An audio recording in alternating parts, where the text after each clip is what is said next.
El proceso de acreditación institucional con CONEAUPA nos ha ayudado a descubrir quiénes somos, dónde estábamos, dónde estamos hoy y todo lo que nos hace falta por hacer. Este proceso ha facilitado el entendimiento de la importancia de mantener un estrecho contacto con el sector productivo, el cual nos ha permitido alianzas estratégicas en todas nuestras áreas del sector marítimo, a través de firmas de convenio, acuerdos nacionales e internacionales que permiten intercambios, movilidad estudiantil y de docentes, investigaciones y acciones conjuntas interinstitucionales en Panamá y en todo el mundo. Ha sido una oportunidad de conocer y entender la naturaleza UMIP a través de los factores de docencia, investigación, extensión y gestión, logrando una integración institucional. Al entender al final que juntos podemos lograr muchas cosas en beneficio de los estudiantes que son nuestra razón de ser. Además, hemos podido visualizar oportunidades para el fortalecimiento del inglés, a fin de lograr una mejor formación y oportunidades de embarques de los estudiantes. Y entender que en estos procesos de mejora deben involucrarse a toda la comunidad universitaria, especialmente a nuestros estudiantes. Igualmente, estar pendientes de las adecuaciones en la infraestructura de la institución para el equipamiento de laboratorios, talleres, simuladores, además de las áreas de acceso para estudiantes con discapacidad. Además, el desarrollo de proyectos de inversión que impacten en las competencias que deben demostrar nuestros estudiantes. Entender que cada colaborador en la UMIP tiene una responsabilidad para lograr los objetivos de la universidad. Si cada uno pone un grano de arena, lograremos grandes cosas para nuestros estudiantes. El proceso de acreditación para UMIP ha representado una mejora en la adquisición bibliográfica de todas nuestras especialidades y el servicio de base de datos virtuales con el que antes no contábamos. También para mantener un apoyo constante hacia nuestros docentes a través de la especialización en diferentes temas para el desarrollo profesional hacia nuestros estudiantes. Fortalecimiento de tecnologías de la información y comunicación. Este proceso ha representado para todos nosotros en la Universidad Marítima Internacional de Panamá un gran reto. Además de eso, una escuela en lo que a evaluación y acreditación institucional se refiere. Fue un gran momento en compartir con profesionales de alto nivel de universidades estatales y particulares que en verdad fueron enriquecedoras para el conocimiento, siempre acompañados del personal de CONEAUPA que en todo momento estuvieron ahí para nosotros.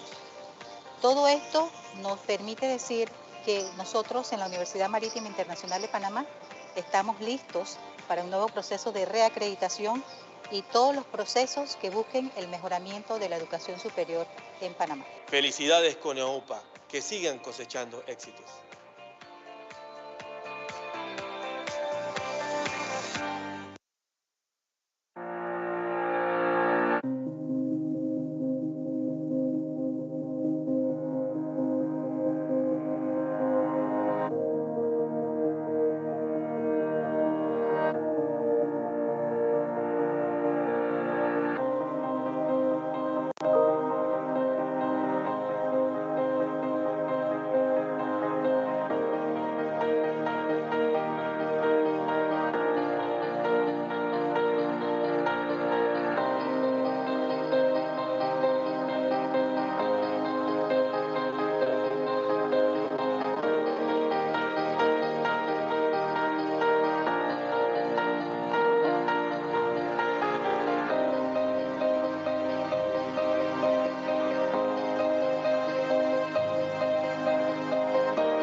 Good morning, everyone.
Transmitting from the heart of the America, in the bridge of the world, Panama, in the special location at the Pacific entrance of the Panama Canal, the International Maritime University of Panama host institution of the MTCC-Latin America.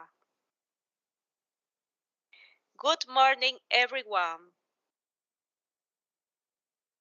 We present today our international virtual conference on alternative marine fuels and the challenges for Latin America.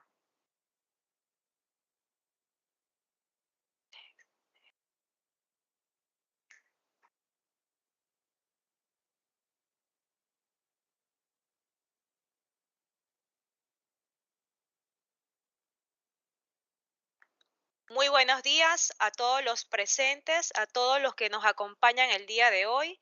Sean bienvenidos todos a esta conferencia internacional virtual, Combustibles Marinos Alternativos y los desafíos para América Latina.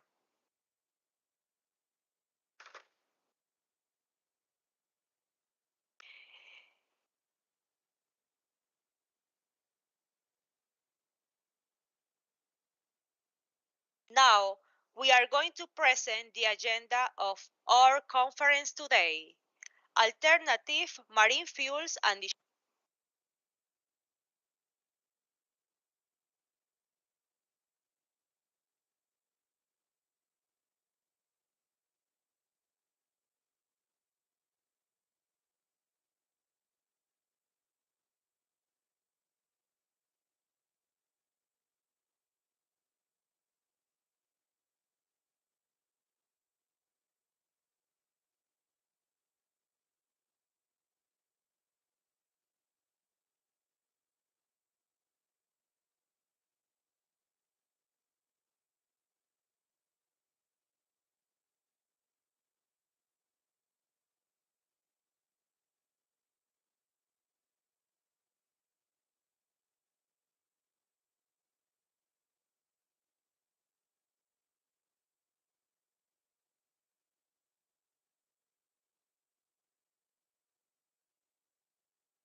Hello, ladies and gentlemen.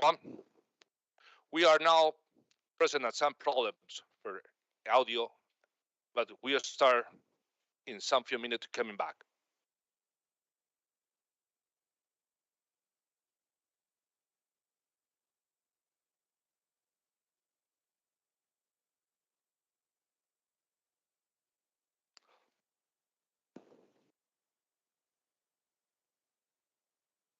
Now, we are going to continue with the agenda. We present now the agenda in Spanish version. Para la conferencia tendremos expositores de nivel internacional y nivel nacional. Esta conferencia tratará temas muy importantes sobre combustibles marinos alternativos. With the agenda, we have international and national speakers. We will continue with the conference with the different topics related to the alternative marine fuels. Please continue with the agenda. The first speaker. Now we are going to the opening words. Ahora continuaremos con las palabras de bienvenida. Now we are going to present the president for the International Maritime Universities, Panama, Professor Victor Luna Barahona. Hello, dear President Barahona. Thank you for being here with us and give the opportunity to make the opening word. We are so happy now to present you in this conference. Thank you, Mr. Victor. The floor is yours. Thank you very much. Muy buenos días, tengan todos, damas y caballeros.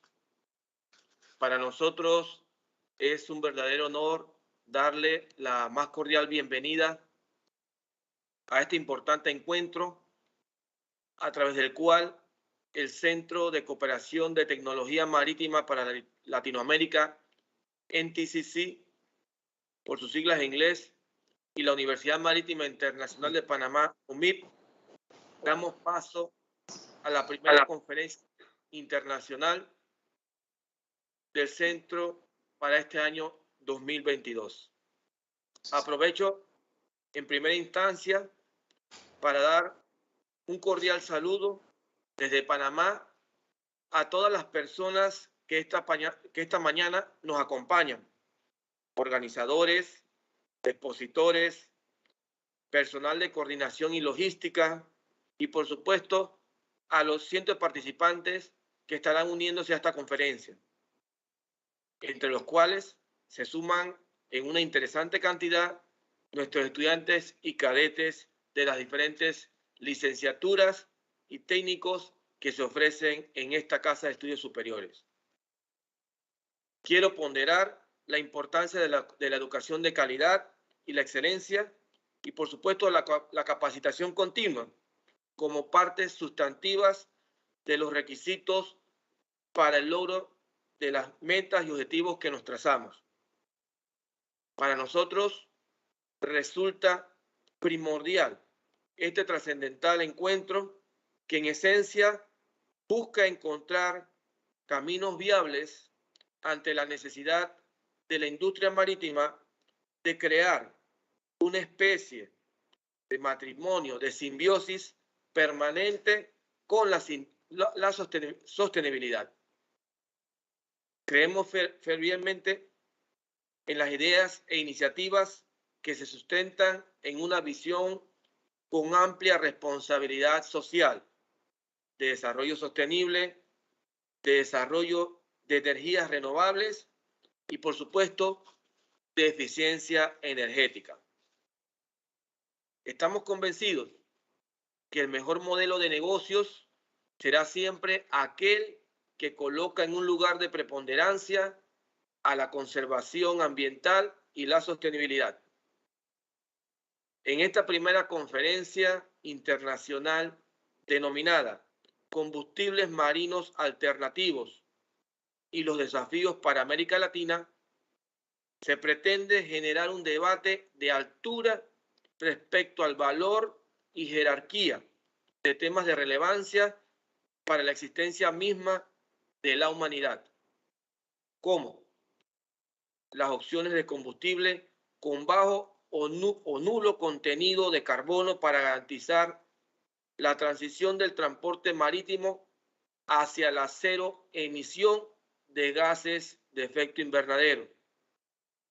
Adicionalmente, en este encuentro evaluaremos la seguridad de estos procesos, la regulación existente, el precio de los productos, la disponibilidad de infraestructura, las emisiones del ciclo de vida, las dificultades de la cadena de suministro y los obstáculos para puesta en marcha, entre otros.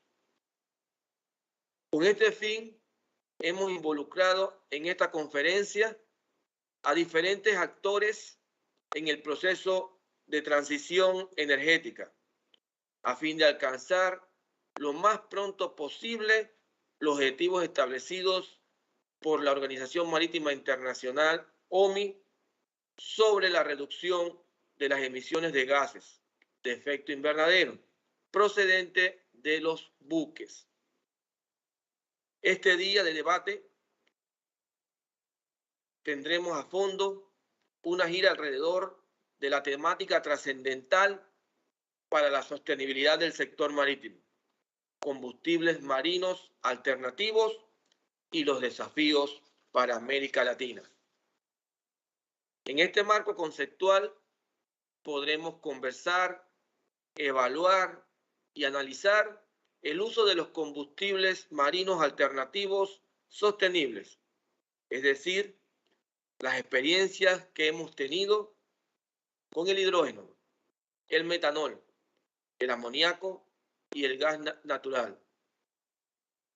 Analizaremos también el desarrollo de tecnologías emergentes aplicadas a los combustibles alternativos, que iremos desmenuzando con disertaciones sobre los motores de combustión interna y su utilización con combustibles alternativos, medidas de eficiencia energética aplicadas a nuevos buques que utilizan combustibles marinos alternativos.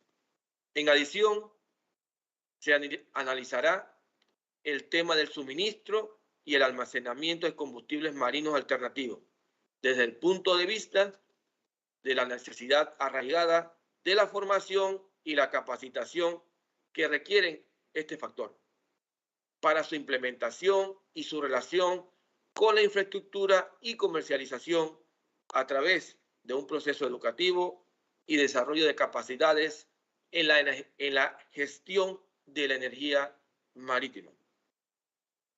Luego, intentaremos profundizar en las políticas, estrategias y oportunidades para la utilización de combustibles marinos alternativos con casos de éxitos. En fin, esta será una jornada de actualización pertinente e interesante que cada uno de todos los participantes, en especial a nuestros estudiantes, deben aprovechar al máximo. Salud para todos, muchas gracias y mis deseos de éxitos en esta gran jornada del día de hoy. Saludos. Muchas gracias, señor rector, por sus excelentes palabras de apertura a esta importante conferencia del día de hoy. Damos inicio a nuestro programa del día de hoy. To continue our programs, we are going to welcome our moderators today.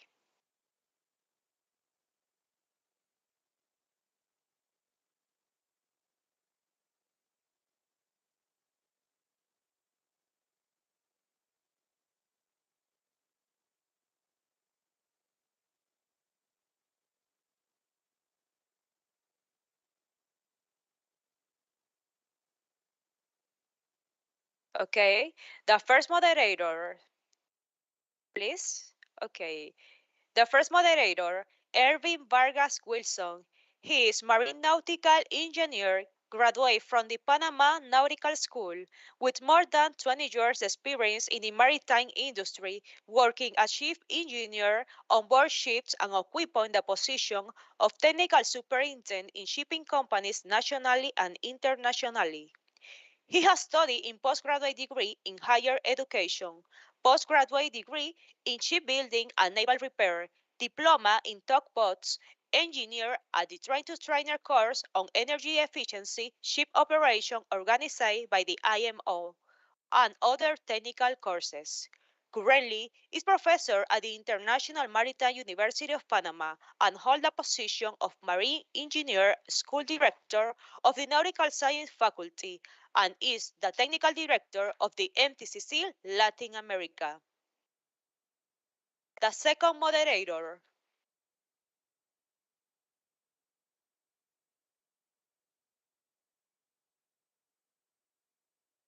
Javier Diaz.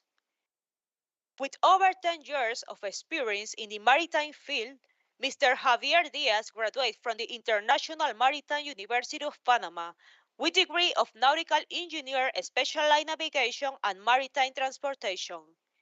He holds the unlimited license, a shipmate with sea experience in car carriers and crude oil carriers.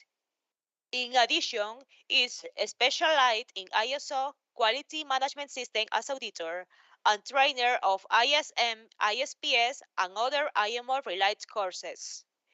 He completed additional studies such as postgraduate degree in higher education at UMIP, also a master's degree in maritime affairs with a specialization in maritime safety and environmental administration at the World Maritime University. Currently is professor of master's programs and the Faculty of Nautical Science of UMIP. Also is the technical officer of the MTCC Latin America. Please welcome our moderators today.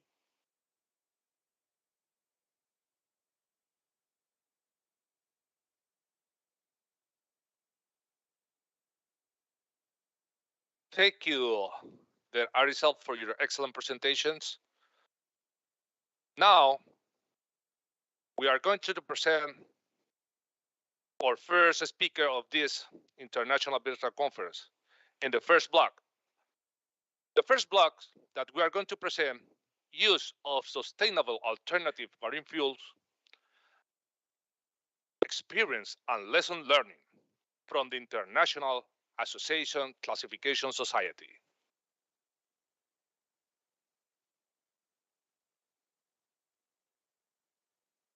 Now, we are going to present our first speaker, Mr. Joshua Padetti, as a senior engineer at American Bureau of Shipping Global Sustainability Center in Houston. He has been with ABS since the 2014, and his experience encompasses a wide variety of topics, including sustainability, alternative fuels, emissions, environmental compliance, ship machinery, marine piping, statutory compliance, and road development. He has a Master of Science degree in Mechanical Engineering from the University of Michigan, Ann Arbor. Mr. Joshua Padetti is going to present the topic, hydrogen as a marine fuel and the challenge of decarbonization. Thank you, Mr. Joshua, for being here with us in this conference, and we are so happy to keep you here. Now, we are going to give floor for your presentation to the audience.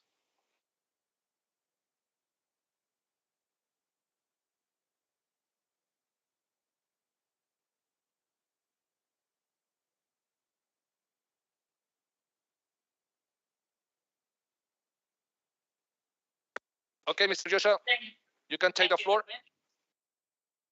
I hope I'm audible, and welcome and thank you for joining me today as we discuss the power of hydrogen and where it fits on the journey to marine decarbonization.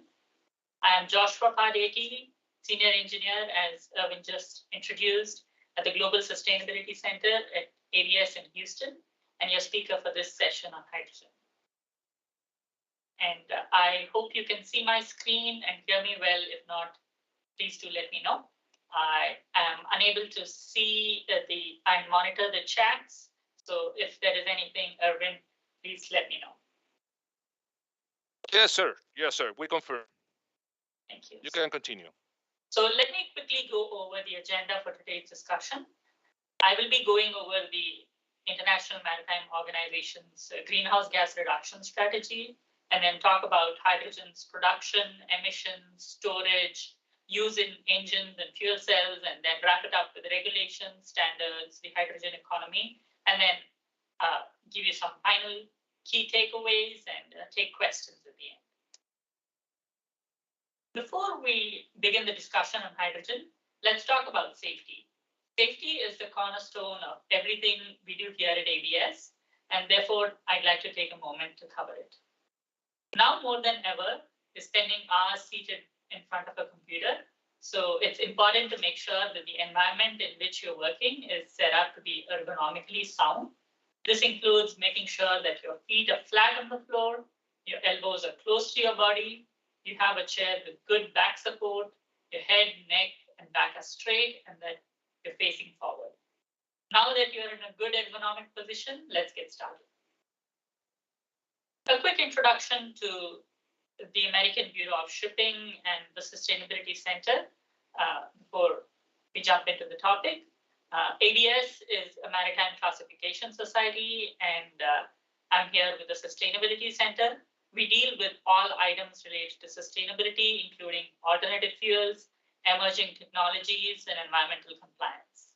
We have 5 centers all over the world to help our clients in different regions, and my office in Houston primarily deals with all inquiries related to North and South American regions, including the Caribbean. Now moving on to the main topic. The International Maritime Organization, or IMO, continues to contribute to the global fight against climate change. And as part of the United Nations Sustainable Development Goals, the IMO is striving to take urgent action and reduce harmful emissions related to climate change. So as part of this, in 2018, the IMO adopted an initial strategy on the reduction of greenhouse gas emissions from international shipping.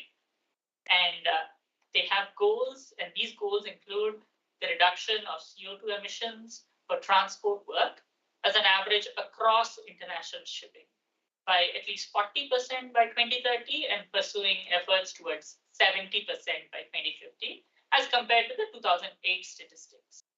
Also, the total annual greenhouse gas emissions are set to be reduced by at least 50% by 2050 when you compare them to 2008.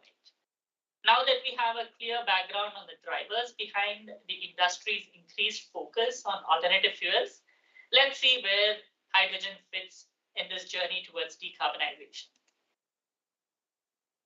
So, in order to understand that, it's important to first take a look at the properties of hydrogen. And as you know, hydrogen is a very small molecule. It just has 2 atoms. It's a naturally buoyant gas, and at atmospheric pressure and normal temperatures, hydrogen is colorless, odorless, tasteless, and a non-toxic gas. Hydrogen has a wide flammability range when mixed with air or oxygen, and it has a very low boiling point, where it will liquefy below -253 degrees Celsius. Hydrogen has the highest energy per content mass of all the fuels, but it has the lowest energy content by volume. And what that means is by storing compressed hydrogen on board a vessel, it would require 8 times the volume of marine gas oil or MGO, and liquefied hydrogen would require over 4 times the volume of MGO. Now that we have a basic understanding of hydrogen, let's discuss about the production processes. Hydrogen can be produced from fossil fuel sources or from seawater, and based on the data from the International Energy Agency, or IEA, in 2019, 23% of hydrogen was produced from gasification of coal, which is called brown hydrogen. Another 75%, which is the major chunk, was produced by natural gas, called gray hydrogen, and the remaining 2% was produced renewably. The term blue hydrogen describes production of hydrogen from fossil fuels by using carbon capture, and green hydrogen describes the production of hydrogen from water with the contribution of renewable energy such as wind and solar. The term orange hydrogen is often used to describe a blend of the above two, like 50% gray and 50% green. All that said, in order to benefit from the use of zero carbon fuels such as hydrogen, we have to produce them in a minimal or no greenhouse gas emissions way on a life cycle basis. And the current production from coal and natural gas and regular electricity is simply carbon intensive. And the carbon intensity of these processes has been calculated by the IEA, and it's depicted on this chart. So it is worth noting from this chart that employing carbon capture and sequestration, we can significantly reduce the carbon footprint of the production processes and therefore get closer to the carbon neutral life cycle. However, something to keep in mind is that the use of CCUS is not widespread at the moment, but it is expected to grow significantly. We have also performed some of our own calculations, and the results closely agree with IEA, and that is shown on the graph to the left-hand side. And we do show that if you use gray hydrogen, which is produced from natural gas, it has a 64% higher well-to-wake carbon footprint than very low sulfur fuel oil. And this defeats the whole purpose of using a zero carbon fuel. Therefore, if green hydrogen is used, then it has the greatest potential to eliminate the greenhouse gas emissions. So with that established and knowing that carbon capture can offer major benefits, now let's look at hydrogen storage and some of the regulations. So traditional methods of storing hydrogen involve compressing it to 350 to 700 bar or liquefying it to negative 253 degrees Celsius and atmospheric pressure, or sometimes a combination of these two. And these methods are effective to store large volumes of hydrogen, but they still result in low volumetric energy density and create the need for large storage volume on board the vessels, as we discussed in the beginning. They also have high energy demand, especially when you have to liquefy all of this hydrogen and you have to store it cryogenically. So additional methods of storage are currently under research and development, but pressurizing it and liquefying it is how it is done right now. So liquid hydrogen storage can maximize the stored energy density of the fuel, but it sometimes comes with other challenges. Due to the very low temperature, a large fraction of the stored energy is simply used up in refrigerating the gas to that liquid state, and you need a lot of insulation as well. Typically, the hydrogen tanks are double-walled and vacuum insulated. In any liquid tank, if the temperature rises, then the vapor pressure will also rise, and the tank must be protected from overpressurization due to boil-off gas. Again, hydrogen is not very friendly with all metals, and hydrogen embrittlement can occur, which can result in failures. So it's critically important to employ tank materials which are compatible with the chosen phase of hydrogen application. Now, let's take a look at the options for using hydrogen as marine fuel.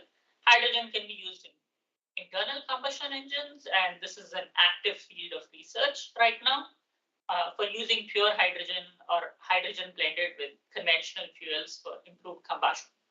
Hydrogen in itself is very reactive, therefore even small amounts of hydrogen in the cylinder can initiate a combustion process.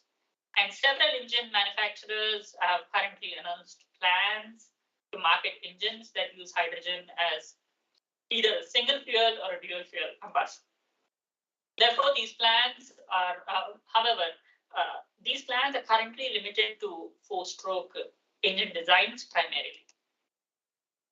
Fuel cells are another great option, and hydrogen fuel cells have been used on land for many years as an emissions-free power source, and they're often used for reliable backup power generation for buildings, facilities, and a source of electric power for even spacecrafts.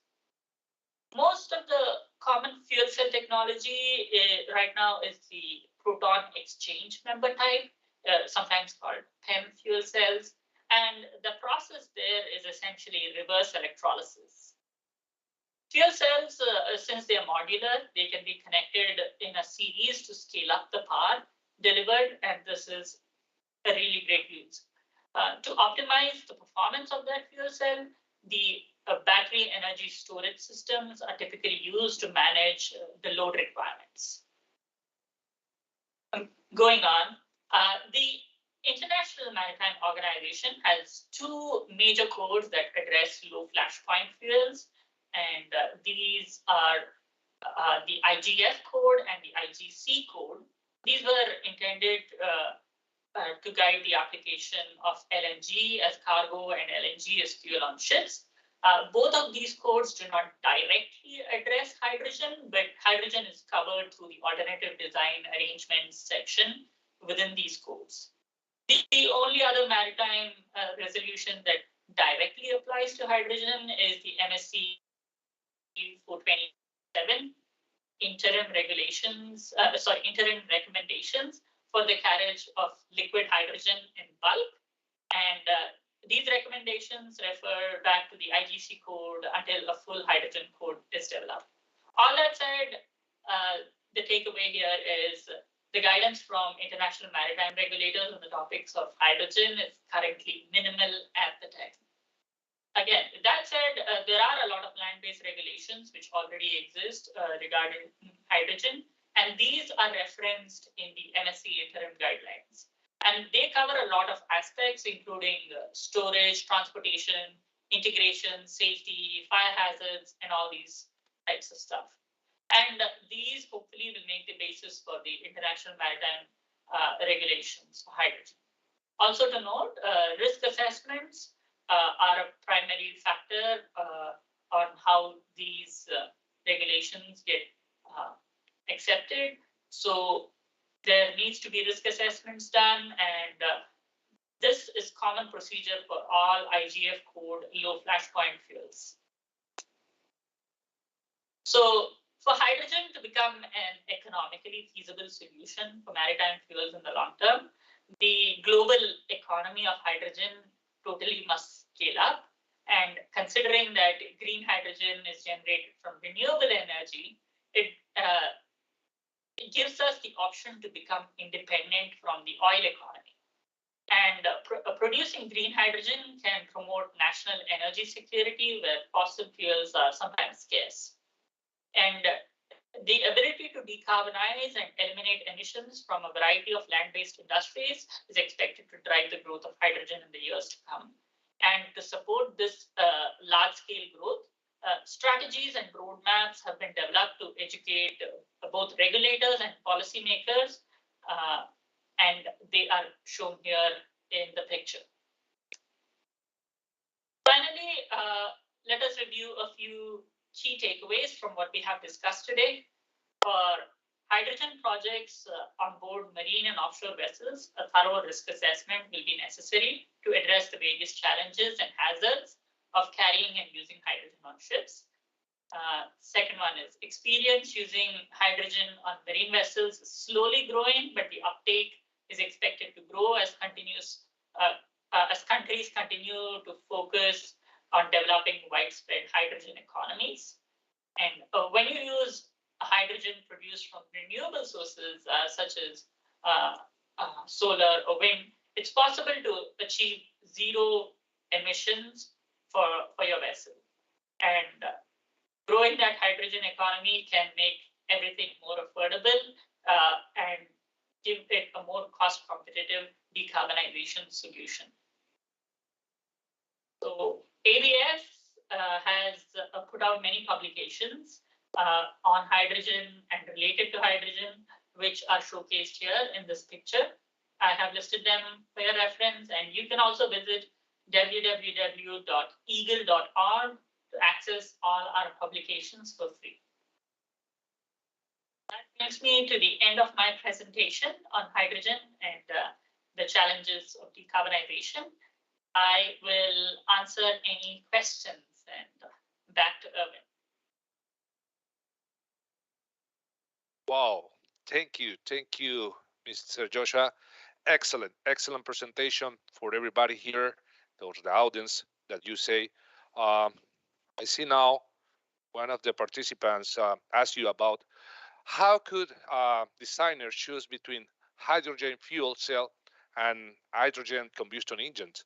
You can answer that question, Mr. Padetti? Sure, definitely, Erwin.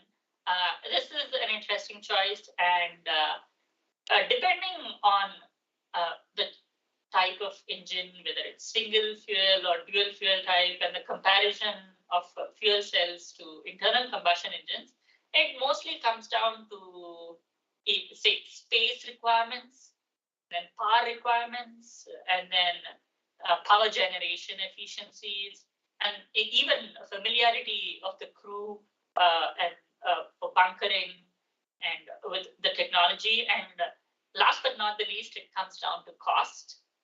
So all these need to be taken into consideration when you are trying to choose between a hydrogen fuel cell and a hydrogen combustion engine. Any other questions? Yes, Mr. Padetti. Wow, now the people are so interested about that topic. We have another question for you. This question is about the adoption of hydrogen as a fuel in the marine sector. When do you expect that will be happening? Okay, I did address this a little bit in my presentation, but I'll take it. So hydrogen is probably the fuel that will be adopted last in the maritime sector. And we have discussed some of the reasons in the presentation today, but if I were to summarize them, I would say there is a need for effective fuel containment and storage systems, and the availability options for power generation, and the availability and the price of green hydrogen, which is hydrogen produced from renewable resources, is not there right now. So once they become available, I think hydrogen uptake is going to take off in the industry. And as we discussed, 75% is from natural gas and 23% is from other sources. So the green hydrogen, when it comes and when the regulations are updated to include life cycle emissions, that is going to really propel the use of hydrogen in the maritime industry. I think that answers my question, and I'm coming to a close with my time. So I'll hand it back to you, Erwin. Wow, Mr. Joshua, we are so happy that you are here with us and we share about all your knowledge and experience of that topic of hydrogens.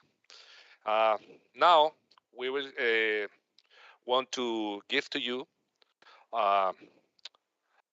some words, because in this presentation that you explained, we have now many questions for you, but sorry about that for the participant, but we will have to continue with the presentations.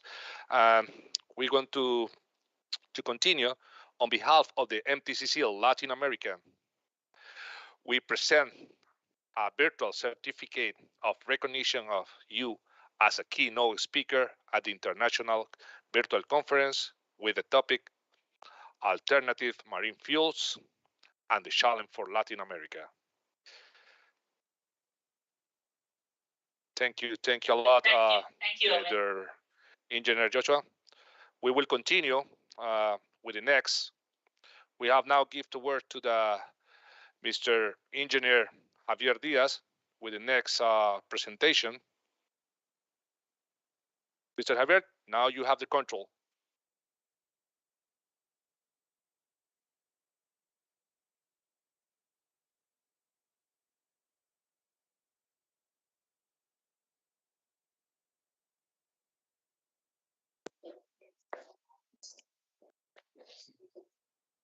Good morning, everyone. and welcome to our international virtual conference on marine alternative fuels.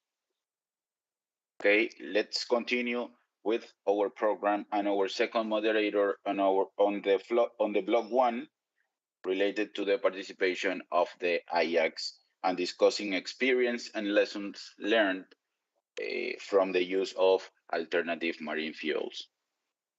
Our second speaker of the day of this first block is marine engineer Stefano Morello, that will be presenting today the topic experience with LPG as fuel on merchant ships. Marine engineer Stefano Morello currently works as general manager, being at the same time principal surveyor, marine management system auditor of ISM and ISPS, as well as MLC inspector for the Class K Panama office. Engineer Stefano Morello is a graduate of the Nautical School of Panama with the title of engineer with specialization in naval machinery, and currently has approximately 23 years of experience in the maritime sector, which began with Evergreen Marine since July of 1998, when he first joined as a cadet, then performing functions on board as marine engineer and also as assistant of port engineer later.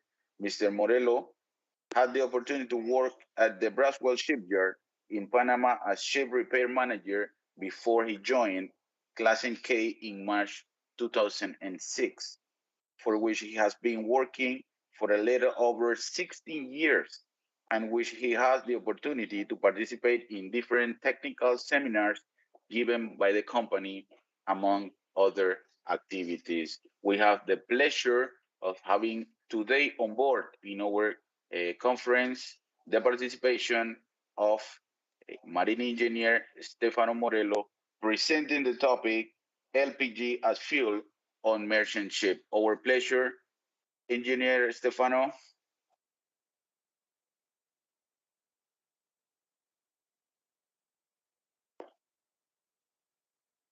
Hello, everyone. Hello. Just let me upload my presentation. You can see it now? Not yet. One moment, it's uploading. Okay.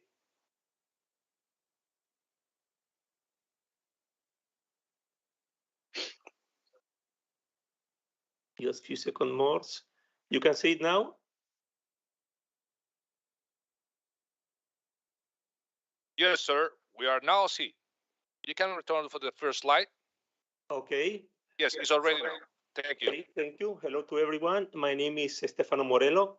I am the general manager to Class K Panama office.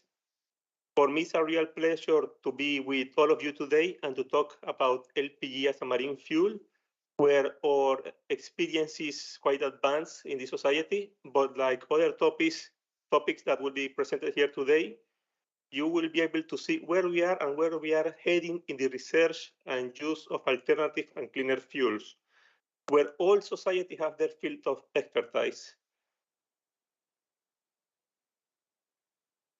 Talk about LPG as a transitory fuel. I will be also be talking about other alternative fuels where our society is a pioneer, and also I will try to distinguish the difference between LPG to LNG as a fuel. Before going into the subject, I want to show you on this slide how the activities on the gas carrier have been developed through the decades, starting from the 50s, where study began in the development of rules of gas carriers, and where we have our first pressurized LPG classed with the society. On the 50s, on the 2000, where we have our first pressurized built-up type LNG carrier, and on 2020, where we have our first hydrogen carrier class with NK. On the right side of this slide, you will see this is the distribution of the gas carriers in our society, where the LPG have the majority of the share. Although time is quite limited, I will try to go through different points, such as LPG as a marine fuel, LPG fuel ships, LPG fuel machineries, picking from class and care records, and fuel switching to ammonia fuel. I would like to highlight that LPG is considered as a transitory fuel, a bridging fuel heading to zero-emission fuels, and there is an expectation of switching from LPG to ammonia in the future. Now, on these slides, you will be able to see this is a comparative table. We have LNG in one side, methanol in the other side, and the LPG. And this is the emission reduction to heavy fuel oil, to conventional fuel. We have that the reduction of NOx is about 90%, 30 to 50%, SOx 90 to 97%, particulate matters, and also CO2, the reduction will be about 20%.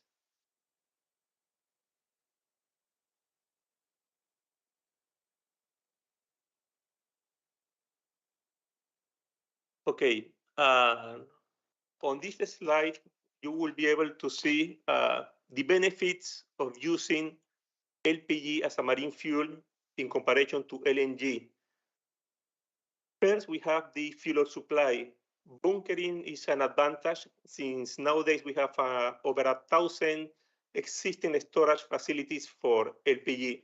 So wherever the vessel goes for import and export cargo, at the same time can have received this bunkering. Also, small LPG vessels can be used as a supply for bunkering. That's why this is quite attractive. It's more easy to find this kind of product LPG. Also, for the handling is relatively more easy, taking into consideration the boiling point. Since for LPG, propane, for example, the boiling temperature is approximately -42 degrees Celsius, while on NPG, we are talking boiling temperatures of -160 degrees Celsius. We have also the density, where the LNG is lighter than air, while LPG is 2 times heavier than air. And also we have the methane number.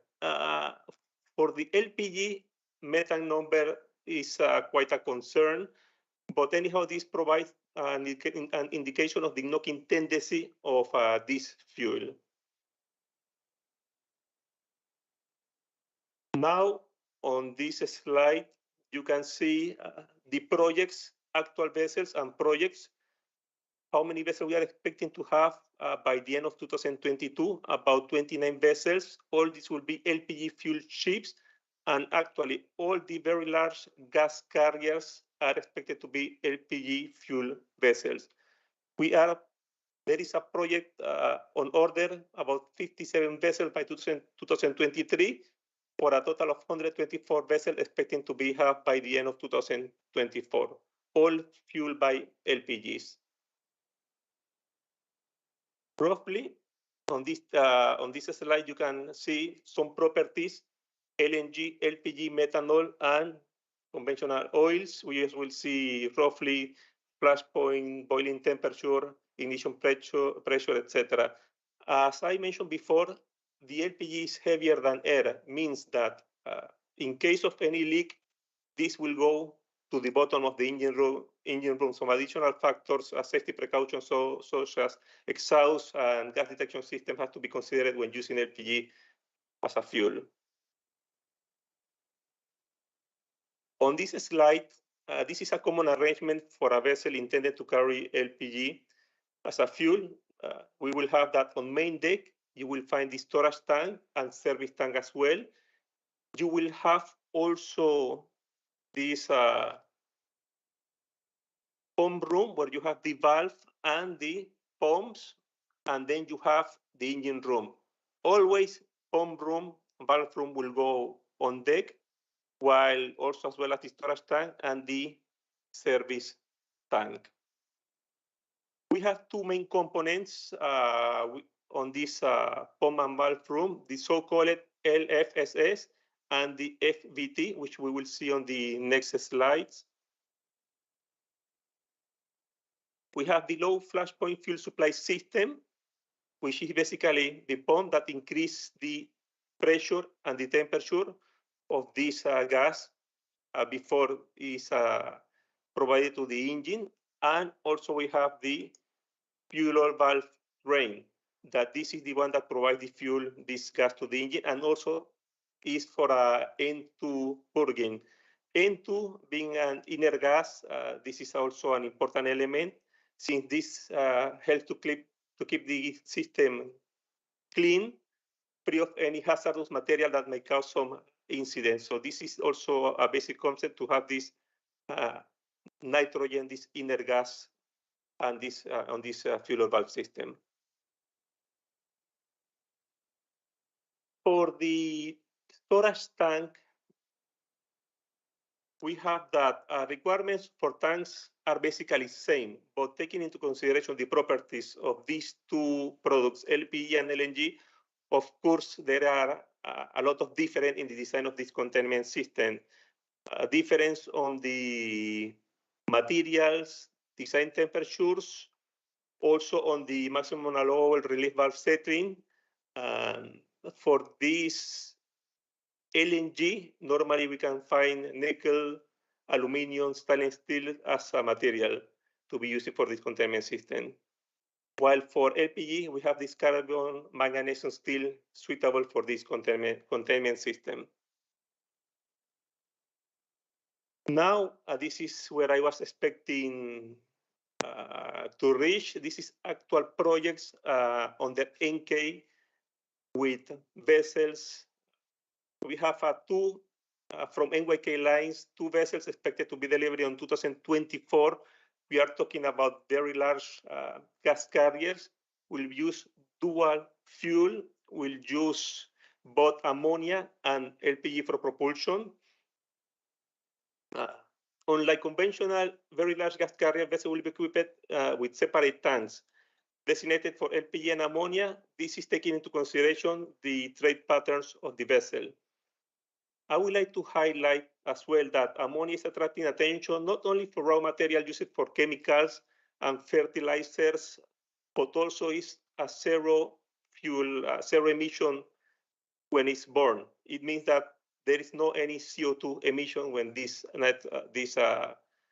kind of ammonia is burned.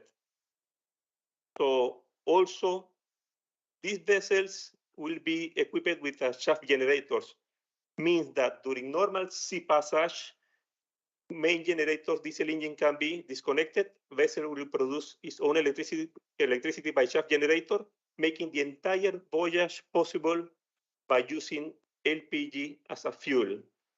This is very interesting. We'll need only a small amount of pilot fuel, of fuel only for pilot purpose. Now, this is lovely. I like this. This is a project which I really like. We have also, we have grant and approval in principle to Imabari shipbuilding for the first 180,000 deadweight LPG dual fuel bull carriers. These are 9-hole bull carriers. The so-called Capesize will be equipped with this storage tank will be installed on the aft of the bridge. This project is expected to be released on 2024, and the capacity for this will be suitable to make a round trip between Japan and Australia. This will be the first of a kind vessel, but as I mentioned before, LPG is, let's say, so common that make the ship's operation more flexible, and also is a motivation to create this kind of design.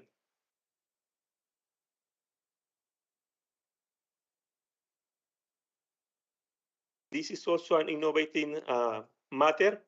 We are talking that this year, this is a new matter. This year on March 2022, NK grant an approval in principle to Osaka Gas for the joint project with Daihatsu Diesel for an LPG reformer of marine engine. This is the first approval in principle granted in Japan for this kind of equipment. So what is this LPG reformers? Basically, this LPG reformer vessel that we shall have this LPG as a fuel, propane, butane. As I mentioned before, there is a concern for the knocking. Knocking can cause damage to the equipment, vibrations, noise. So this changed the propane convert the propane into synthetic methane, same as the kind used on LNG. By doing this, we reduce this knocking matter, and we have the equivalent operational performance observed on LNG. So basically, we are changing LPG into synthetic methane, which is similar as using on LPG, and then we are dealing with these knocking issues. Also, I would like just to mention that alternative fuels, we are talking LNG, methanol, ethanol, LPG, these lower flash point fuels comparing to traditional fuels, there is a particular attention, and we have to ensure the adequate safety precautions, since of course we have to see the risks of any fire explosion in case this leaks into the engine room. So we have that international safety requirement for low flash point fuels have been discussed at IMO levels with the release of the IGF code, which have been adopted and enforced. But however, this did not address any specific regulation for alternative fuel other than LNG. That's why NK released 2019 the guidelines that outline safety requirements for other alternative fuels besides LNG, based on the latest technology and regulation trends in order to promote the design of alternative fuel vessels.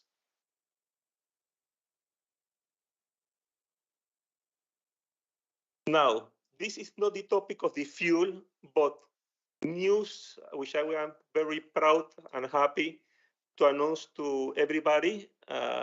This is news about the hydrogen supply chain for the decarbonizing society.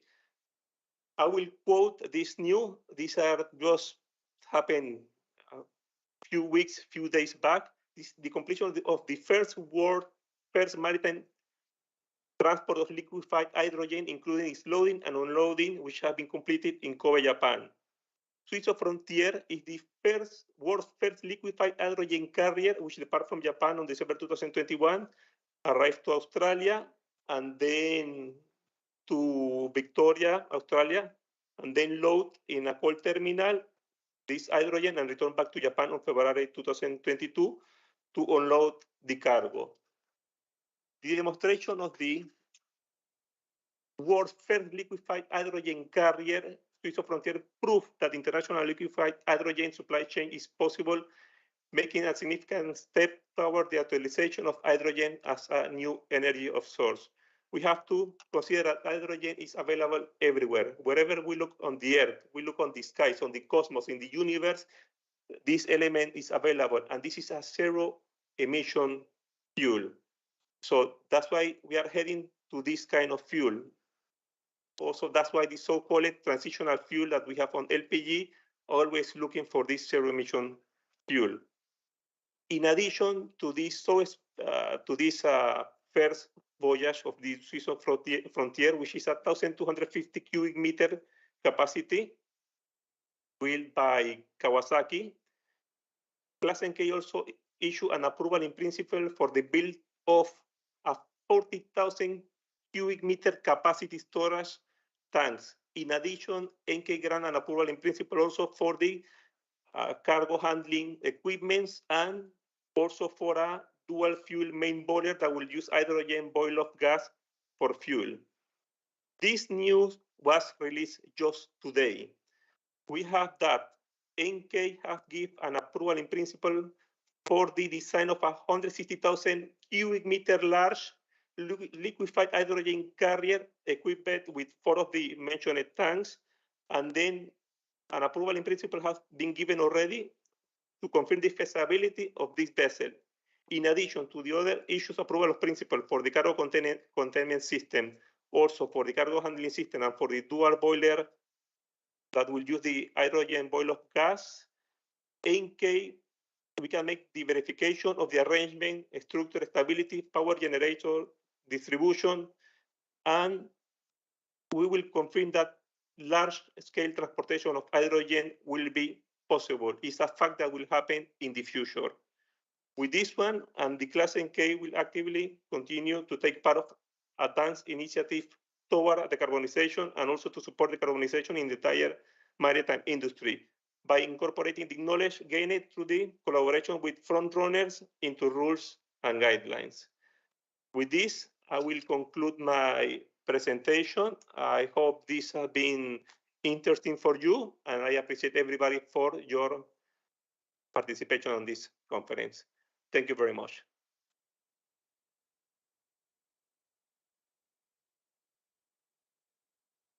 Thank you so very much, Engineer Stefano Morello. Excellent presentation, excellent presentation.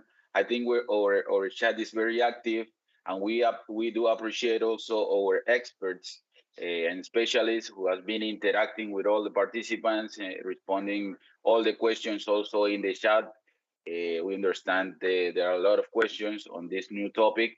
So while Engineer Morello was giving his excellent presentation, also our other specialists were interacting with all participants and the questions. That is very good, actually.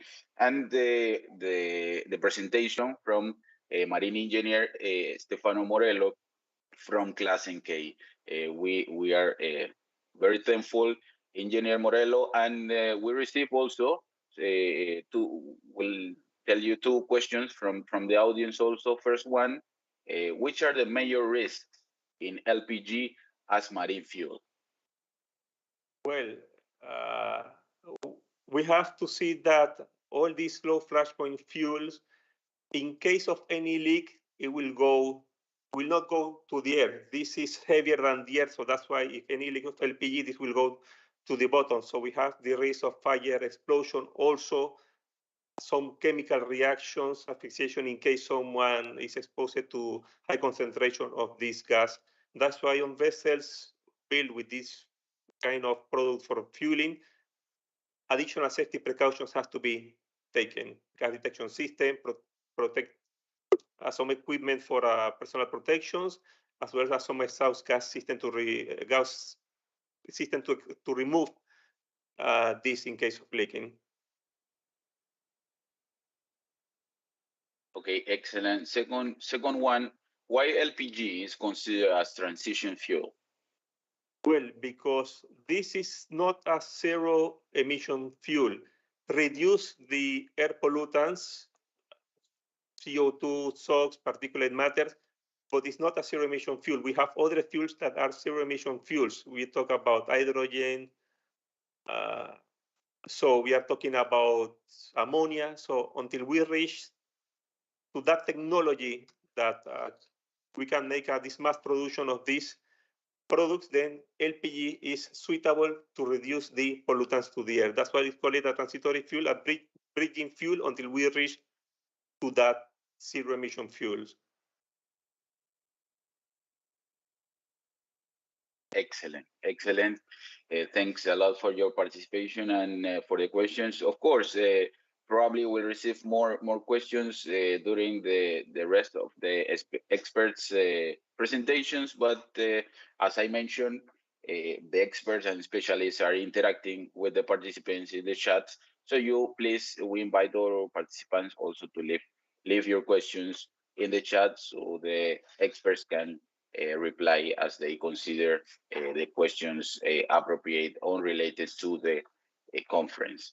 Thank you, Engineer Morello, and on behalf of the International Maritime University and the MTCC-Latin America, we would like to present, as a token of appreciation, a certificate for your remarkable participation as one of the keynote speakers of this international virtual conference. Thanks a lot. Very happy to have you on board. And of course, we wish you looking forward to continue working together. Thank you very much. Thank you very much. God bless you all. Thank you. Okay, to continue with the conference in this session of the Ajax intervention, we'll give the floor to my colleague, Engineer Erwin Vargas.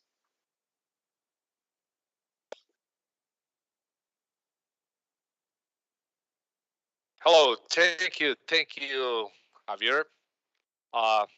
We are so happy now to hear and to listen all the explanation of the different of the two first speaker of the Ajax, and this is something important that we are mentioned now because we never seen that before, and now is the opportunity to present our next speaker of this conference, Captain Antonio Prestilla Como.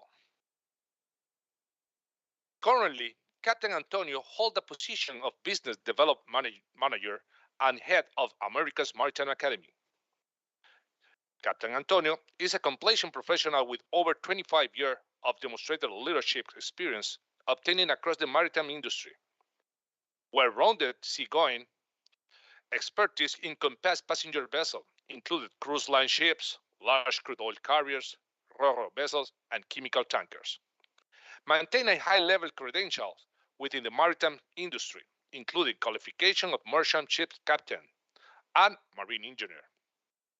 Offering subject matter expertise with the many years of involvement leading consultant project, IMO, and industry ad hoc working group, and specialized initiatives to support the vessel operation and maritime business development.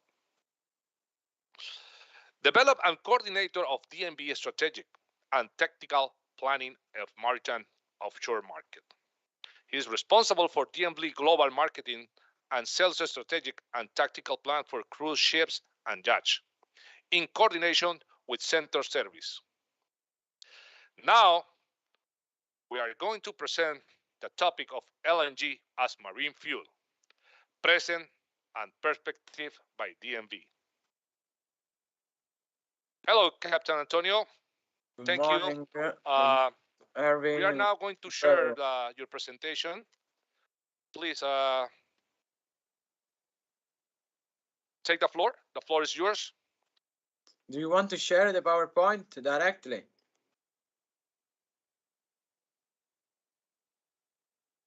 Hello, Captain. Yeah, do you hear me? Yeah, I can hear you. Okay, so do you want me to share the PowerPoint or you will do it? Okay, now we are going to share your presentation. Thank you.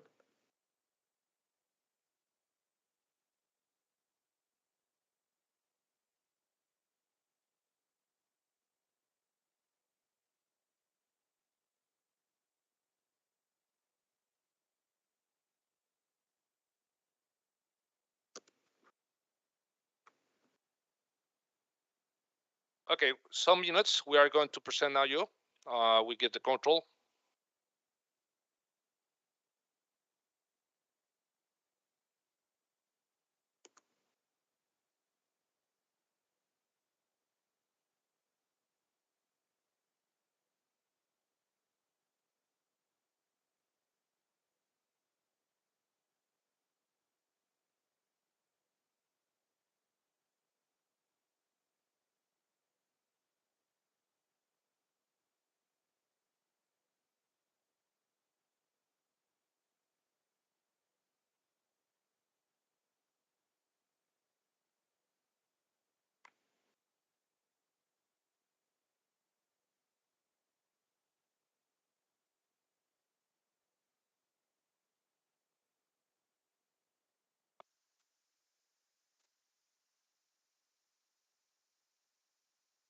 Okay, thank you. Good morning to everyone, and thank you, Erwin and MTCC, to have me and DNB.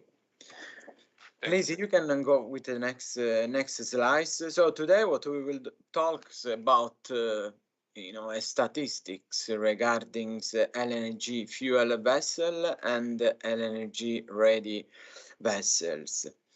How we will show you these statistics using a digital tools that has been developed by DMV with the support of different stakeholders. These digital tools is called AFI, Alternative Fuel Insight Platforms.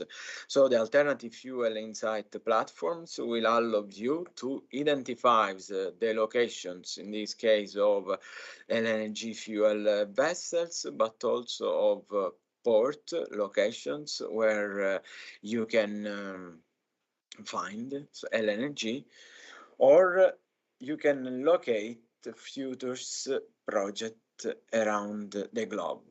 At the meantime, you will be able to access to statistics, various statistics regarding such market, and any terminology, any informations that will allow you to know more about the different alternative fuel solutions and the technology.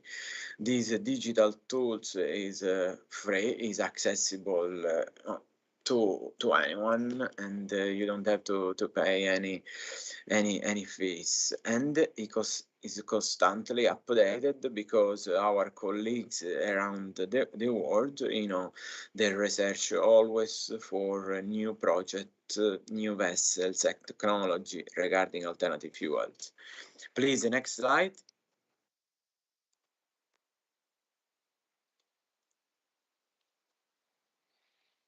Thank you, Erwin. So as I mentioned before, the AFI, so Alternative Fuel Insight, is this digital platform that will allow you to identify the statistics, to identify all the terminology and informations that will allow you to know more about such segment. Next slide, please, Erwin.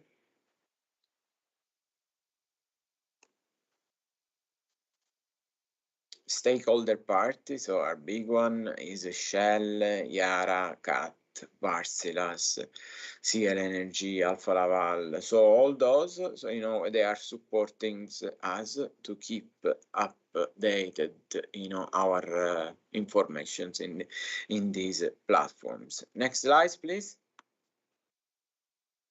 Thank you.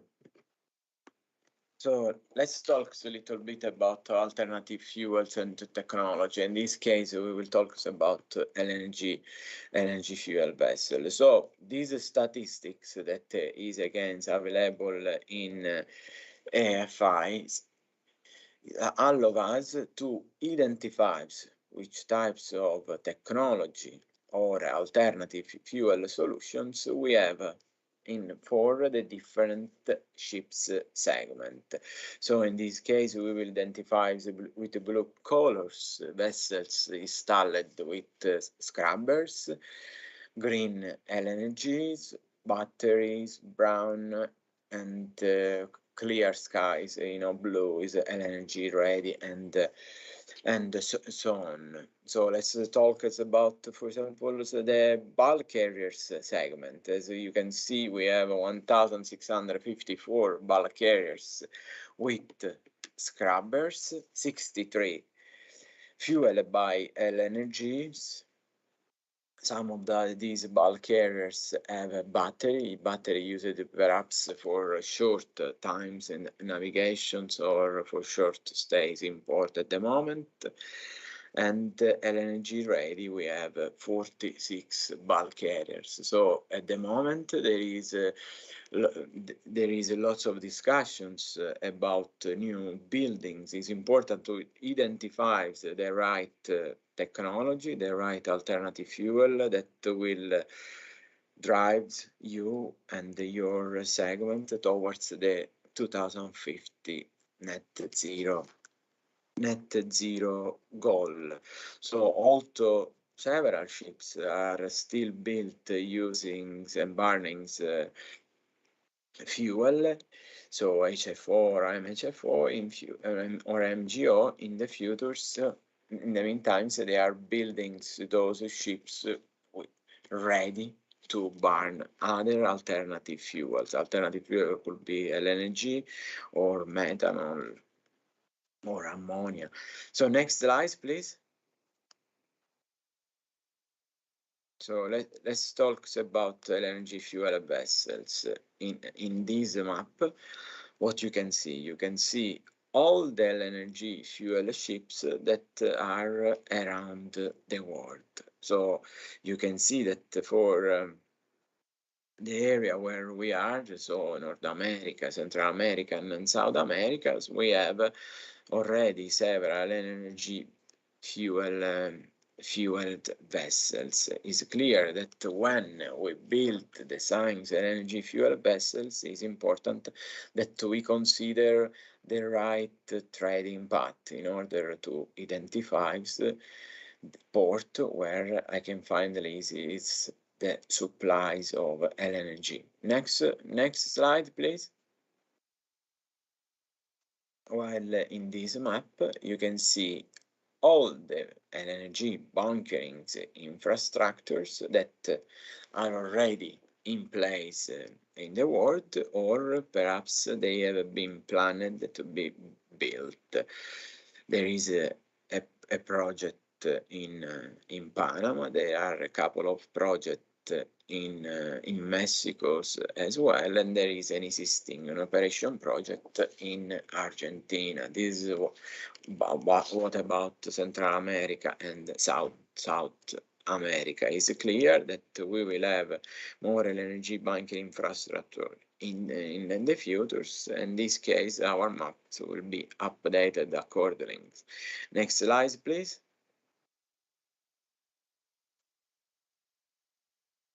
Thank you. So at the moment, we have 724 LNG fuel ships between operations and in orders. As you can see, the green one are in operations, the blue one are on order, and the clear blue, is LNG ready. So, for example, on 2022, we have 282 vessels that are LNG fueled, 108 that are at the moment on order, but as you see, we have 442 vessels on orders for LNG fueled, and we have 156 is LNG ready. Means that they have all the onboard arrangement, engineering, and storage that they will allow them to burn in the futures as well LNG. Next slide, Erwin. Thank you. It's great. So this is a different segment, and from this graphic, you can identify the numbers of the vessels that are fueled .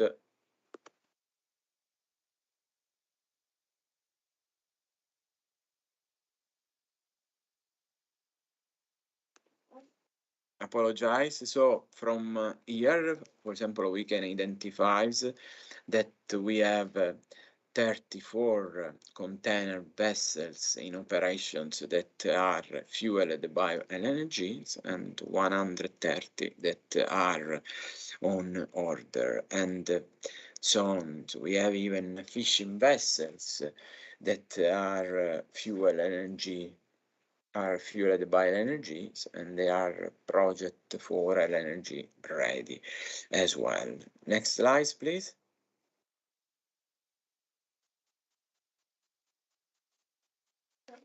What is the area of operations? Let's consider the Americas. So in Americas, we have 97 vessels fueled by LNG.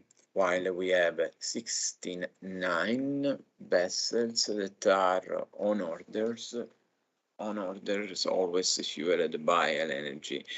It's clear that globally, we have certain numbers of LNG fuel ships and on orders as well. Next slide. Thank you. These are the different type of engines that we have fitted on board of different vessels.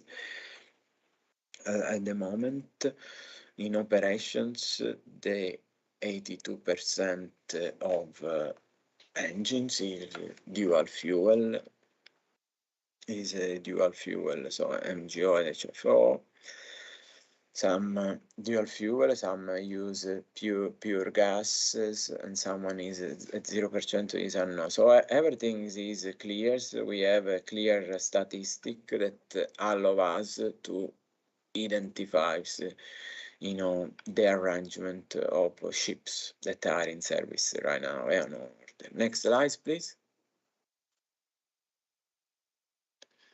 As you can see, the MV is the classification societies with more classed vessels that are fueled by LNG. So we have around 227. DMV has a clear set of rules for LNG fuel vessels, based also on the IMO requirement on the applicables and applicable code.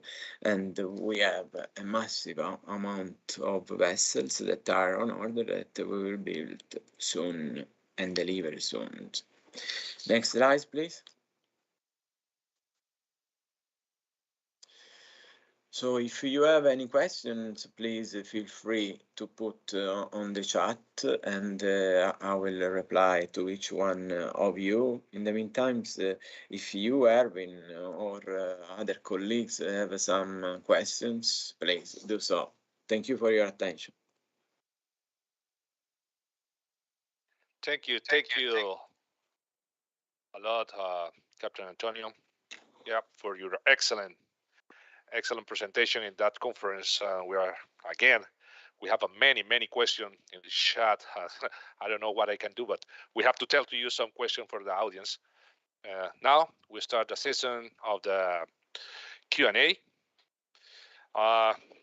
Okay, Captain. The first question that the audience asked you is, which other digital tools did DNB develop pertinent to the subject of discussion? Yes, so digitalizations today is very important. Go along the decarbonizations and will allow us to make a business in a most safest and efficient way, for sure. Another tools that, and I will share the link on the chat now, another tools that is useful, is also essentials for who is using LNG, is called Fuel Boss. Is digital tools that will allow operators and the ship's crew to identify LNG bunkering facilities and make the relevant orders. So is a platforms that will allow you to identify orders, acquires and have all the relevant documentations and papers supporting your bunkering. I'm going to put the website here, so you will have a look. Wow! Thank you, Captain. Because this is important also for our student, because how is the world change, and how the new vessels are going into operation. Also, the capacity building and training for the new students have to know about the new requirement, the new type of vessel in order, and how they are working. And the platform that you showed, this is also for make a research, and and something like a student apply to bring some information, and also professional, not only student, because the professional also are looking for that. But continue. Well, we have another question, and the second one that we received for the participant how does the Russia crisis impact the LNG trades? You can answer that question, Captain Antonio? Yeah, so absolutely. Unfortunately, this crisis is affecting, the world, the energies, transitions and transportations. But it's clear that often these crises are beneficial, let's say, for the maritime industry. Again, unfortunately, because this crisis it should not be there, absolutely. Anyway, in 2021, the total import in Europe from Russia of gas was around 155 billion cubic meters, and around 17.4 billion cubic meters was as LNG. Therefore, this gas now that was imported by Russia should be carried from somewhere else, and we are lucky that we predict that all these LNG will be carried from the States, from Qatar, but perhaps in future we will have opportunity to see in Europe, gas coming from Japan, Korea, or Australia. Or Australia. So in the futures we will see, gas going to Europe more and more from the States, Qatar, and perhaps Australia. So for sure, the gas carrier segment is a segment that we will need to keep under control, every review, and we will see new technology, new ships coming in the closest futures. Thank you, Erwin. Thank you, Captain Antonio, to share with us all your experience, also all the presentation what are doing DMV in this specific topic of the LNG. Thank you. And now, on behalf of the MTCC Latin America, we present a virtual certificate of recognition of you as a keynote speaker at the International Virtual Conference with the themes Alternative Marine Fuels and the Challenge for Latin America. Thank you, Captain. And we will see you soon. Thank you, Erwin, and thanks for the invitations. Good luck to all. We will continue. Thank you, Captain. And now we are going to pass with Mr. Javier, my colleague Javier.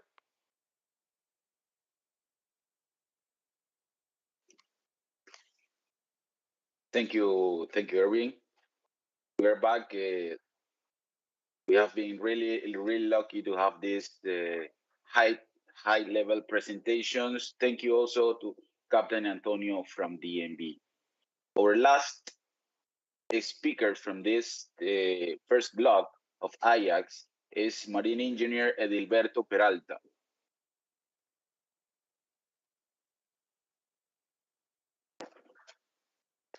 With over 23 years in maritime experience, both at sea and ashore, he currently holds the position of US and Canada Accounting Manager, previously in charge of the management of regulatory and external affairs for Lloyd's Register in the Americas. He worked also as Service Delivery Manager for the Central and South America region, leading the operational team and fostered industry and customer relations in the Central and South America region. He has considerable experience in the field service from his previous placement as Operation Manager, Senior Surveyor, Senior Auditor, Trainer, and champion of several projects within the Lloyd's Register. He's graduated from the Escuela Náutica de Panamá, the Panama Nautical School, and began his seafaring career as deck cadet, working the way up to ship officer on cargo ships. He received his master's degree on Panama Canal Studies and International Maritime Industry. Also, he worked as Flag State Inspector of Malta and trainer for Lloyd's Register, and has conducted multiple internal and external trainings engagements. He's fellow also of the Nautical Institute and is active supporter of the maritime industry in Panama, as he is also active supporter of the MTCC-Latin America, have been always. We are really happy, really glad to have Marine Engineer Edilberto Peralta today with us, presenting the topic, decarbonization of shipping. Could ammonia be the fuel of the future? That answer will be from Engineer Edilberto Peralta. The floor is yours, sir. Okay. Well, thank you, Javier, for that introduction. I don't know if I have the answer to that question. That's part of the conversation we want to have here. If ammonia is going to be, yeah, I think I'm happy to have being assigned ammonia. The reason is if you ask me between hydrogen, methane, and LNG, LPG, ammonia, in my personal point of view, I think ammonia have a good chance to be part of the solution. It's going to be part of the solution, and that's part of the presentation I want to share with you right now. So let me know when you can see it. So we're gonna talk a little bit about ammonia, ammoniaco, how we say in Spanish, and we're gonna give a brief introduction how it is produced and what role it's playing right now in the industry. It could be, yeah, that's an answer. Yeah, I would say yes. Could be the fuel of the future, but that would depend on a lot of things that needs to happen. Right now, there is a lot of development, review, studies, analysis to make this happen. But the good thing is ammonia has been with us for almost 100 years and more than that. And we know how to deal as a cargo. We know how to deal with ammonia, bring it from port A to port B, but using ammonia as fuel on ships is a part of the challenge we have right now on this decarbonization journey we got from the IMO. So right now, 80% of the ammonia produced is exclusively for the fertilizer industry. So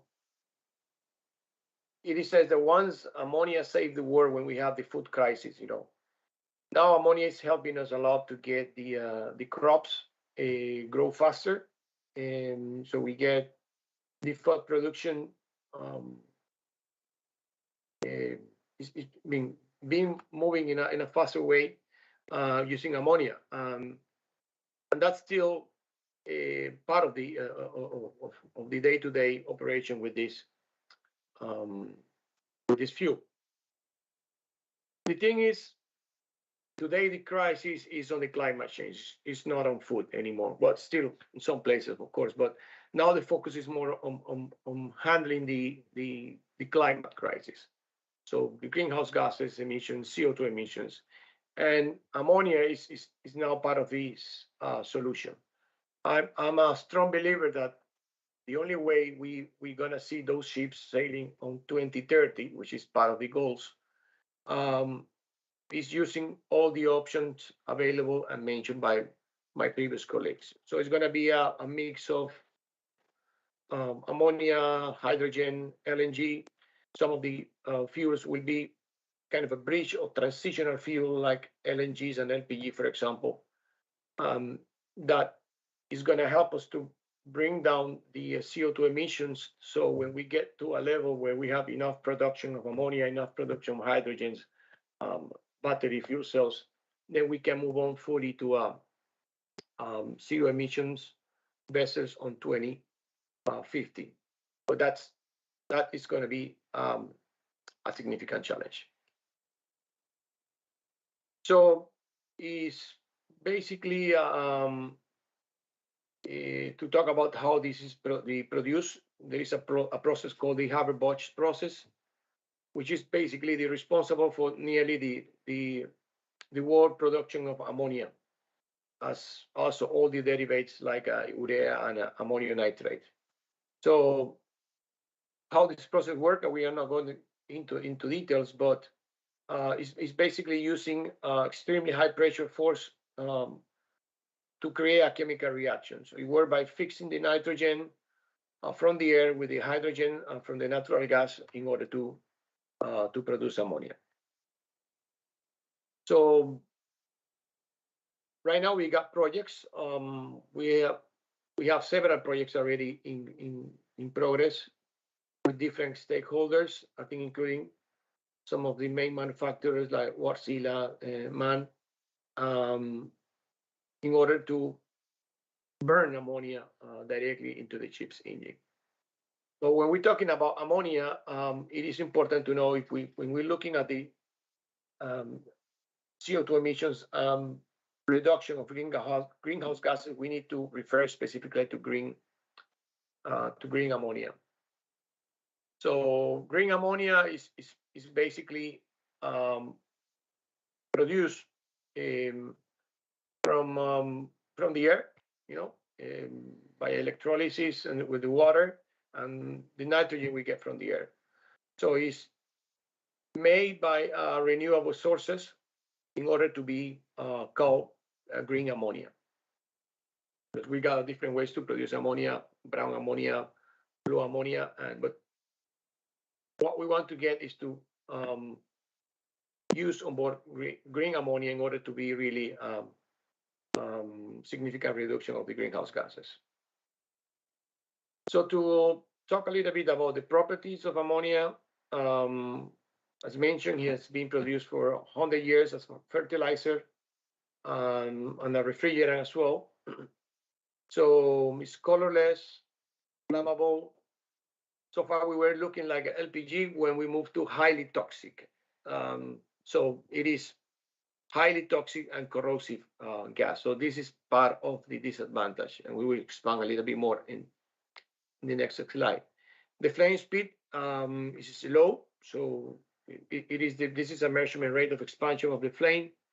There is some formation of NOx during the consumption, highly soluble in water, and low flammability, and it's not easy to burn. And the latent heat of evaporation is high, meaning that no reliquefaction will be required in the use of this gas. So in order to compare some of the properties, you will see specifically the boiling, most important, the boiling transportation is not like the LNG, it's similar to the LPG, -33. The most important is the one on the right, which is the CO2 emissions, which is basically zero. So ammonia burns without the production of carbon dioxide, as mentioned during combustion. However, the low calorific value means that the fuel, the main engine is fueled by ammonia. In some way, we need to have a pilot fuel injection in order to be an option on the market. I mean, there's a lot of research right now, and I know the engine manufacturer will have more information on this topic. So ammonia on board, the toxicity and safety aspect is something we need to highlight. We got the International Gas Carrier Code, the IGC code. This code will need to be amended because today these codes prohibit the use of any cargoes identified as a toxic product as a fuel for the ships. However, partial amendments to this section of the IGC using gases or other low flash point gases are going to be required.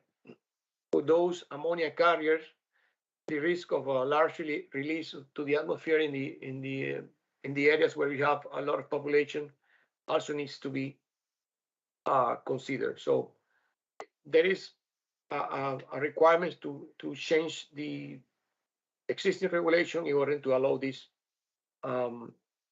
ammonia as marine fuel to be a reality. The corrosivity and material selection from the chemical point of view. This is an alkali and can combine with water. It will form the ammonium hydroxide. So especially in the presence of moisture, it will react and corrode copper, zinc, and many of the alloys. So only, if I remember clear, only iron, steel, and some specific and non-ferrous alloy will be resistant to be used as a tank for this cargo. Anyway, this is something we are already handling on ammonia when we deal with this gas as a cargo. So there is a lot of experience already in place on this marine fuel. Of course, the use of ammonia as marine fuel will, in the future, will require infrastructure for bunkering and ship maintenance. And it is logical to assume that those ports that today are handling ammonia on the terminals as a cargo, they will also handle, the ammonia trade in the future. We expect that they also have the equipment and storage facilities for ammonia, so that those, in certain way, they'll become the foundation of the network of ammonia distribution as a ship fuel in the future. That's at least what we're expecting. We will have to see how the market move. The price on this slide is not correct. The global 100 is it is correct. Sorry, I made a mistake. It's because it was the ton $800. Now it's $1,100, and it keeps rising. So the cost of ammonia is quite significant as well at this moment. It's important to mention also what are we doing with all stakeholders in the industry. We are going to show you a quick design of ammonia engine by man. So there is a lot of research right now. We have already approved in principle several projects globally. The latest one was approved in April. So we're working with the main manufacturers. There's a lot of research on ammonia as fuel for the two-stroke engines. Extensive testing is being done with a complete engine monitoring setup in order to achieve fundamental ignition properties of the ammonia and the two-stroke engine. So we're talking about pilot fuel requirements, emission, etc. So once these research results will be ready, we can validate that information we already have on paper.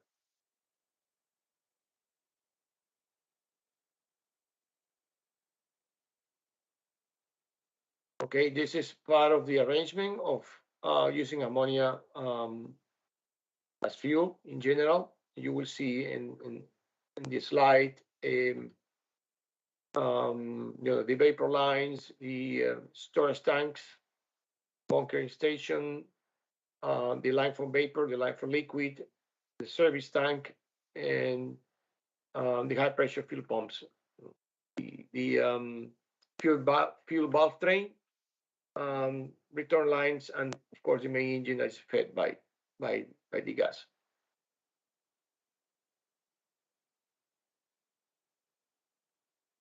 So this is just to give you an idea of some of the projects we have been working. We got several of them, but just point out one or two.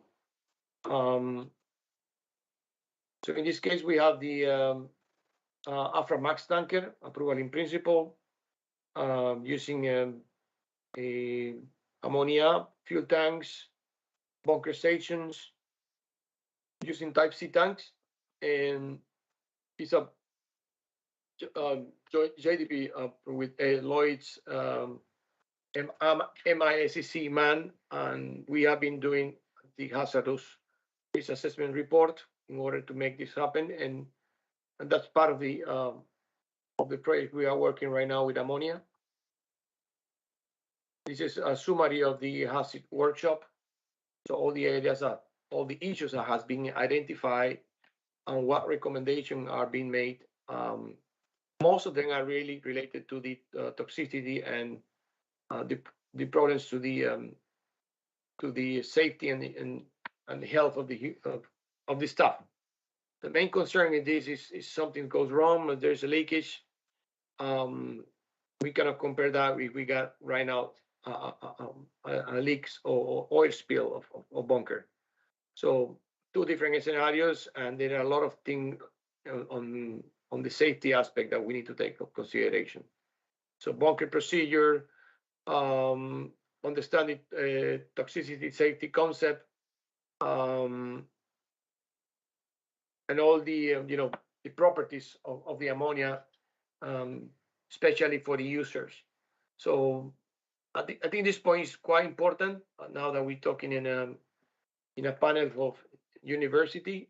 It is important that we got all the crew members really familiar with not only with ammonia but with all other alternative fuels that are going to be in the market when these students are on the ships as a trainee cadet. So challenges of ammonia as fuel.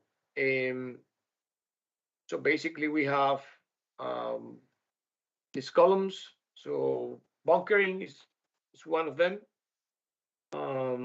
So the loading and unloading of terminal, it is available right now, as we know, as a cargo, but the bunkering structure is not developed for fuel ships in order to bunker fuel. So how are we going to address and overcome these challenges? Developing bunkering procedures like we have for another fuels. We also have to consider the ammonia vapor handling, similar to what we have with BECS, handling the leak of ammonia during bunkering. What could happen, especially with the low temperature issues, the toxicity, etc. On containment, we got technology applied to LNG that can be used as a reference, but we need to work with the existing technology and how can we apply the IGC and the IGF codes. Also taking consideration any environmental control like inerting or dry air of the whole spaces around the ammonia tank. So we got also the technologies applies to the fuel and LNG as fuel. We have to develop those safety system, the supply system to be in place for that transfer to happen. Technology issues, there is not proven technology at marine fuel scale yet. They are, but it's mainly approved in principle. How we can address it, fuel cells, internal combustion engine. We need to demonstrate and validate that the current projects are going to be successful. And this is part of the reason in Lloyd Racer we are working on the first, what we call it, the first mover, and using the green corridors, working together with several stakeholders in order to move from document or paperwork to actions. So this is right now what we're doing. We are doing trials with different stakeholders on different areas in order to validate that this technology is going to work, not only ammonia, but also in the other alternative fuel mentioned. And we got also issues with challenge on the regulatory side, changes needs to be made to the IGC code, and of course changes needs to be made to the rules of the classification societies. And last but not least is going to be safety, which is the most critical, I think, dealing with ammonia. It's very toxic. It's affecting quite significantly health and safety if there is an issue. And the corrosivity of ammonia to the materials where we're going to have been storing this gas. So rules and regulations needs to be amended. Currently, we have restrictions to use a fuel less than 60 degrees. For example, in emergency generators, on gas carriers, we have the option to use the boil off, the burning on the ships. But for other gases, we need to make, there are amendments required to be made on the regulations and the rules of the classification societies. The reason is basically the use of cargo identified as toxic products is not permitted right now. So we need to work on that direction to make the changes in our rules and also the changes on the IMO convention. So what we have developed as classification society, we have a guidance notes for fuel system risk assessment and hazard identification on hydrogen and ammonia. That is the guidance used on most of the project we have right now, on most of the approval in principle we have in place. This is, sorry, I was not moving. Sorry, I was talking, but didn't move the slides. Sorry about that. Yeah, this is the guidance notes for the fuel system that was mentioned a few seconds ago. This is already in place in May 2021. This is the one of the latest approval in principle we have awarded to Dalian Shipbuilding Industry Company, ASIC. So this is going to be the first Newcastle Max bulk carrier concept to be powered by ammonia. This picture was taken a couple of weeks ago. So what we're doing prior to grant this approval is we review the suitability and the risk of the design, including ammonia as one of the most promising alternative fuel for the marine energy transition. So the shipyard, the engine manufacturers, they are doing a deep research and they got a lot of expertise on this topic. And the idea of this is work together. It's not only the shipyard, but the designer, the manufacturer, the class society, the terminals, and the government in order to, to approve in principle this design and start taking some actions. I mean, we cannot keep waiting wait until the regulatory framework is ready. We need to start taking action now in order to test the technology and validate that it could work. So in this case, this is a 210,000 deadweight bulk carrier that is in principle going to be able to be powered by ammonia, of course, leading to a zero carbon shipping fuel. So as we can see, this is evidence that the industry is working together to reach the goals and to reach that target of zero carbon fuel in the near future. Could be 2030, could be 2050. It depends on how the things are going to be moving. So in order to reduce that uncertainty, we have developed internally in Lloyd Register a tool called Zero Carbon Fuel Monitor. This is a free tool. If you Google Zero Carbon Fuel Monitor Lloyd Register, you will get access to the dashboard. And on that dashboard, you can play with different fuels. So you can put, so I want to know what is the status of ammonia today, for example. What is the status of green ammonia today? So it's going to give me 3 areas that, as a reference point. So it's going to give me how ready we are with technology. It's going to give me also how ready we are on investment, on infrastructure. And the third parameter is going to be how ready we are as a community to accept that new alternative fuel. So this tool is quite very useful. A lot of companies and governments are using it around the world. It's being updated periodically with the new projects. So every time there is something new, every time there is a new development, there is a new progress on any of the alternative fuels, you will get a notification. I mean, you will get in the system and you will see how it's behaving. Okay. So you can make decisions. Okay, you can go now to our dashboard, zero carbon fuel monitor, and you just select which fuel you are interested to know more about, and you will get the different point of readiness depending on technology, depending on the investment, or depending on the community readiness level. So with that, yeah, that would be the final slide of my presentation. Just want to thank University and the MTCC for this opportunity, and happy to keep cooperating and give you support in any way we can from Lloyd's or from the personal point of view. So thanks so much, and I will have a look at some of the questions already on the chat. So okay. NHT is ammonia. Yeah, okay, let's go. Can go ahead and go for the questions. Okay, thanks a lot, Engineer Alberto. Always a part of all the activities from the MTCC. We're glad to have you again on board in today's conference. Yes, indeed, we have got some more questions from the audience. We're really glad that the participants have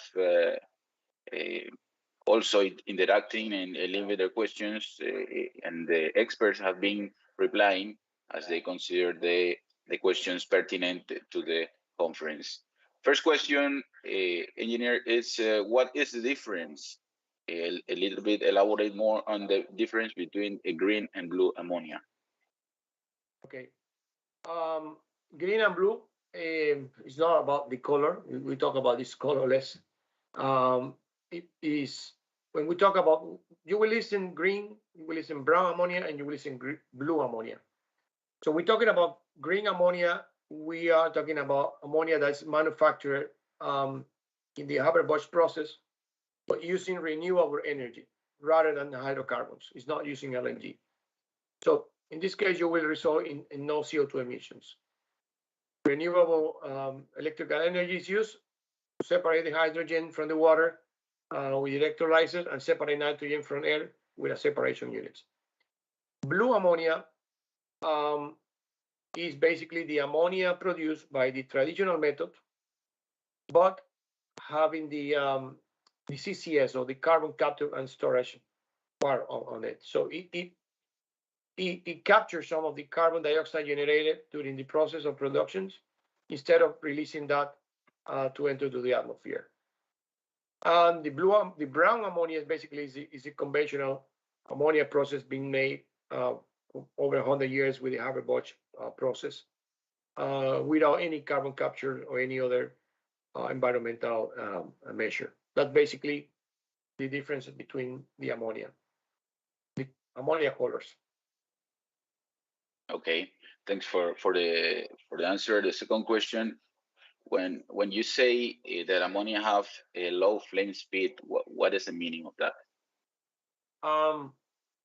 But that basically means the flame speed is measured using the rate of expansion of the flame front. It's kind of a combustive reaction. So the flame is propagate spherically a certain speed. So how rapid and how slow the flame travel from one point to other, that's the flame speed. In this case, ammonia have a low speed, of course, low flammability. I mean, there are some challenges if you want to burn ammonia. So it's not, let's put it that it's not will be easy, and you will need some other tools to make the combustion properly in an engine. So that's basically what's a low flame speed. Okay, thank you, Engineer Alberto. Always happy to have you on board, and also we invite the participants to continue leaving their questions in our chat room, so they can be answered by the experts and specialists in today's conference. On behalf of the International Maritime University and the MTCC-Latin America, we would like to present this certificate of recognition as a token of appreciation for your remarkable presentation in our conference. Thanks a lot. Thanks a lot for all your support to all our activities, Engineer Edilberto. We are happy to have you always with us. Thanks to you, and hope to see you soon. Hope.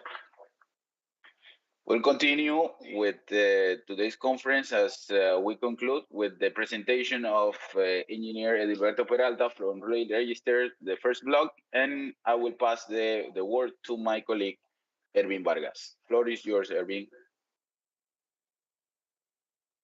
Thank you, our colleague Javier, for that excellent presentation of Mr. Edilberto. This is a good partner. Now we are going to give a short summary of this station one. For us at the MTCC-Latin America, it's very important that we receive for the most important international association class society in this conference.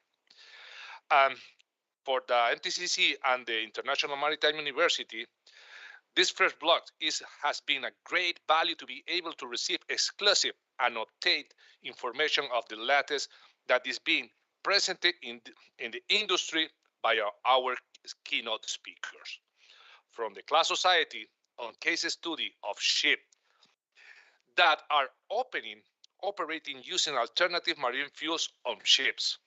For us, it's a great honor to be able to bring together the most important class society in the same stage, to be able to bring together the most important information and exposing the current maritime issues, something that is not very frequently in this type of conference that's happening, which is the broadcast free of charge for all participants worldwide.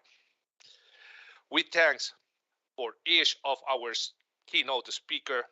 There are excellent presentation, and we hope to continue working as a team, strengthening knowledge and skill with all Latin American region.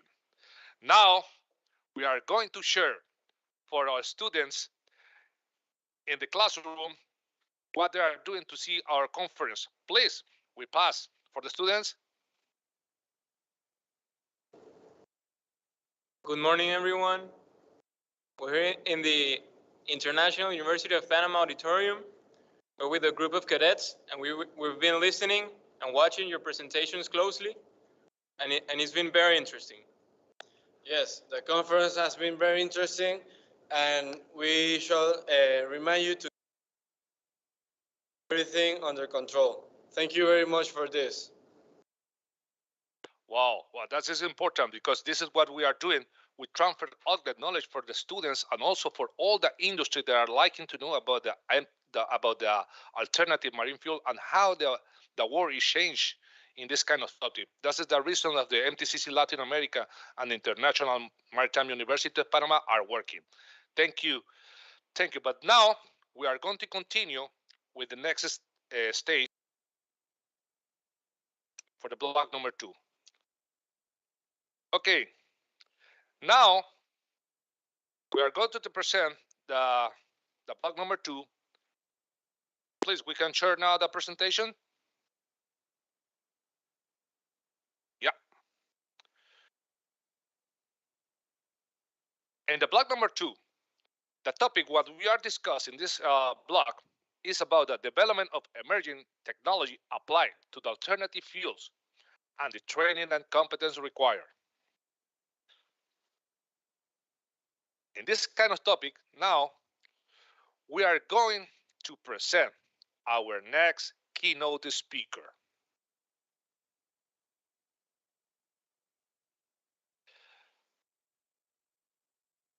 Les Gingle. This is our next speaker. Mr. Les Gingle started his career at ICO, Lycoming, manufacturer of a small gas turbine, as manager of Marine Gas Turbine Service Department, responsible for the support of esoteric yachts and ferries, the numerous advantage military and government application.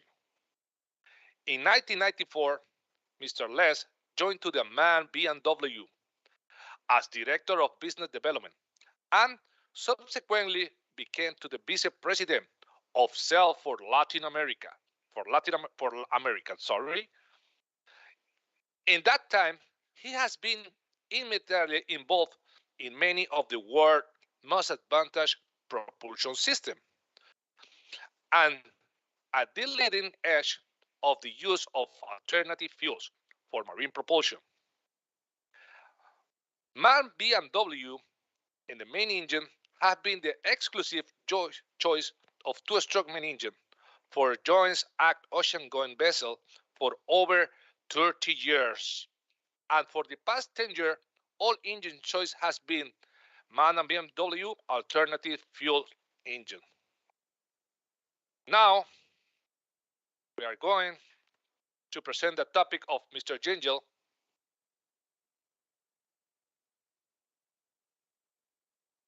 internal combustion engine and their use with alternative fuels. Hello, Mr. Gingell. You can hear me? I can hear you. Good afternoon. Thank you. The floor is yours, Mr. Gingell. I'm so happy on all I have to say you have a very professional voice. You sound like you could be on the radio all the time. So yeah, very good. Thank you. I thank you very much for the opportunity to speak with you all today. I'm not really with all those big engines behind me. I wish I was, but I'm not. But I really enjoy what I do and would like, hopefully, I just had this all queued up too. Share my presentation with you. Okay, please.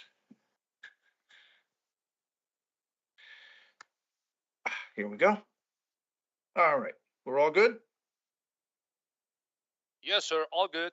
Very good, very good, very good. Thank you.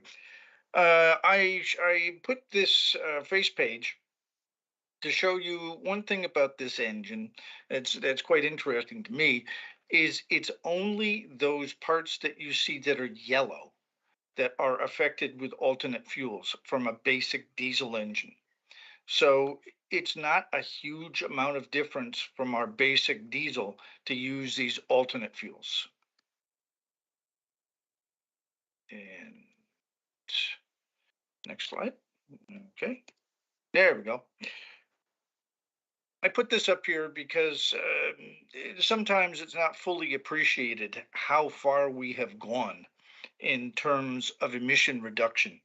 Less than 20 years ago, closer to 15, you could see a ship. Now, this is a good sized ship that's going 60, that uses 60 megawatts and goes 24 knots. Small container ship compared to today, but still, it was going fairly quick. And you see on the right side, the right bubble, the things that were coming out of that. 86 tons of CO2, 14 tons of SO2, and 30 tons of NOx on a daily basis per ship. And this was when we were using heavy fuel oil back in the day. So compared to where we are today, we have made massive improvements in a very short period of time. And this slide everybody got tired of maybe 10 years ago, but this shows you where we're going, where we were, and you see it was virtually unregulated in 2008, your SOx and NOx. And here we are today in 2022, and your sulfur content is extremely low that's allowed, or you need a scrubber. And in addition with the NOx, we have very stringent numbers we have to meet that we do in various ways. With SOx, you have a choice with MGO, marine gas oil, or a scrubber, or using dual fuel. And you may be asking, why am I talking about alternate fuels and I'm on NOx and SOx? Well, this is the reason why. Because these alternate fuels are what are going to affect, particularly the SOx. And SOx in, SOx out. It's not something you can mitigate. And then for NOx, we're good with NOx. We have the Tier 3 technologies, the selective catalytic reactor and the exhaust gas recirculation. and they work as required to meet the latest requirements. And with big engines, Tier 3 is the latest and to date the only future requirement. It doubtful it's going to go past that. And one of the reasons, because the engines are so efficient at 53%, that if you start affecting them badly, then you're going to lose that, and your CO2 will get up, as I'm sure you all know. When you fix one thing, another thing happens. So we go with that. And in fact, we do have as well with this what we call EGR, exhaust gas recirculation. We have another methodology where we use that even out of the Tier 3 area. And we retune the engine with our electronic engines, retune it so that it is absolute max efficiency, and then use the EGR, a small amount of recirculation, to bring it into Tier 2 compliance. And it's pretty substantial. Even with a small, big engine, we've seen 4 to 5 grams per kilowatt hour fuel consumption decrease, which, when you're talking about the amount these consume, is very impressive. These are the two methodologies. Essentially, on your left, you see the SCR, or selective catalytic reactor. And what happens is you put in urea into that dosing, which is on the top, and it goes into that big thing on the right, and that's the catalyst. And very effective, but also quite expensive if you're going to be in the ECA on a regular basis because of the urea requirement. On the right, you see your exhaust gas recirculation, which is that thing hanging off the side of the engine. It's nice because it's not large. It's much more user friendly in terms of capex. I'm sorry, OPEX, much more friendly for OPEX, but higher with CAPEX. So it's a decision, it's a fairly simple math exercise to see how much time you're going to be in the ECA and how much the urea will cost you, and then decide which methodology to take. Right now, it's about 2 to 1 for SCR, but that reason is because it's cheaper. The shipyards or the engine builders have their own SCRs, so they promote that heavily. They charge quite a bit more for an exhaust gas recirculation because they have to buy it from us. So being 2 to 1 is still, we think, quite impressive. But the customers look at it, and the OPEX is so much higher, it makes it a no-brainer. You can see here in both of these, let's take the one on the right, the high pressure SCR. The engine is on the right, and the SCR is on the left, almost the same size as the engine. So you can see it's not insubstantial when you're trying to install one of these on your ship. You know, everything is about cargo capacity.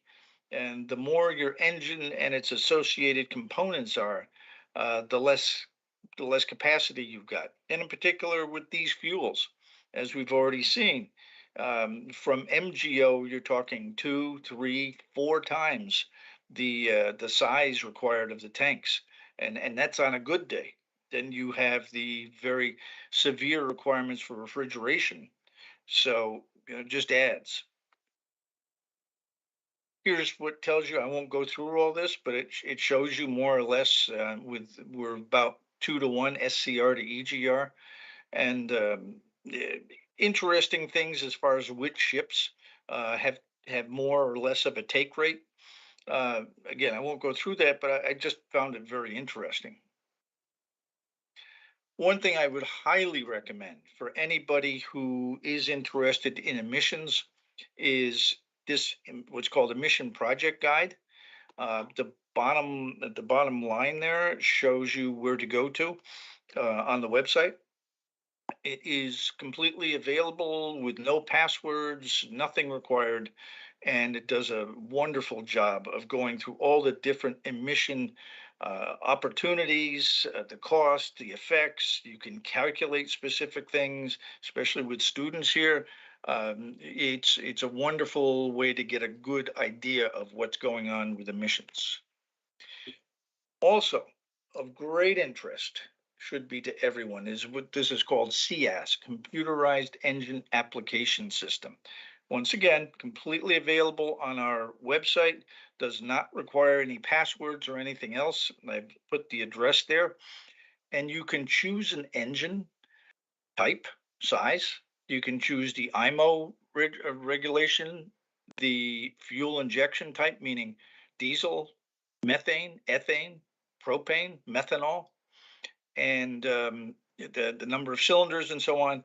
And when you go through this, it'll ask you for propellers and turbochargers and all kinds of additional equipment. But anyways, you can default to the norm, and you'll get a 19-page printout of all the aspects of that engine, the emissions amounts, all the requirements for ancillary equipment, and so on.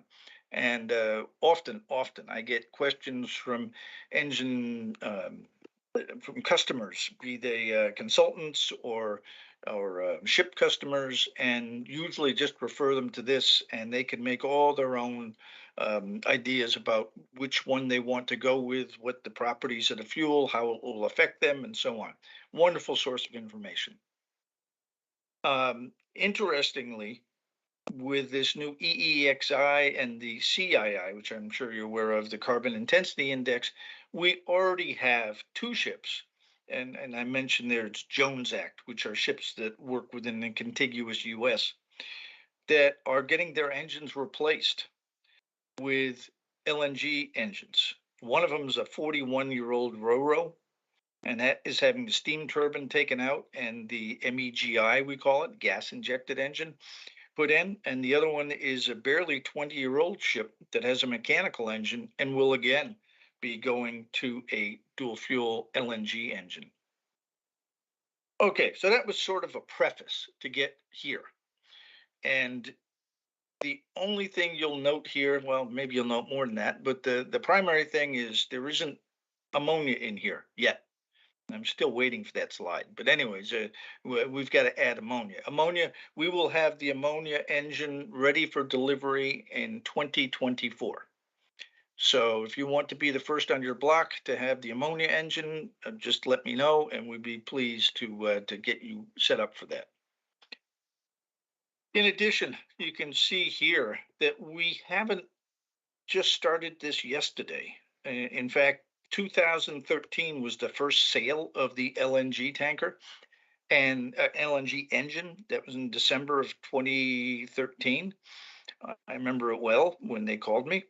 And we had been promoting LNG engines for a decade prior to that. And you know, until recently, the fuel types decided for these ships was based upon what they were hauling. You know, LNG tankers taking LNG, methanol tankers, methanol, and so on. But the first one that was sold was the one to Tote Maritime, and that was a container ship. So, okay, so much for that theory.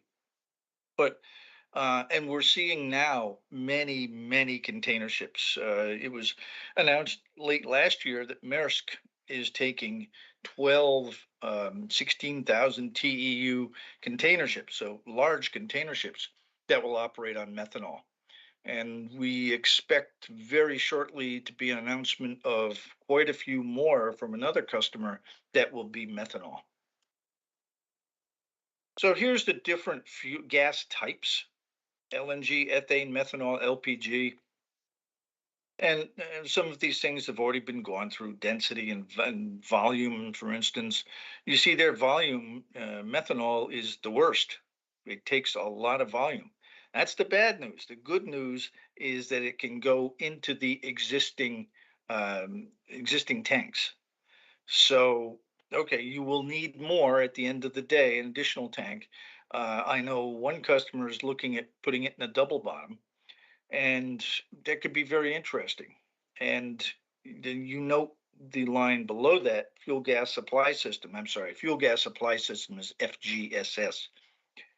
You see that it's 1/5 of what LNG is. So, customers are very sensitive to price. When they go and think about a ship, it usually depends on what they think they can get for a charter. So $2 million bogey just on the fuel gas supply system can make a decision. And by the way, methanol also can meet tier 3 without after treatment by using some water emulsification. So adding a little water, you can get to tier 3 NOx with methanol. Very, very good fuel. Very good fuel. Fuel price, I've seen that asked already. Price is something that you need to ask a supplier, and that they will always tell you, oh yes, it's cheap, until you say, okay, here, I'll sign, tell me. Then it's not so cheap. So we go from there. So there's a lot of information here. Mainly what you want to look at is the right side, because what we're saying here is to reduce CO2, which of course is a function of the amount of fuel used, and greenhouse gas emission. Greenhouse gas is going to start to get a lot more attention shortly. So these are the ways you can do it. And we start from top to bottom as machinery efficiency. And we have very little capability to get much better at this point. PTO, which is power takeoff. It's a very popular thing to talk about, and the take rate is very low. Twin screw, and of course that means twin engine and twin propellers. We like that because we sell those, but it doubles your price for your propulsion system. LNG, speed reduction, carbon-free fuels, and that's where we see that we're going to be going very shortly. To give you an idea here, these are three of the same graphs, but you can see one says 2018, the other one 2020, and the other one 2021. The first one in 18, we expected about 25% of our fleet would be dual fuel, ordering at least, by 2028. And in 2020, we expected 50%.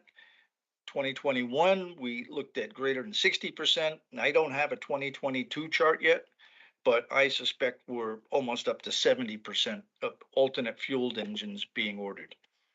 I won't go through this except to offer it for your information. But what it says is we have 726 engines that are on order or delivered, and 218 in service, and many millions of hours already accrued. This is a really, really excellent chart. I take no pride of authorship, but it tells you at the end of the day what is going to happen here. And if you go from marine gas oil, I would go to the fourth column, which is required tank volume. It's very easy then to see, okay, if we say MGO was 1, with down below it liquefied natural gas 1.6, and then you start going down to, for instance, methanol 2.2. Okay, so it's twice the amount of MGO. Then ammonia is actually quite a bit higher. And then hydrogen is 4 point plus with a minus 253 degrees C requirement. For a real ship, I don't see hydrogen. I see today methanol and tomorrow ammonia. And this is something we did with DNV, which you see going from today, and you can start to see in 2040 and so on, and later you can see the uptake of ammonia. I think it's going to happen. I think you can move that over 5 years or more to where it's almost completely ammonia by 2045. I think you can move that at least 5, if not 10 years to the left. The interest level is huge. Like I said, 2024, we deliver our first one, and we have many customers who are very interested in that. And some questions have come up already, and I wanted to deal with it a little bit.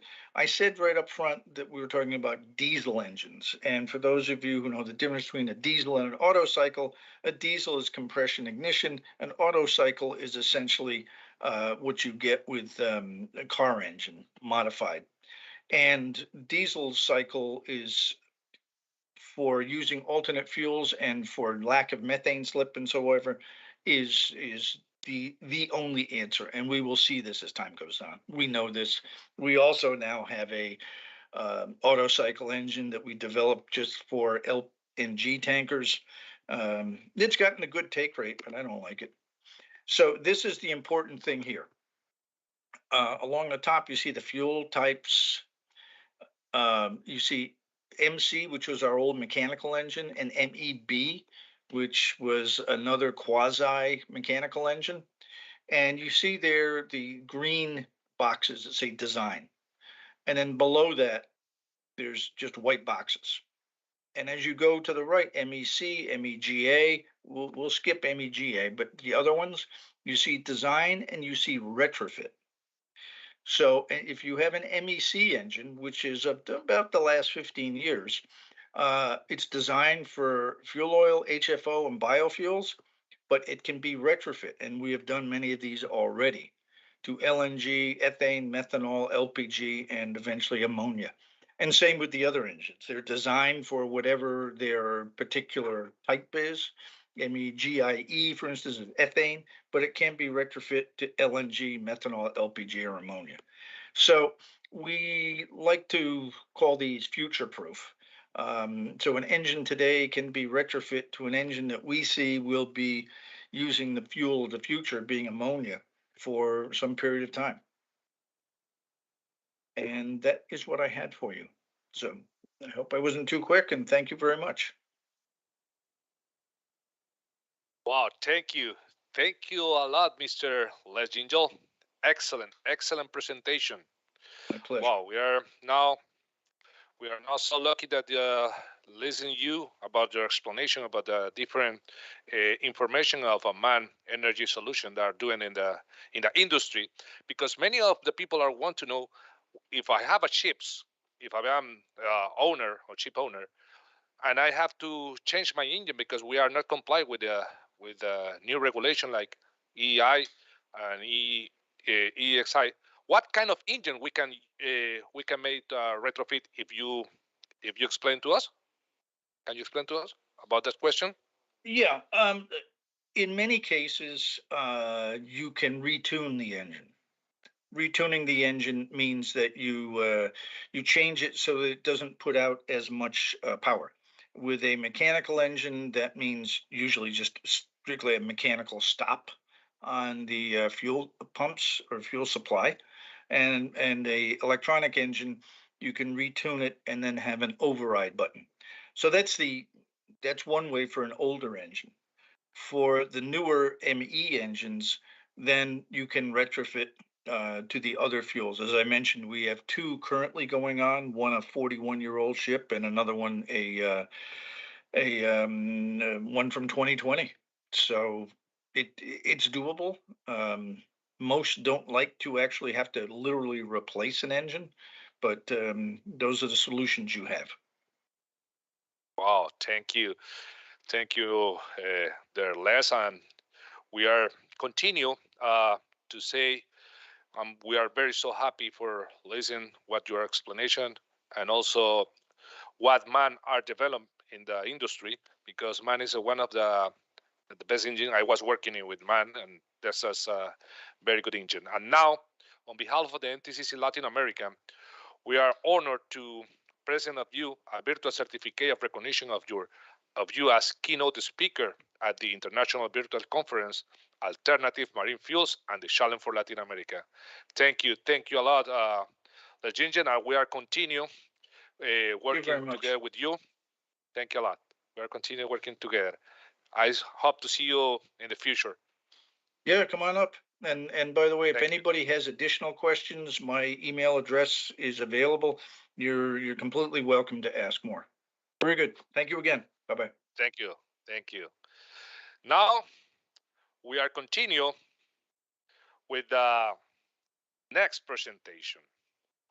For us, it is an honor for me to present the next international speaker at the Conference of Alternative Marine Fuels and the Challenge for Latin America, Professor Dr. Ike Olsher, who is the Director of Research, Nippon Foundation Professional Chair in Marine Technology and Innovation from the World Maritime University.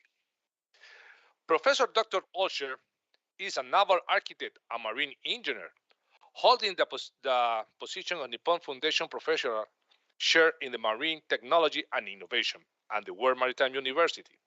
He is currently the Director of Research of World Maritime University, as well as the head of Maritime Energy Management Specialization. He served as the Editor-in-Chief of World Maritime University Journal of Marine Affairs and book series between February 17 and February 19.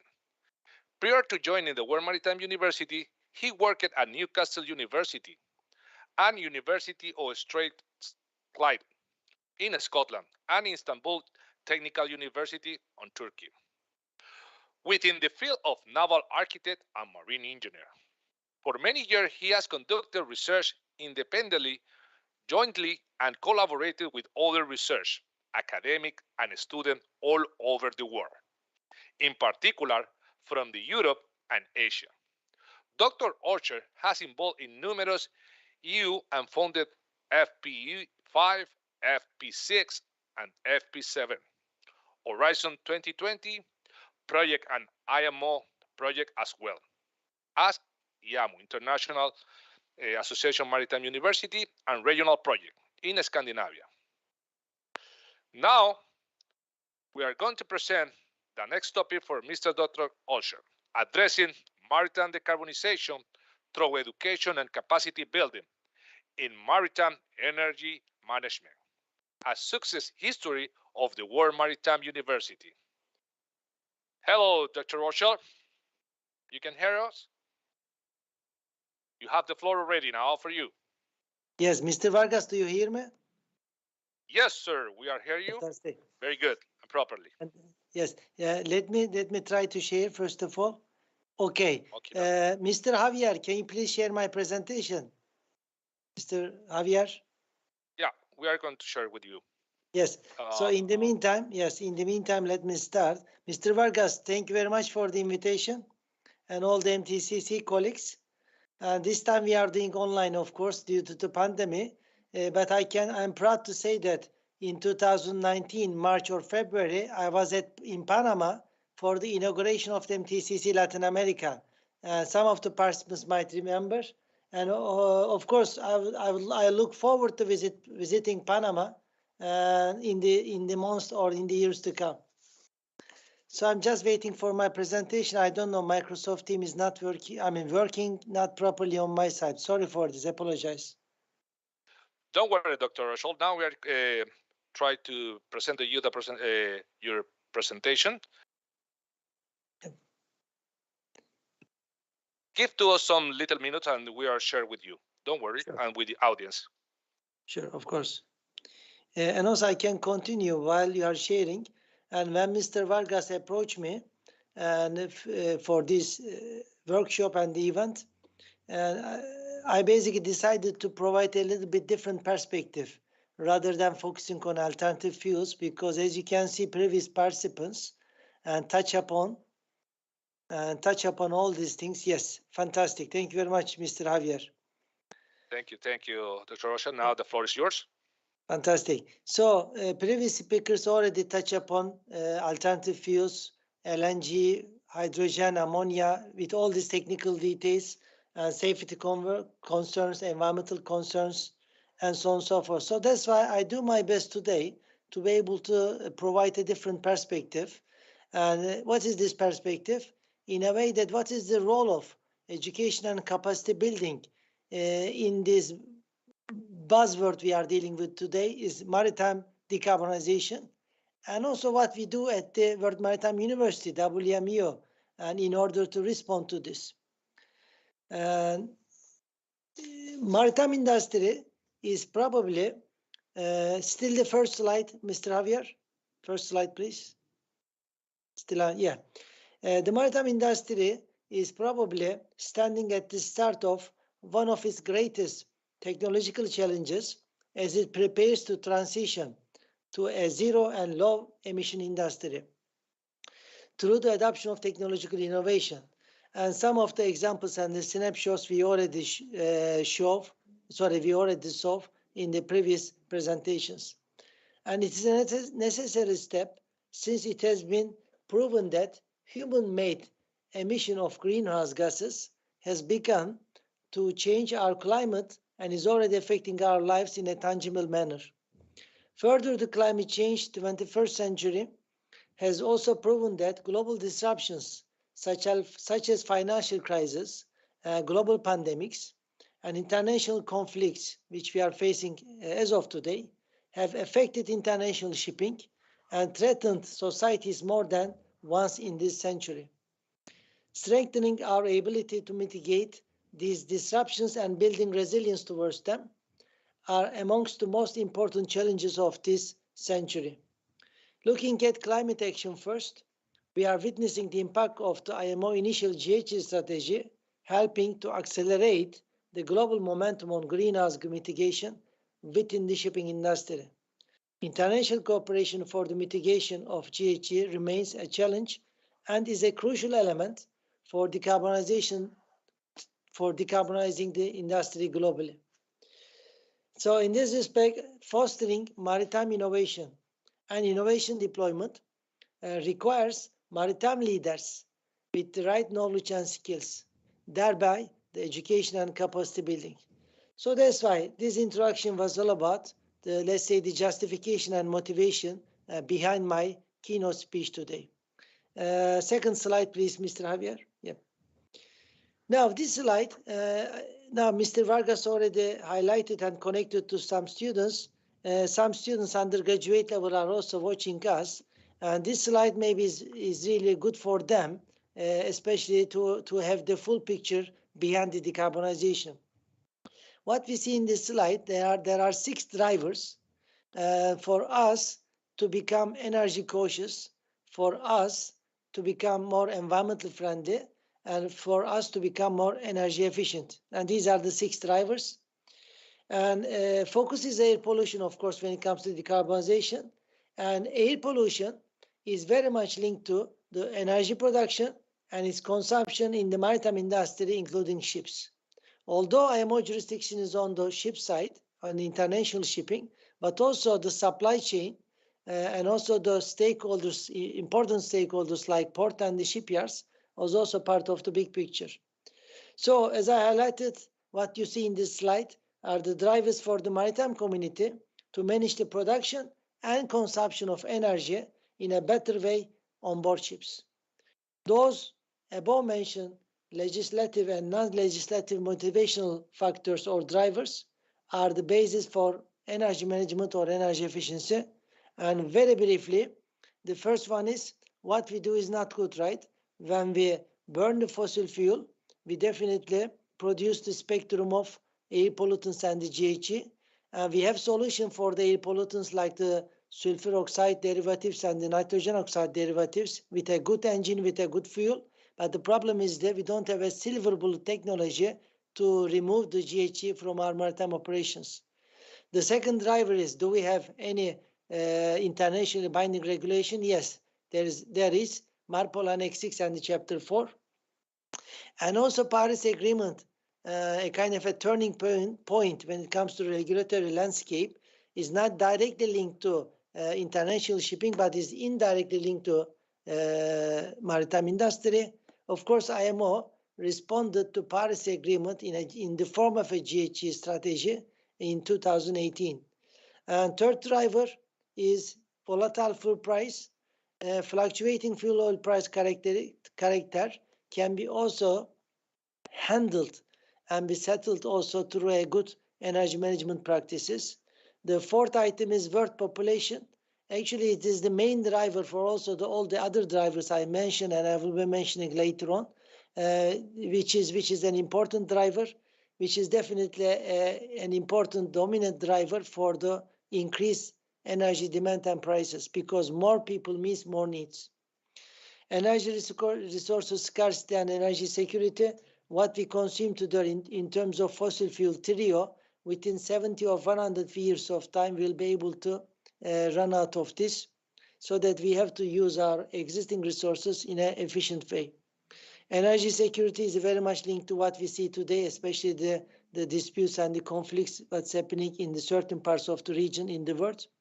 So that's why energy security, which is very much linked to the supply and demand relation of the energy sources, and also another important driver.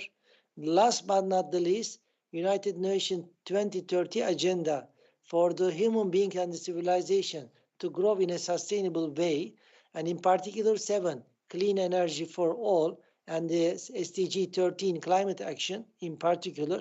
And these are the SDGs, again, are the important SDGs, Sustainable Development Goals, for us to become more environmentally friendly, more energy cautious, or more energy efficient. So all these drivers I mentioned them very briefly have led the maritime industry to become and more energy efficient in the way ships are designed, as well as in the way seagoing vessels are operated and maintained, producing energy for maritime transport and managing its consumption in an optimal way is simply called maritime energy management. The next slide, please. And when it comes to maritime decarbonization, when it comes to, and we call it, or we treat maritime decarbonization under the umbrella of maritime energy management. And the way we see in terms of the way forward is definitely we need a holistic approach. So that holistic approach has to be there, or a holistic perspective is a necessity to understand and overcome the decarbonization challenge. And our approach at WMU, and also the approach we always promote and propose whenever basically come to this kind of occasion, is therefore a holistic and not a single dimensional approach, in such a way that we do not only focus on one aspect like human element or economics or technology. Rather, it is a multifaceted from technology to human element to regulation to economics. We call them key thematic areas. It is important to appreciate the things also in a life cycle perspective when it comes to assessing the impact. Maybe one good example, today we talk about ammonia, and today we talk about carbon capture, storage, and hydrogen. So these are all technology is there. Technology is there, but that technology might be expensive. So economic aspect is a very important element and the dimension. So any technology which will be decarbonization, the international shipping has to be commercially viable. And another element, okay, technology is there, but who will design them? Who will implement them? Who will operate them, right? Who will develop the policies with regards to safety aspect, with regards to environmental impact aspect of all these technologies, which will be definitely settled and handled by the human beings, future maritime leaders and future engineers. So that's why education and capacity building is also another important dimension. One more time, holistic approach is very important, and the items in this holistic approach are equally important. Of course, some more important than the others, let's say, compared to the, for example, technology and innovation is definitely one of the most important item in this holistic view, but of course we cannot ignore the others as well. So the next slide, please, Mr. Javier.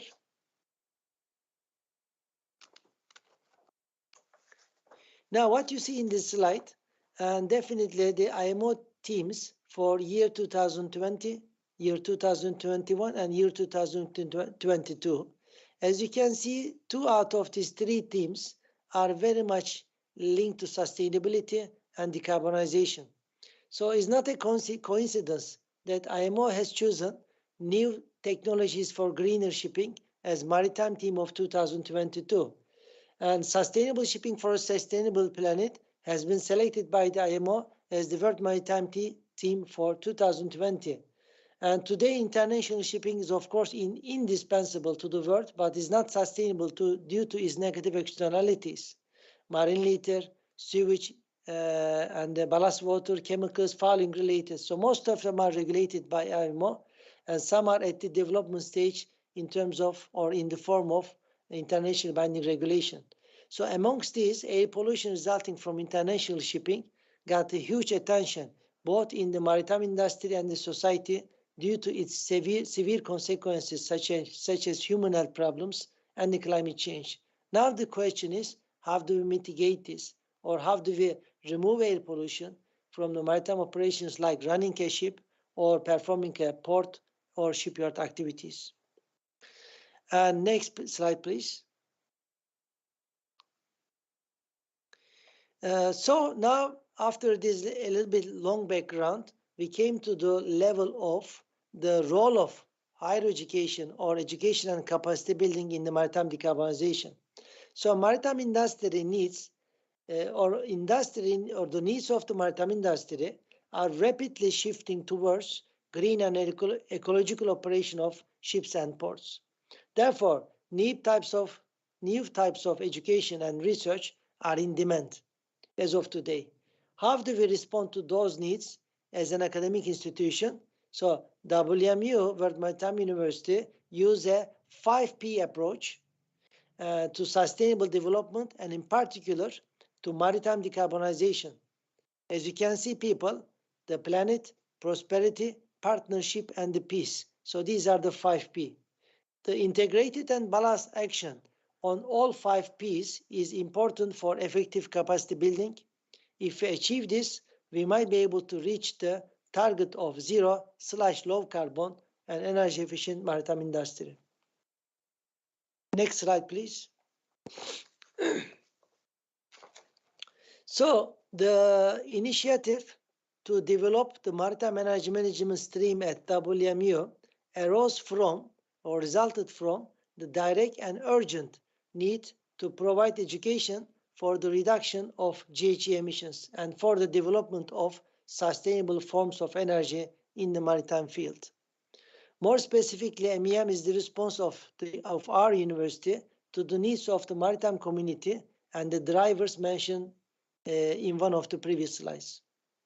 Therefore, at WMU, MEM is a new stream and the direction and a journey which has many elements running in harmony, as we call it, as a postgraduate pathway.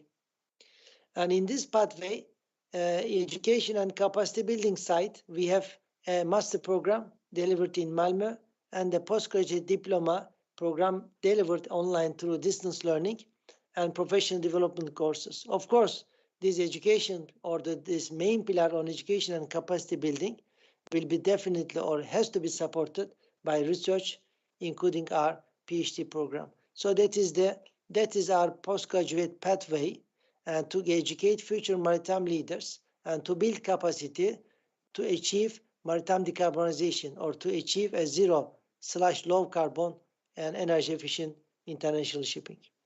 And the next slide, please.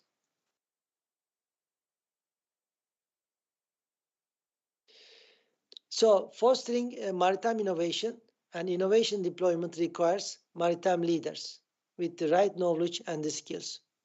And characteristics of a future maritime leader, they have to be the one who will be implementing the policies, right? Or who will be implementing the technologies, who will be integrating the technologies on board ships.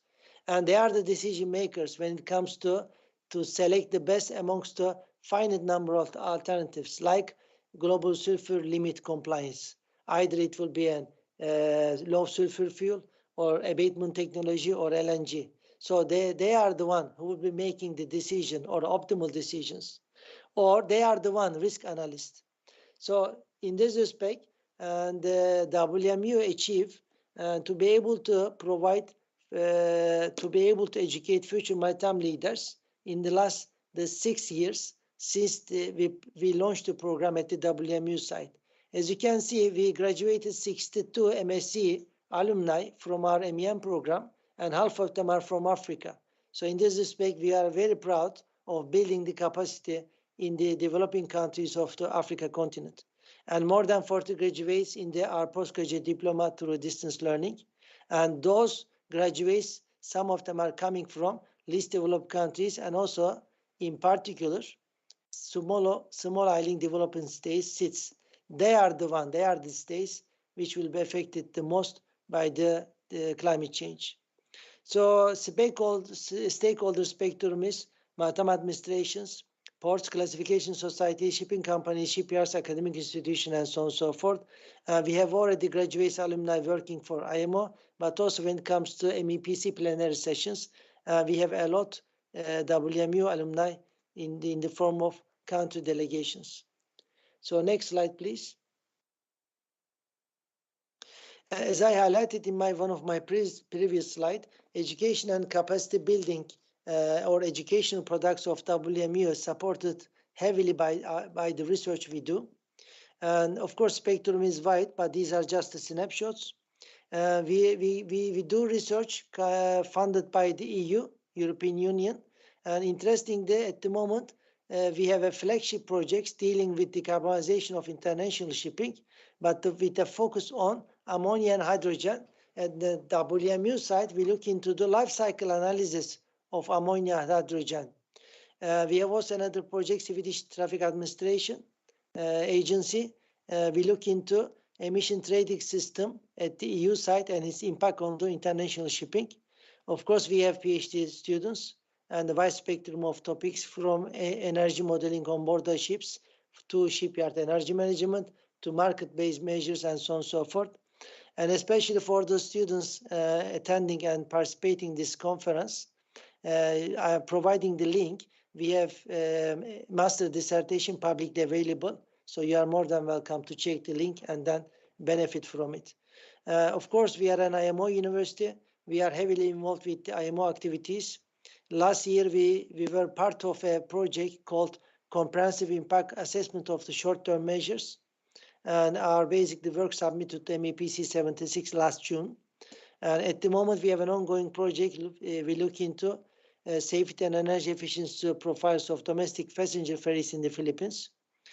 We do workshops, the one you see just at the right side of the slide. And also, more importantly, we produce our results, we disseminate our results, and we basically link our research results to our curriculum so that the students at our university are basically having the latest when it comes to alternative fuel like ammonia, hydrogen, or when it comes to other aspects of the contemporary issues. So that's why our program is very much updated by the latest research we do. Next slide, please. And in addition to our educational products, we are also working with industry partners to build capacity all over the world. I will just give one example. Last year, during the pandemic, we basically developed or conducted 3 workshops all over the world, one in Myanmar, one in Kenya, and one in the Caribbean, in close collaboration with the Danish Maritime Authority. We conducted 3 workshops on global sulfur limit. What we did basically, we brought experts from the Scandinavia. The experts are very much familiar with the global sulfur limit because this region is already sulfur emission control area has been many years. So that's why they share their experience with the colleagues coming from the developing countries. It was a fantastic platform and it was a fantastic capacity building opportunity. And in order to not to consume my time much, and our motto is very simple. We build capacity so that nobody is left behind. And the challenge we are facing is a global challenge. So that's why we have to collaborate. And the global cooperation is very crucial. In addition to the technologies we develop, and in addition to all the other achievements we do. Next slide, please. The way forward, this is my last slide. Definitely, the way forward is we need a holistic approach. It's not only the technology, but also the other key thematic areas. And also we have to find the right combination of the key thematic areas. For example, the set of options, the technical and operational measures and the solution working for a container ship, so that combination cannot work for bulk carriers. So that's why it's very important to understand the right combination of thematic pillars and the measures for shipping companies, for ships, for states, for the maritime administration is an important element for the right way forward. And of course, the umbrella at the very high level, definitely we need a paradigm shift. We need a mindset change. Why? Because we are already 7 billion. So, and the world population is increased exponentially. So that's why we will be definitely having more needs in the near future. So more needs means more world trade, more seaborne transportation. And today also we started to make travels because there is a cheap flight ticket. So we do this basically travel activity because the flight ticket is cheap. So that's why we need a paradigm shift. We need a mindset change and to help decarbonization. Otherwise, pressure will be always on the IMO, will be always on the maritime stakeholders, but that pressure is already too high. So that we need to help decreasing this pressure in the form of a paradigm shift in our mindset changes. Global cooperation is important, I already highlighted. Life cycle perspective within energy and the maritime supply chain is an important element. Maybe the best example of the fuel cell. The fuel cell, if the fuel cell is fueled by the hydrogen, hydrogen is already requiring an energy intensive production. So that's why we have the fuel cell, is environmentally friendly. However, when we look into the life cycle perspective and the whole supply chain, it's not that environmentally friendly at all. So last but not the least, we have technologies today. So they might not be mature, they might be expensive, but technology is already available there. But the important thing is we need to also consider investing on future maritime leaders.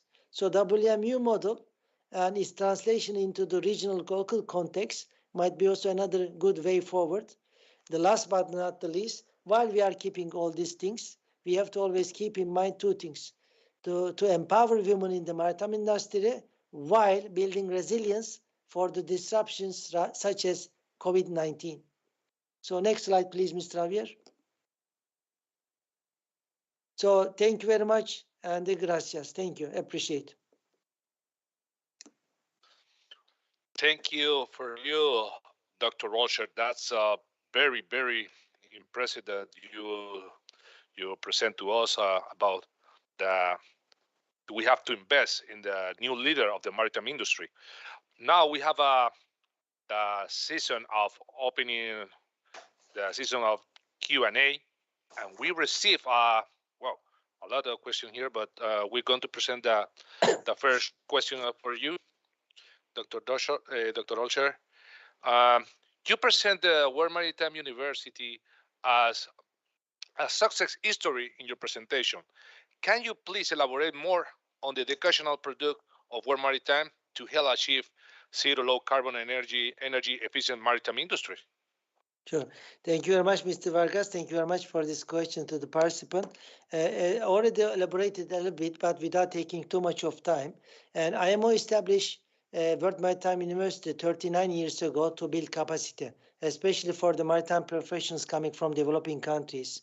So with that mandate, what we did basically, we have 7 specialization, or we call it 7 departments. And in these 7 departments, we educate people, we educate future maritime leaders. The one I'm leading, the Maritime Energy Management, and we have a master program. You have to come to Malmö, 14 months program, and then we have the scholarships supported by the donors of the university. And if you are not able to come to Malmö for 14 months, and if you are a, let's say, busy maritime professional, we have also a distance learning program, which is taking 12 months. So, and on top of this, of course, due to the research activities we are heavily involved, we might have also some vacancies. You have to check our website, and if you are more than welcome, as long as you have the let's say necessary qualification and the skills to apply. We also do a lot with the IMO, so it might be the case we might meet at some part of the world and for a capacity building activity or a kind of a visit we are doing to a maritime administration for audit purposes and so on and so forth. So definitely go to our website, please, and to be able to explore more. And also that you can directly write to me for any other further information you might be looking for. Thank you. Thank you. Thank you a lot, Dr. Rolsher. We are so happy because we are continuing improving and working together with the World Maritime University. And this is the reason that we are here and you are here, sit with us in this conference. On behalf of the MTCC-Latin America and the International Maritime University, we are present a virtual certificate of recognition as a keynote speaker in the International Virtual Conference, Alternative Marine Fuels and the Challenge for Latin America. Thank you, Dr. Olcher. Thank you a lot. We say we are continue working. That's what we are told to everybody. And I hope to see you in the future because this is that good collaboration together. Thank you a lot. Thank you. We are now, would like to everybody of the MTCC Latin America to switch off the camera. We want to tell to the participant that in the afternoon, we are now to present the video presentation for all the stakeholders, what are doing in the change the world of the transition of the carbonization. Also, we want to explain to everybody that after finish the speaker, we want to share the link of the evaluation form. Immediately when you receive the link, you have to receive your certificate of participation. This is what the MTCC Latin America and the International Maritime University are doing for all the participants. Everybody have the certificate of participation in this excellent conference. That's the reason that we are to improve in the cooperation and working together. Now this is the period of we are finished. I'm going to bring lunchtime. Thank you. I hope to see you in 1300. Please, we'll come back soon.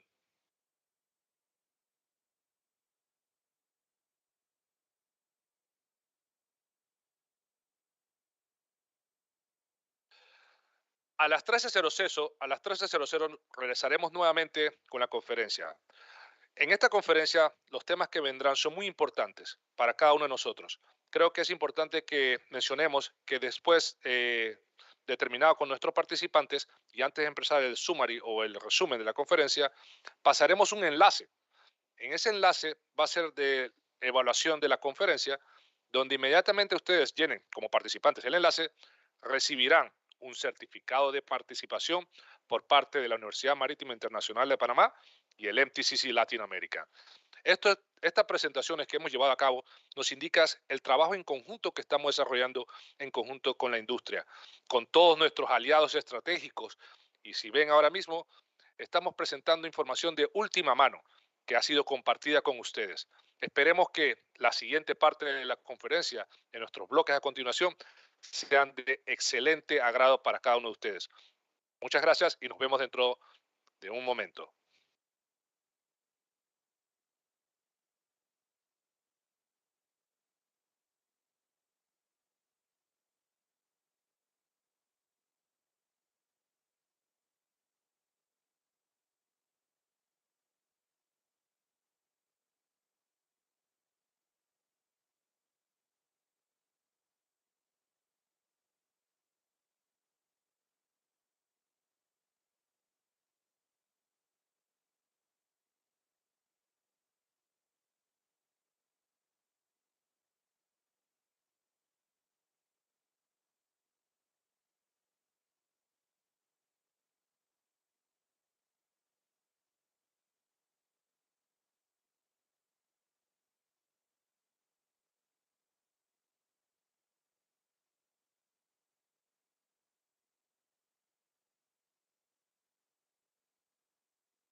Welcome to the MTCC-Latin America. The MTCC-Latin America and the International Maritime University of Panama present the Pilot Project 1, Uptake of Ship Energy Efficient Technologies and Operation. This project aims at utilizing the IMO existing regulations on ship energy efficient technology and operation as a starting point for examining the varied and constraints faced by regional ship owner and operator when implementing or planning such provision and moving toward low carbon shipping. The general objective of this pilot project is to strengthen the uptake of energy efficient technologies and operations by better understanding of the barriers and constraints experienced by relevant stakeholders within Latin America region. Also by making recommendations to policymakers and competent administrations on how to tackle these issues and by disseminating the outcomes of this pilot project. This pilot project 1 has been developed taking into consideration the fundamental role of all the stakeholders acting actively in the implementation of strategies for the uptake of ship energy efficiency technologies and operations. Among the stakeholders, we can mention maritime administrations, government institutions, shipyards, maritime training centers, ship owners, ship operators, ship designers, marine diesel and engine manufacturers, classification societies, marine fuel suppliers, port authorities, port operators, national policymakers, and other interested groups and maritime professionals. This report brings the information obtained to the attention of almost 300 participants and the responsible authority of 17 Latin American countries that have been engaged and trained through direct interaction with MTCC.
Welcome to the MTCC-Latin America.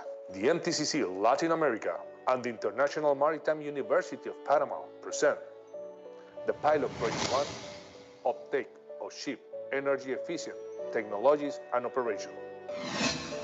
This project aims at utilizing the IMO existing regulations on ship energy efficient technology and operation as a starting point for examining the varied and constraints faced by regional ship owner and operator when implementing or planning such provision and moving toward low carbon shipping.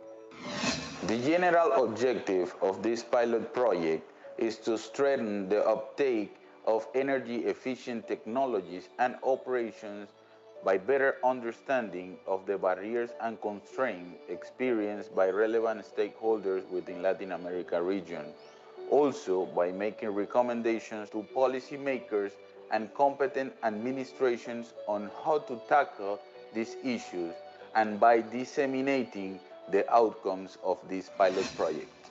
This pilot project 1 has been developed taking into consideration the fundamental role of all the stakeholders acting actively in the implementation of strategies for the uptake of ship energy efficiency technologies and operations. Among the stakeholders, we can mention maritime administrations, government institutions, shipyards, maritime training centers, ship owners, ship operators, ship designers, marine diesel and engine manufacturers, classification societies, marine fuel suppliers, port authorities, port operators, national policymakers, and other interested groups and maritime professionals. This report brings the information obtained to the attention of almost 300 participants and the responsible authority of 17 Latin American countries that have been engaged and trained through direct interaction with MTCC Latin America, as well as through the regional and national workshops organized by MTCC Latin America across the participant countries. The Pilot Project 1 has delivered 5 capacity-building workshops across the participant countries, providing training on IMO's energy efficiency regulation, energy-efficient ship operation, port state control, and enforcement, as well as how to implement measures to improve efficiency on shipping, ship energy efficiency management, and the full data collection methodology in accordance with MARPOL Annex 6. 6 maritime administrations in Latin America were reviewed. 3 of them already adopted the MARPOL Annex 6. Another 3 countries were in the way to adopting the MARPOL Annex 6. With the execution of this pilot project, we obtained relevant information on the common barriers and opportunities from developing countries within Latin America.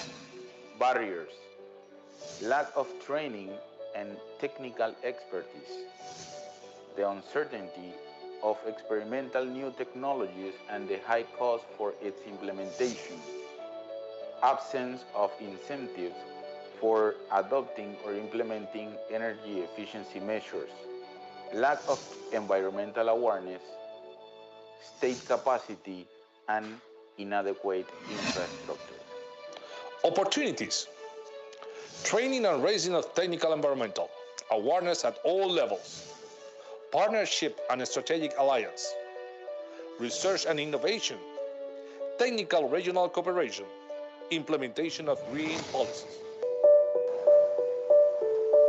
The decisions that we take today will certainly affect our future in all aspects.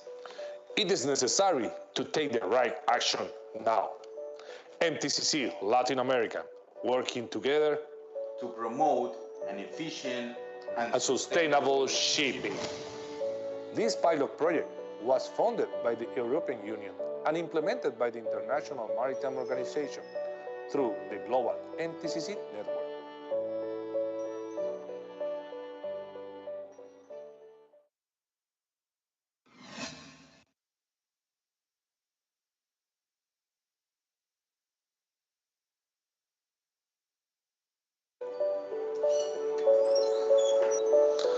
Welcome to the MTCC Latin America. The MTCC Latin America and the International Maritime University of Panama present the Pilot Project 2, Fuel Oil Consumption Data Collection and Reporting.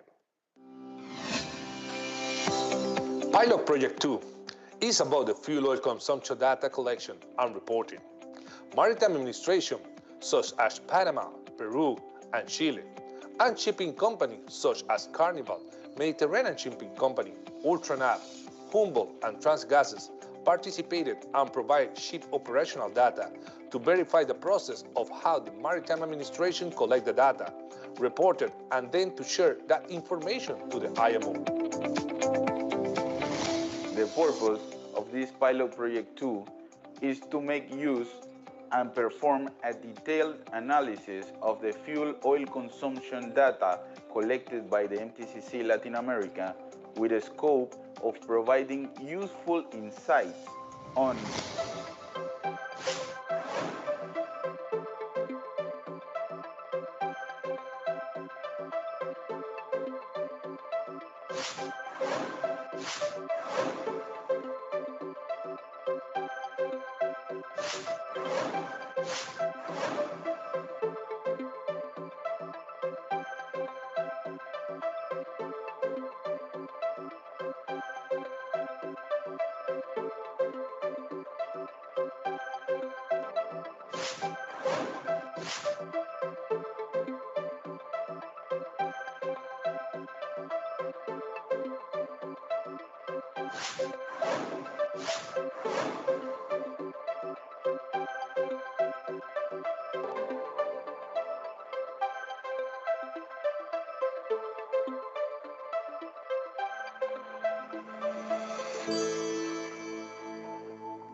lessons learned.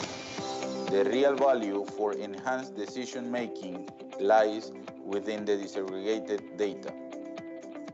Calculations of maritime operations with the automatic identification system data monitoring facilitate the verification process from the flag administrations. Slow steaming and just-in-time arrival information requires sufficient transparency between ship and shore. By effectively using existing technology, the overall process could be enhanced and facilitated in an effective way. Automatic identification system and NUN reports can be utilized to ensure effective regulatory implementation and fast enforcement. Experience gained through Pilot Project 2 enable us to support all parties involved in the regulatory implementation process.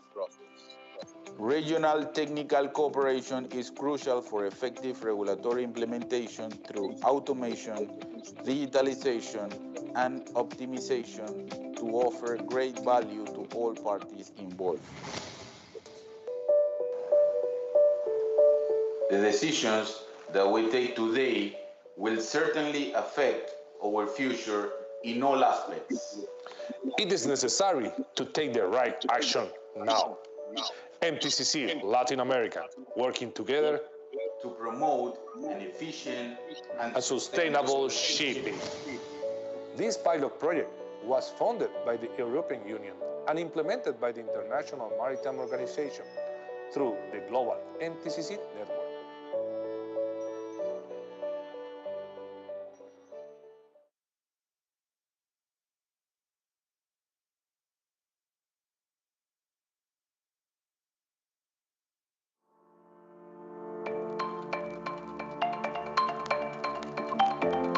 To help customers ensure smooth operations and class compliance, DNV offers to do selected surveys remotely for all ship types. Surveyors based in a dedicated operational center and in 5 global expert hubs work around the clock to solve cases without going on board. The level of assurance is the same as a traditional onboard survey. Your benefits: class compliance with no or minimal disruption to operations, no travel time or costs, no waiting time, faster inspections with the same level of assurance as onboard surveys, global access to specialized experts 24/7, documentation is available immediately after the survey. Crews can prepare for remote surveys in a few simple steps.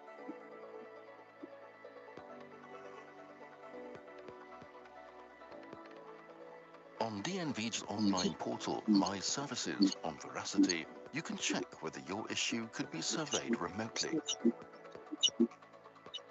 Remote surveys can be offered for occasional surveys that fall between periodical inspections, documentation-based surveys, testing and witnessing systems during normal operations, surveys not ordered together with annual surveys. DNV's remote surveyors work in teams and consult a network of specialized technical experts to solve complex issues. Access to an overview of documentation material, rules, and customer information means they see the bigger picture and solve issues quickly. To demonstrate that a problem has been fixed, the crew may be asked to carry out function testing and share the footage using a live streaming tool. Remote surveyors watch live as the crew demonstrates compliance.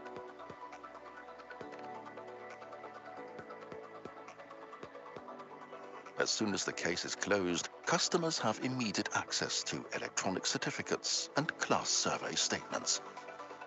Most of the customers rate this remote survey service as an excellent, and what they like about it the most is the communication and follow-up from the assigned surveyor. Remote survey is a big step forward, which allow evaluation of problems reported from vessel. This without attendance of surveyor on board and without unnecessary traveling time. For us, means lower cost.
International policy meetings like COP26 offer politicians a real opportunity to accelerate shipping's route to decarbonisation.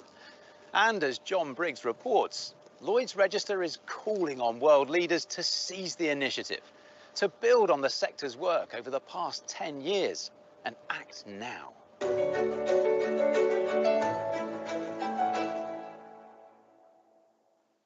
Over the last decade, shipping has made huge strides towards a decarbonised future. For industry leaders, the question now is how best to build on the progress made and to quickly scale up viable solutions.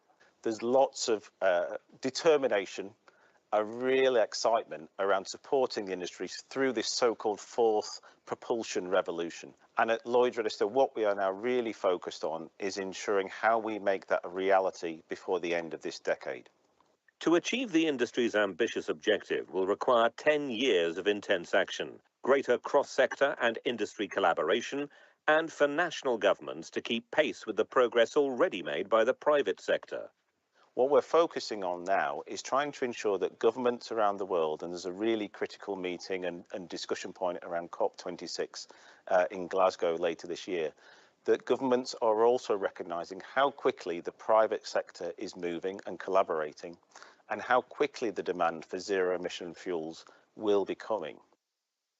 The world's first maritime classification society was also the first to say zero-emission vessels needed to be commercially viable and in operation by 2030. And it's the reason behind the Castor initiative, a collaboration between 6 global partners, including Lloyd's Register, drawn from the maritime sector and beyond. We need to solve this energy transition equation together. We need friends, we need partners, and this is why I'm extremely proud of the Castor initiative, which comprises of 6 partners. The 6 aim to design, build and commission the world's first ammonia-fueled tanker by 2025. World-leading car society, we have a world-leading shipyard, we have a world-leading engine maker with a world-leading ammonia producer, and we've got a world-leading port authority, all bringing an important part of the jigsaw. The Maritime and Port Authority of Singapore is working on creating the new refueling infrastructure. We are working towards being a multi-fuel bunkering hub to meet future demands of the global shipping industry. Singapore is an ideal innovation lab for decarbonization because we have the elements of a global hub port, International Maritime Center, a top bunkering hub, and a reputable Singapore Registry of Ships. Yara is very enthusiastic being a part of the Castor initiative, and ammonia as a zero-emission fuel is core to our strategy. We are also very happy to contribute making Singapore a frontrunner in zero-emission shipping. Yara have experience of manufacturing ammonia at scale, and whilst the shipping industry has experience of carrying ammonia as a cargo, we don't yet have experience of using ammonia as a marine fuel. Researching the possible marine engines that will use the fuel falls to MAN Energy Solutions. So we got involved in the Castor initiative because we believe in MAN Energy Solutions that cross-industry collaboration is important to help drive decarbonization of the maritime industry. With Samsung Heavy Industries bringing expertise on vessel design and manufacture. Samsung Heavy Industries will always be a good partner for the journey toward decarbonization. The multi-stakeholder project like Castor initiative will be the driving force to bring in an era of energy transition. The Castor initiative is evidence of what can be achieved, a 360-degree approach to decarbonization that could be applied across shipping's value chain. But to scale up these projects around the world and to make the innovations commercially viable, governments and policymakers now need to act. We want to hear critical and clear, decisive investment in the land-based infrastructure, and give the private sector the confidence that the land-based infrastructure, which is more national in terms of its investment, is moving at the same pace as shipping. So, Nick, I'm going to put you in a room at COP26 with all the policymakers. What are you going to demand of them? I'm going to say we can make 5% of zero-emission shipping, possibly more, absolutely achievable by 2030.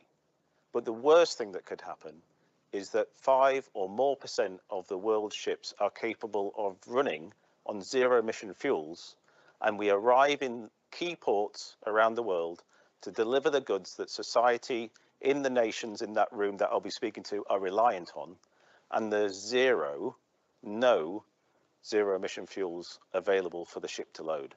That's the scenario we need to work together on to avoid.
Toward low carbon shipping. The general objective of this pilot project is to strengthen the uptake of energy efficient technologies and operations by better understanding of the barriers and constraints experienced by relevant stakeholders within Latin America region.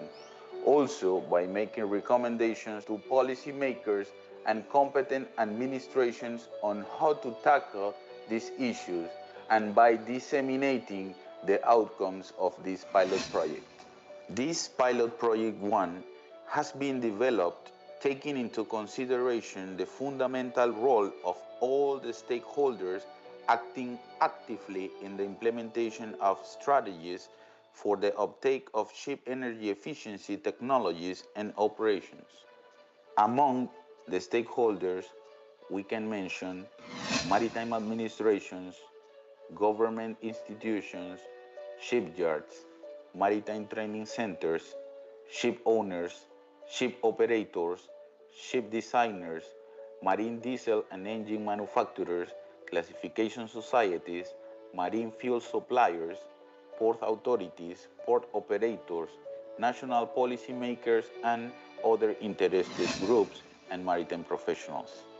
This report brings the information obtained to the attention of almost 300 participants and the responsible authority of 17 Latin American countries that have been engaged and trained through direct interaction with MTCC Latin America, as well as through the regional and national workshops organized by MTCC Latin America across the participant countries.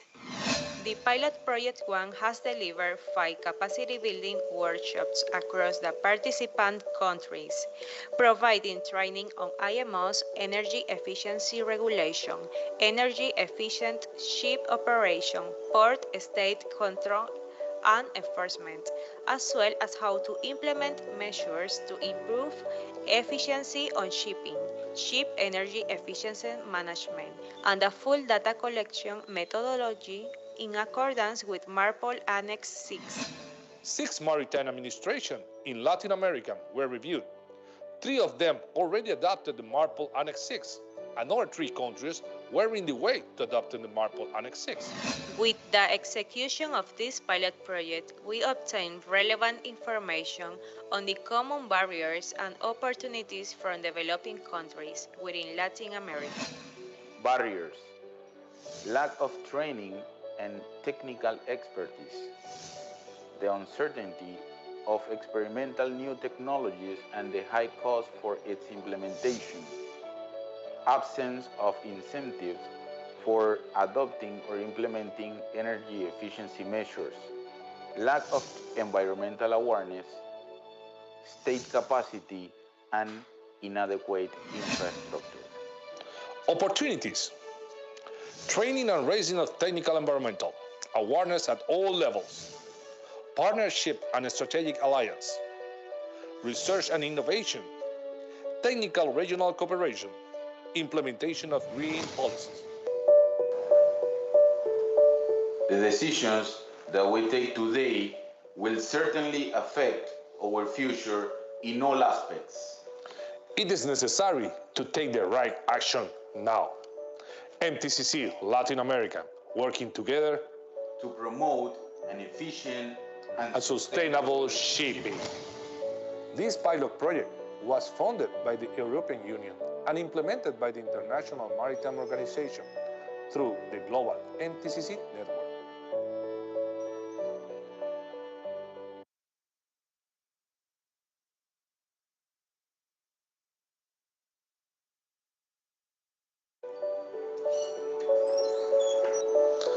Welcome to the MTCC Latin America. The MTCC Latin America and the International Maritime University of Panama present the Pilot Project 2, Fuel Oil Consumption Data Collection and Reporting. Pilot Project 2 is about the fuel oil consumption data collection and reporting. Maritime administration such as Panama, Peru, and Chile, and shipping companies such as Carnival, Mediterranean Shipping Company, Ultranav, Humboldt, and Transgases participated and provided ship operational data to verify the process of how the Maritime Administration collect the data, reported, and then to share that information to the IMO. The purpose of this Pilot Project 2 is to make use and perform a detailed analysis of the fuel oil consumption data collected by the MTCC Latin America with a scope of providing useful insights on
Lessons learned.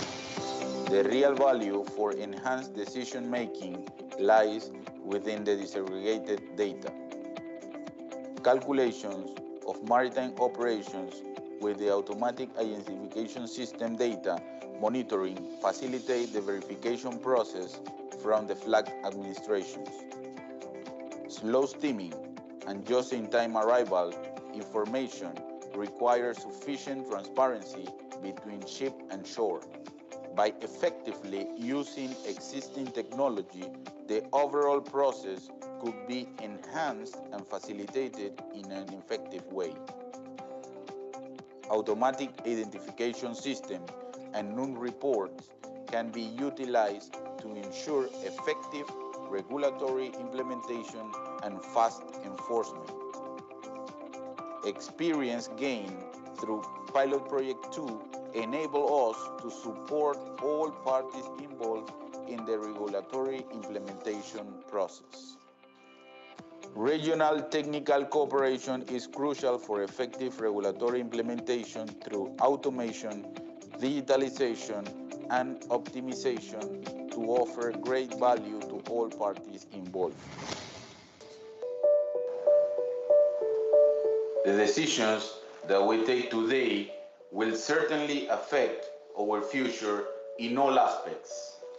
It is necessary to take the right action now. MTCC-Latin America, working together to promote an efficient and sustainable shipping. This pilot project was funded by the European Union and implemented by the International Maritime Organization through the global MTCC network.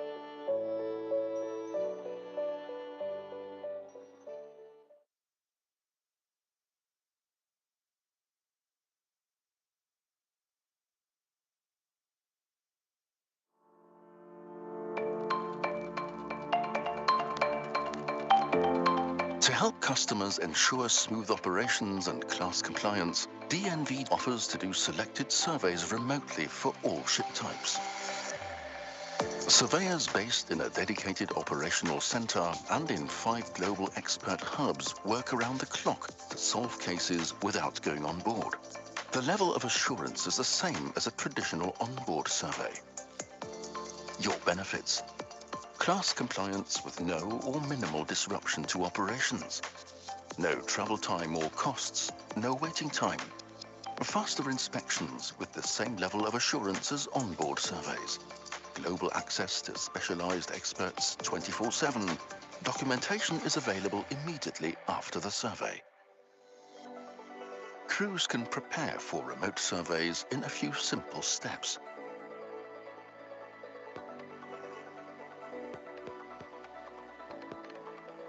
On DNV's online portal, My Services on Veracity, you can check whether your issue could be surveyed remotely. Remote surveys can be offered for occasional surveys that fall between periodical inspections, documentation-based surveys, testing and witnessing systems during normal operations, surveys not ordered together with annual surveys. DNV's remote surveyors work in teams and consult a network of specialized technical experts to solve complex issues. Access to an overview of documentation material, rules, and customer information means they see the bigger picture and solve issues quickly. To demonstrate that a problem has been fixed, the crew may be asked to carry out function testing and share the footage using a live streaming tool. Remote surveyors watch live as the crew demonstrates compliance.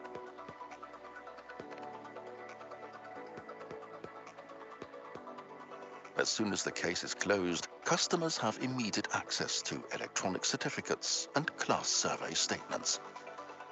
Most of the customers rate this remote survey service as an excellent, and what they like about it the most is the communication and follow-up from the assigned surveyor. Remote survey is a big step forward, which allow evaluation of problems reported from vessel. This without attendance of surveyor on board and without unnecessary traveling time. For us, means lower cost.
We are back.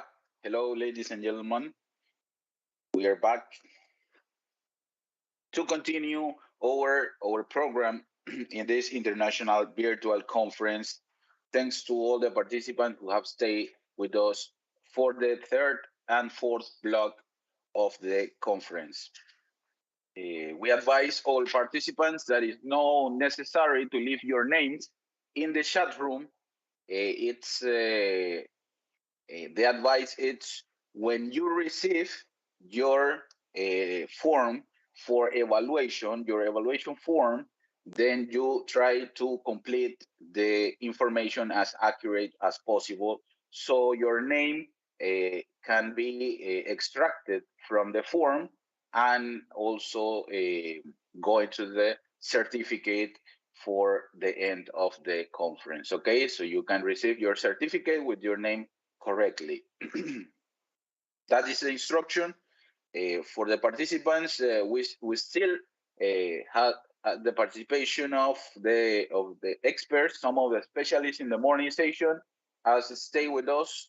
So in any case you like to leave your questions, please put it in our chat room, and the experts and specialists will try to interact with you to continue and to deliver the answers to you. Okay, so now we're ready to continue to move on with the conference, and we will start the block 3, which is related to the supply and storage of alternative marine fuels and energy efficiency measures. It's also, we like to inform you that this block number 3 and block number 4, it's combined English, and later we will change to Spanish language, so we can also cover some aspects in Spanish for our participants to understand the topics that we will be discussed and analyzed during the afternoon session. Okay. Next speaker.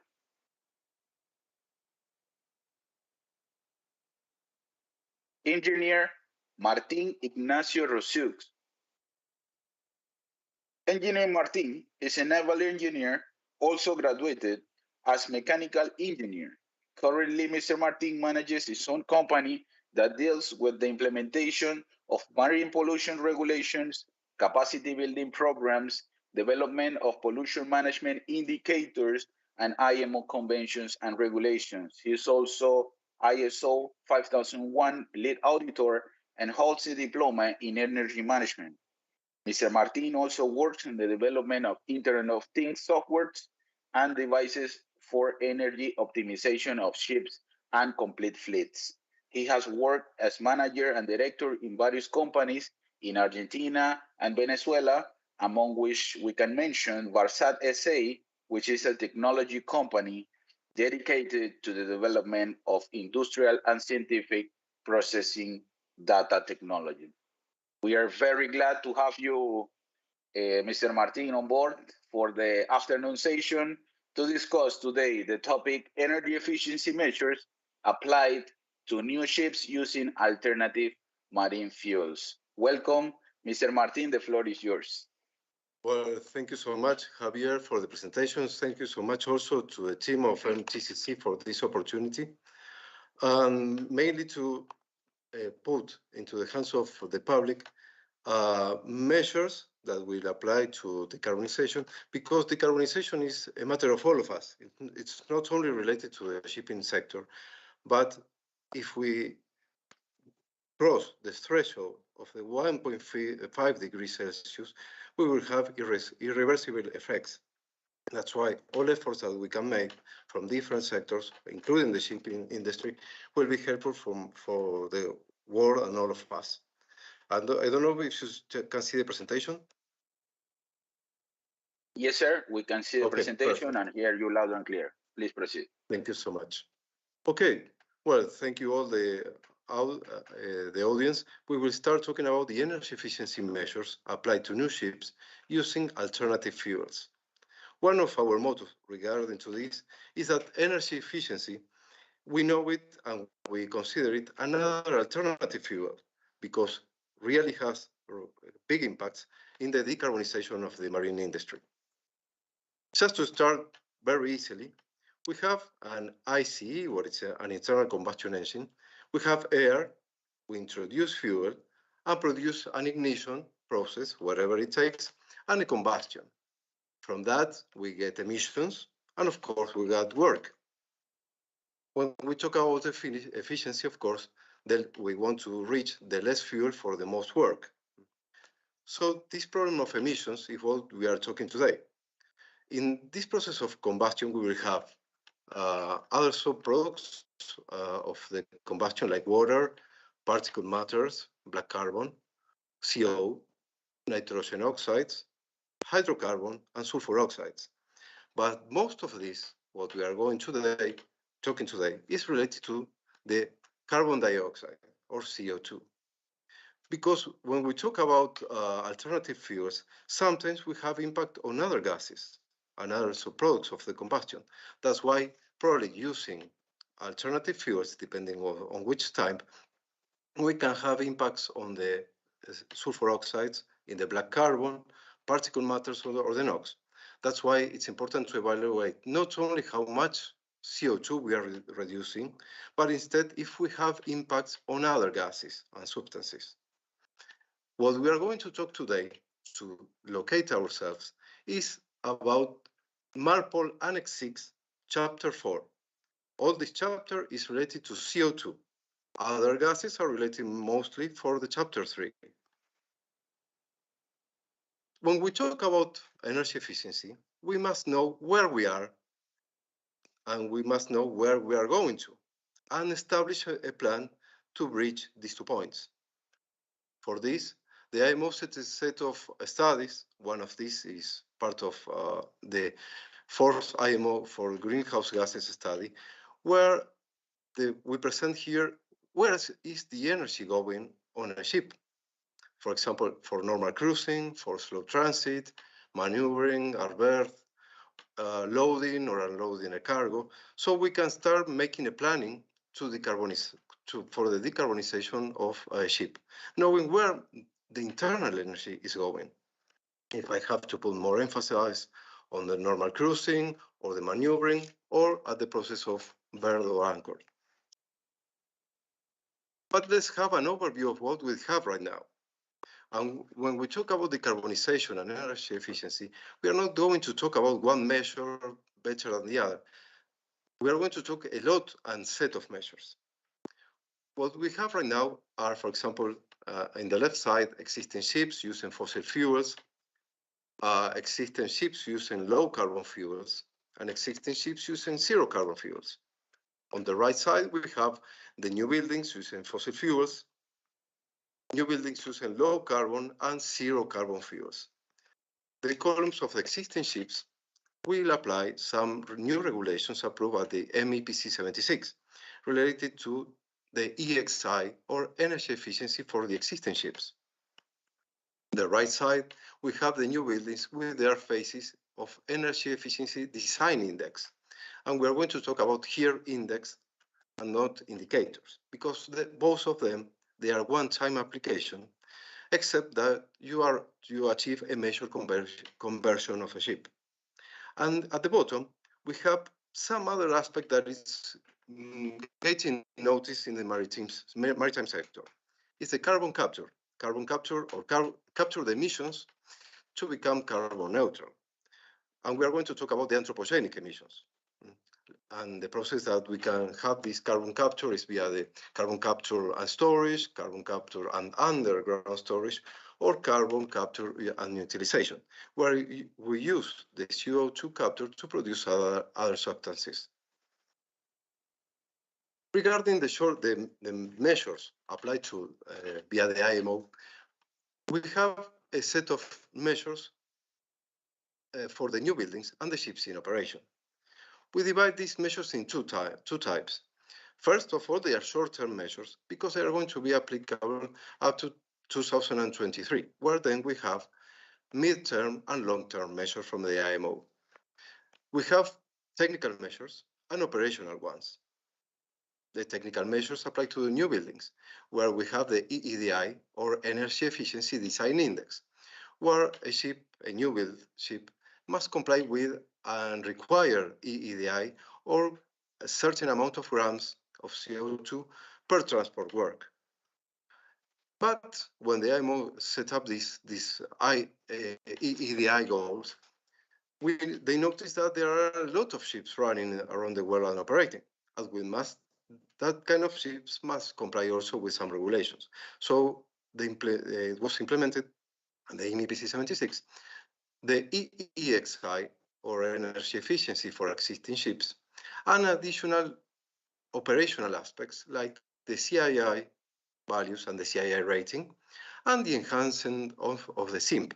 The SIMP is the Ship Energy Management Plan.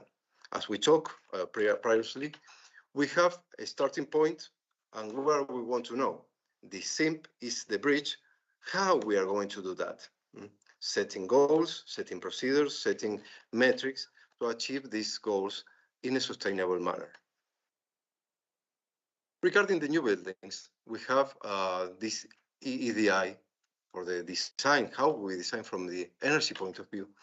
And we will have certain goals to 2050, where the goal is to reduce 70% CO2 emissions from the shipping industry compared to 2008. But the current values for the carbon intensity target must be reduced constantly up to that point. Of course, by 2030, 2040, ships must be truly efficient, but there are a lot of measures that are not yet ready or they are quite immature. That's why we are going to talk about sometimes the TRLs or the technological readiness levels, where is how available is a new technology to be implemented. For example, kites, air lubrication of the hull, rotors based on Magnus effect, and so other measures that can reduce the energy efficiency or improve the energy efficiency of the ship. From the operational side, that the previous was related to the design, but from the operational side, we have the CII. The CII is the carbon intensity indicator. And we are not going to talk about index right now. That is one-time application in the whole life of a ship. But now the indicator has a constant improvement goals. That's why the CII, or the carbon intensity indicator, is calculated via this basic formula. We have the ship, the fuel consumption, the carbon factor of the fuel that we are using. That's why we are talking about low carbon fuels, the cargo capacity, and the distance travel, and some correction factors that we approve and implemented in the next MEPC 78 in June this year. So if we want to talk about the reduction in the fuel consumption, I will put some short points here. We can have the optimization of the operation, an improvement of the propeller, the hull, or change in some cases the bulbous bow, or optimization of the bulbous bow, weather routing, speed, hull coatings, and logistics. So to mention some of the measures that can help this fuel consumption reduction. On the carbon factor side, we have low or zero carbon fuels that all the professionals that preceded me were talking about. Then we have the cargo capacity. It's quite difficult sometimes to increase the cargo capacities if we can put some cargo in the captain's room, but it's something that we have to modify the ship. And of course, the distance travel that depends on the contract. So we cannot do much in that 2 points. And this formula creates a lot of noise internally because some ships will be benefit from this formula and some of them not. Relating to the CII, we have an attained value and a required value. There are numerical values, but we have also a rating. It's similar, this rating to what you have on your fridge at home. A list of colors and letters, where you have A, we have the most efficient ship, and E, we have the least efficient ship. So we have these 5 grades where we have to comply. All ships must be at least in C. And of course, all that is above C in ratings from D to E must reduce its energy reduce its energy consumption or change fuel to reduce its carbon footprint. For the cases where a ship is located in D for at least 3 years, must be set a plan and reduce in 3 years to C. If the ship is located in the E rating, it has 1 year, no more than that, to reach D, and then 3 years additional to reach C. This must be registered in the SIMP and approved, and the measures must be complied with and achievable. This is the short-term goals of the IMO, and this is a constant improvement of the energy efficiency of the ships. We have from 2023 to 2026 set goals based from the 2019 values, where it was the first IMO DCS. And we have, for example, from 2019 to 2023, we have a 5% reduction. Then we have 2% more by 2024, 2% more by 2025, and 2% more to 2026. So you can see that many of the ships must check all the ships must recheck every year this rating. And if in cases that they change the rating from C to D or D to E, must set up the measures to reach C values. From 2026 onwards, this will be revised in the MTCC 2026 with the new values according to the needs of the global warming. What we have as measures for this reduction in energy consumption on the ships? We have some operational measures like SHITA or just-in-time arrival, virtual arrival that is quite common because some contracts are linked with the fixed speed. So we cannot modify this, and we need something that can vary our parameters for the energy performance. We have optimization of the speed. Check that we are not going to talk about speed reduction, but the optimization of the speed according to the contracts and the logistics and the navigation. The optimization of the dynamic trim, optimization of the ballast, optimization of the use of the energies, optimization of the maintenance. This is quite important because you check the measures that we mentioned before. The problem is we must know that every year a ship increases from 1 to 1% its fuel consumption due to hull fouling, due to roughness, increased roughness in the hull. We have hull in the propeller, so that's why it's not the value set in these goals, but also how we maintain our ship. Best operational practice as another operational measure, and crew training. And crew training is one of the biggest key issues of many shipping companies and operators, because some crew doesn't know about the energy efficiency measures, doesn't know about the new regulations, and they don't know how and with what they have to comply with. Of course, on the other side, we have technical measures to reduce our carbon footprint with low or zero carbon fuels, and optimization of the design, and optimization appendices, where we have here a lot of new developments that are in some advanced technical readiness level. For example, the propeller board cap fins, that is a small propeller that is attached in the hub of the propeller. We have optimized rudders. We have appendices for get a better influx of water into a propeller. And with all these measures, we can improve our energy efficiency. And on the other side, we put it separately, but in fact, it's more related to operational measures. It's other stakeholders. These other stakeholders are really tough because we will have to deal with contracts, market-based measures, and the logistics of the ports. Flexible contracts, we have a lot of clauses implemented by BIMCO or other entities, where we can have a set of clauses which allow us to reach different speed levels according to energy needs. And of course, it's a split of the benefits of this between the charterer and the ship owners. Then we have, as other stakeholders, the market-based measures, when we have here like emission trading systems where we can trade our emissions, basically in Europe, not in Latin America yet, where we said we negotiate with carbon stocks. And the logistics, of course, is one of the most important as other stakeholders to have good information and relation with the ports in order to know where a port or a place is available and not be anchored burning fuel in our ship. When we talk about energy efficiency, you will check that we are not going to talk about one or two measures. It's a set of measures. That's why energy efficiency depends on all these aspects.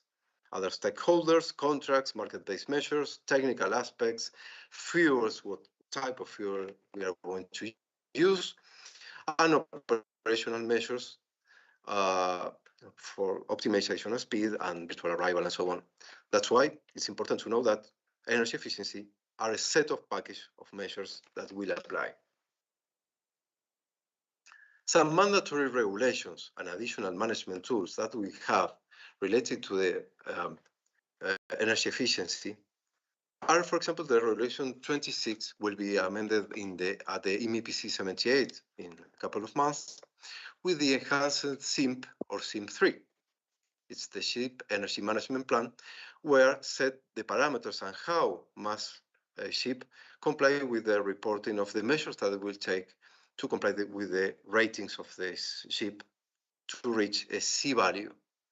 So it's quite similar to the ISO 50001, where you have a PDCA cycle with plan, do, check, and act continuous improvement cycle. Then we have the regulations, the Regulation 28 related to the carbon intensity indicator. And we have a lot of certain resolutions related to this, where we have the Annex 10 to 13, with the C1 to C4 right now, with calculation methods, reference lines for the CII, the reduction factors, and the rating, how we determine the rating of a ship. And by June 2022, at the MEPC values, it will be defined some correction factors for the formula, because not all the ships are rated the same, do not all the ships operate in the same manner. Between the same types of ships are also some differences. That's why we expect that the correction factors will help to standardize this. When we talk previously to the CIA formula, we talk about, there are two types of calculations, in fact. If you check out the regulation G1 of the Annex 10, we have supply-based calculation and demand-based calculation. Because demand-based calculation is about the actual cargo that you are carrying, or it's not mandatory in the IMO DCS. It's not possible to calculate it right now, except from a mandatory point of view. But we have, what we have is a capacity in deadweight or gross tonnage, and this is the formula that we are using. That's why the C1 is quite confusing for the first reader, and then you will check that the application is different. But the main calculation is related to the cargo and the real transport work that we are doing. But as I mentioned, IMO DCS does not contemplate in the reporting this law, so we are going to use the cargo capacity. Some additional tools related to energy efficiency that will help us to comply with the regulations. We have the ISO 19030, where we have measurements in hull and propeller performance, and in a standardized way. So we can check between periods what is happening and how much the energy efficiency is decreasing due to the problems of hull fouling and propeller. So we can have this standardized model to help us to comply with the regulations. we have the TRL analysis to check how mature is a new measure or a game changer technology. When we talk about new fuels, ammonia, hydrogen, biofuels, and so on, but how much ready are them for the application? And indicators for decision making and prediction. This is a key issue. For example, because if you want to measure if a ship is efficient, you cannot measure how much fuel is consuming. You have to check how much is the fuel consumption related to other parameters. Because of course, if you are carrying 1,000 tons of a product, you will have a certain consumption, but if you have 15,000, you will, of course, your fuel consumption will be much higher.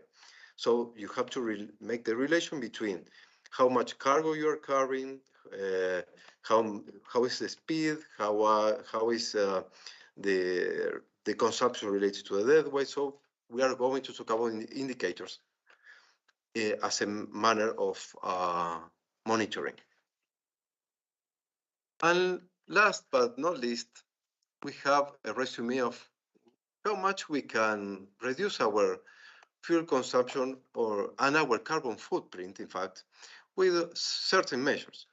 We have, for example, standardized that logistics and digitalization, you can save more than 20%, via speed reduction or optimization, vessel utilization, vessel size and alternative routes, hydrodynamics with the hull coating, air lubrication and constant cleaning, machinery with machinery improvements, weight heat recovery, engine deratings, hybridization of the ships, fuels and energy, as our colleagues talks in this seminar, LNG, LPG, methanol, ammonia, hydrogen, and harvesting energy from the surroundings, like, for example, using solar panels to reduce our consumption of the auxiliary machinery.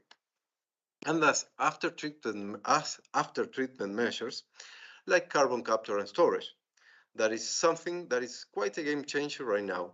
And we want to emphasize this because this measure help us to get involved other stakeholders that are not related to the energy industry.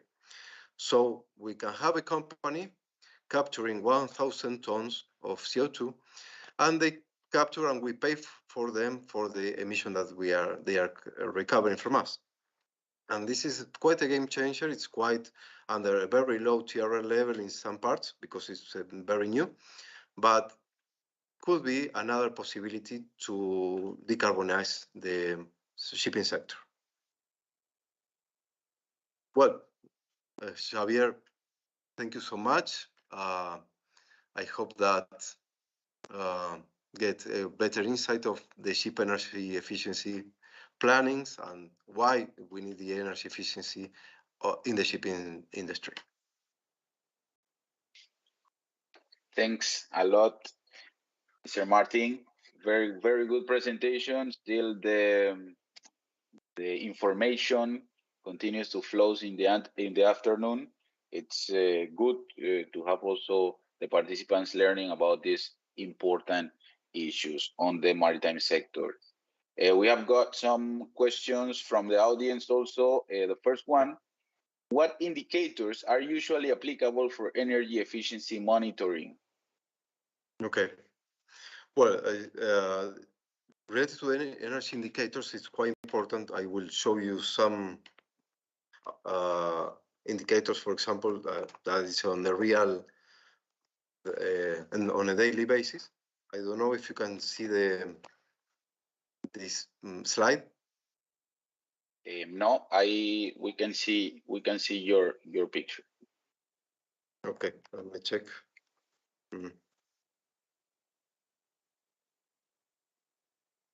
Let me check. Okay, now it's shared. We can see it now. This is a real example of a certain ship, in this case a tanker, where we have, for example, a lot of indicators that we are measuring. Now, this is a work that we are doing on our daily basis. Where, for example, we have the relationship between a lot of indicators. For example, the EEOI, that is the energy from operational indicator, related with this carbon intensity or annual efficiency ratio. We have how much this indicator of energy efficiency of operational indicator is related to the ship speed, or how much is related to the load index.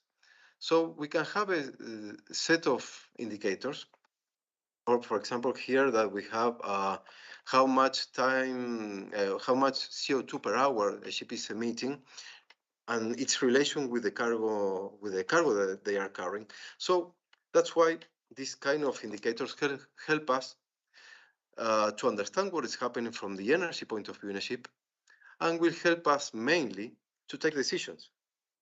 In our case, for example, we use machine learning where we can check what happened, what has happened, and what will happen with the ship under certain conditions. That's why one of the most important things is to use indicators and mainly to set goals. Let me check here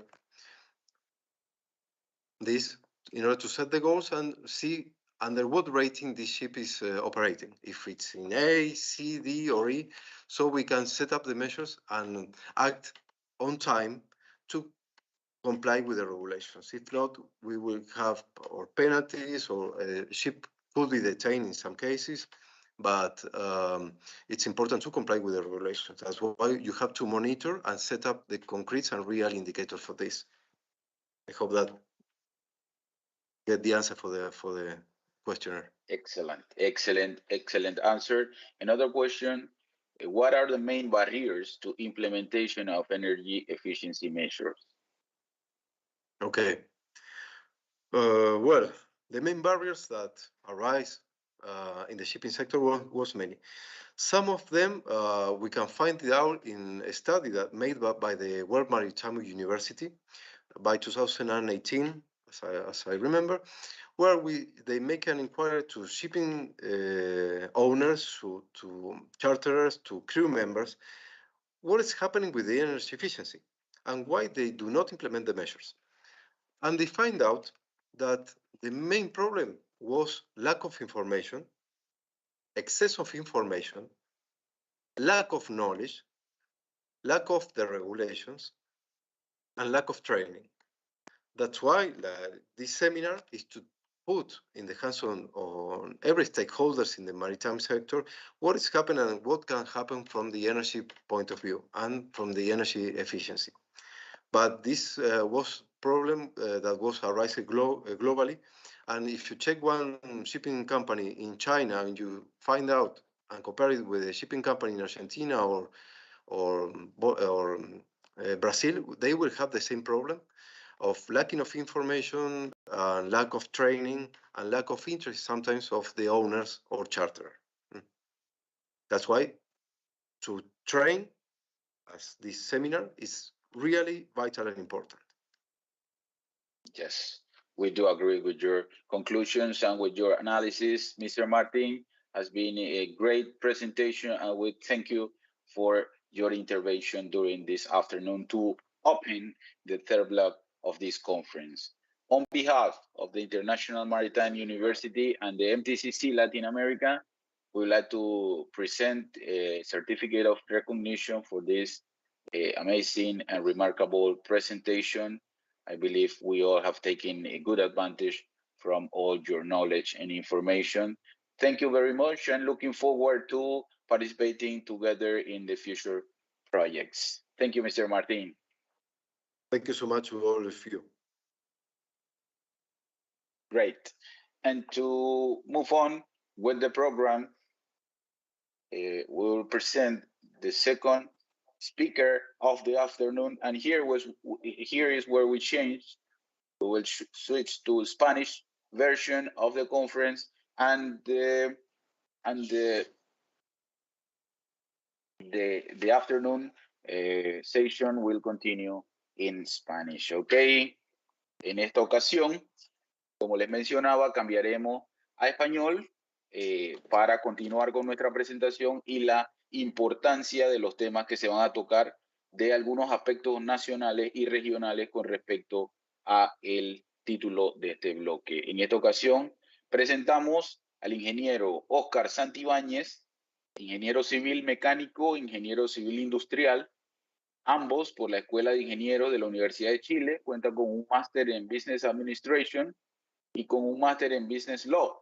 Además, posee un diplomado en Mercadeos Eléctricos de la Universidad de Santa María, en Derecho y Política de la Competencia de la Universidad de Chile y en Regulación Económica de la Universidad Adolfo Ibáñez. Actualmente es candidato a una maestría en Regulación Económica. Desde 1998 ha estado involucrado en distintos segmentos del negocio del gas natural, trabajando en transporte de gas por gasoductos, terminales de regasificación de GNL y comercialización de gas natural, desempeñándose en diferentes áreas de filiales chilenas de compañías internacionales del sector oil and gas, con operaciones en Chile, Argentina, incluyendo responsabilidades en regulación, operaciones, comercialización y desarrollo en el mercado de gas. Hasta julio de 2020 se desempeñó como director de desarrollo de gas de la estatal Empresa Nacional del Petróleo ENAP Chile, y desde agosto de 2020 tiene bajo su responsabilidad la comercialización del gas natural licuado para Centroamérica y países en el área de influencia del terminal de regasificación ubicado en Colón, Panamá, en su calidad de Liquefied Natural Gas Marketing and Origination Director de AES Panamá. Ha sido también miembro del directorio de distintas empresas en transporte de gas por gasoductos y fundador y director de la Asociación Chilena del Derecho y Regulación de la Energía, ADEREN. Nos complace presentarles en esta tarde a todos ustedes a nuestro invitado especial de AES Panamá, el doctor Oscar Santibáñez, quien nos estará presentando el título Infraestructura y comercialización del gas natural licuado en Panamá y en Latinoamérica. Bienvenido, doctor Oscar. El micrófono es todo suyo. Muchas gracias, Javier. ¿Me escuchan bien?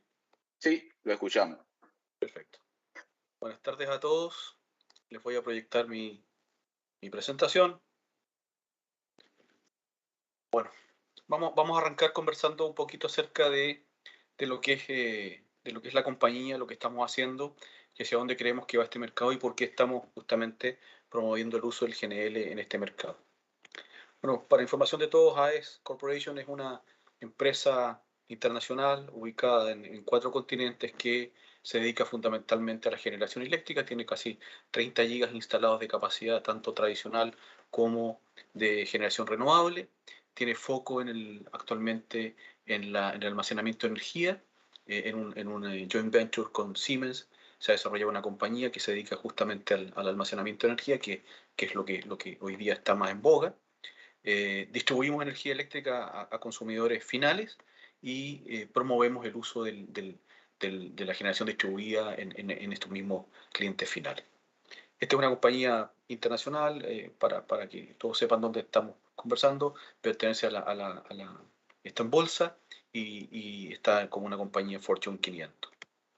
Bueno, en Panamá en particular, ¿qué es AES Panamá? AES Panamá es una compañía de 300 personas que fundamentalmente está enfocada en la generación eléctrica usando recursos tradicionales, como es el caso de la generación a gas acá en Colón, donde hay una planta recientemente inaugurada, ya lo vamos a ver con un poquito más de detalle, y opera otras unidades hidráulicas como Bayano y Changuinola que producen energía hidráulica, y en el proceso de los últimos años ha estado implementando plantas solares y eólicas para dar un portfolio a nuestros clientes de suministro renovable, que en este caso ya alcanza al 67% de nuestra potencia instalada en el sistema eléctrico panameño.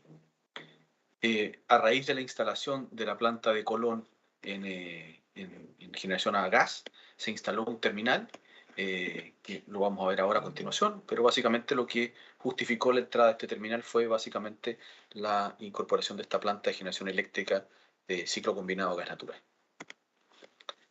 A raíz de que esta compañía, AES, ingresó en el mercado del gas natural en la región, En el año 2003 implementó una solución de gas to power en República Dominicana que partió con un tanque de 160 metros cúbicos de capacidad de almacenamiento. Hoy estamos construyendo un segundo tanque de 120.000 metros cúbicos adicionales que se espera que esté construido en un par de años más. La instalación de este terminal permitió la generación de 2 plantas de generación eléctrica propias, que es AES Andrés y DDP, que prácticamente suman 700, un poco menos 700 megas, más otras plantas de generación que están ligadas al terminal de Andrés en República Dominicana. A posteriori de la instalación de un terminal en Dominicana, se instaló una instalación patio carga de camiones de GNL, ¿sí? Un Truck Loading Facility, que hoy día tiene una capacidad de 4 bahías de carga, que aproximadamente está cargando 10.500 cisternas al año que se distribuyen en clientes industriales, en más de los 70 clientes industriales que tenemos en ese país, ¿sí? Ya hay más de 15.000 vehículos convertidos a gas natural comprimido y se exporta GNL usando isocontenedores en los países del Caribe que son cercanos al área de influencia del terminal de Dominicana. En el año 2018, AES toma la decisión de ingresar al mercado panameño con gas natural. Se gana una licitación con una distribuidora local y permite la construcción de un segundo terminal en la región, un terminal con un tanque en tierra de 180.000 metros cúbicos de almacenamiento, que cuenta con una unidad de ciclo combinado de 380 megas conectada actualmente y que genera permanentemente inyectando a la red. En un par de años más va a haber una segunda unidad, que es Gatún, donde somos socios solamente en minoría, pero va a estar conectada al mismo terminal, vale decir, estamos hablando de un terminal que va a estar abasteciendo prácticamente 1.000 megawatts de aquí al 2024 al sistema eléctrico panameño. Junto con el terminal se instalaron 2 bahías de carga para camiones. Actualmente estamos sirviendo a un cliente que es un generador aislado en la zona de Darién y que recibe aproximadamente 500 cisternas al año. Y desde diciembre del 2021 estamos exportando GNL por vía contenedores hacia Ecuador. Les cuento esta historia fundamentalmente para que vean cómo partió y en la posición en la que está hoy día República Dominicana y cómo ha partido y la proyección que tiene este negocio en particular en relación con el GNL y cómo estamos llevando de manera bastante más acelerada de lo que pasó en República Dominicana para alcanzar los mismos estándares de República Dominicana. Es decir, deberíamos estar apuntando a tener en un tiempo más bahías adicionales, muchos clientes industriales, estar empezando a trabajar en el tema del vehicular y desarrollar todo lo que significa la influencia cercana al terminal, ya sea en Costa Rica, Nicaragua, Honduras, El Salvador, Guatemala, y eventualmente, como ya lo estamos haciendo hoy día en Ecuador, y llegando a Colombia en los próximos periodos de negocios que estamos enfrentando. Lo que es claro y lo que hace diferente un poquito esto es que en el caso de Panamá, lo que existe es un joint venture, ¿sí? Que se llama Colon LNG Marketing, que es un joint venture entre la empresa petrolera francesa Total Energies y AES, que es el proveedor de infraestructura. Total nos provee el GNL en sus barcos y AES provee el servicio de recepción, almacenamiento y carga o regasificación del GNL para uso en distintas tecnologías, como es el caso de lo que vemos acá. Básicamente, las tecnologías de uso están en el centro, hay tecnologías de generación eléctrica, hay tecnologías que usan el GNL para bunkering, otros en la industria, en calderas y en transporte, motores a combustión interna, típicamente buses, camiones y vehículos livianos. Para eso, los medios que nosotros utilizamos para llegar a esos mercados, hoy día lo estamos haciendo a través de cisternas para este cliente en Darién, lo estamos haciendo para Ecuador a través de esos contenedores y posteriormente lo vamos a empezar a hacer, que es lo que vamos a conversar en esta charla, en embarcaciones de pequeña escala, en small scale, le llamamos nosotros, para abastecer mercados más alejados y eventualmente podría existir algún tipo de gasoducto que abasteciera zonas locales cercanas a Colón o a Panamá mismo. Particularmente la nueva unidad que les comenté, que es Gatún, está siendo abastecida por un gasoducto que en términos del mundo de los gasoductos muy pequeño, tiene menos de 2 kilómetros, pero es un gasoducto que nace de la planta y llega a la unidad de generación. Bueno, aquí hay mensajes que a nosotros nos interesa dejar muy claro y patente en la discusión. Lo primero es que el GNL como combustible es un combustible disponible y accesible. ¿Por qué decimos esto?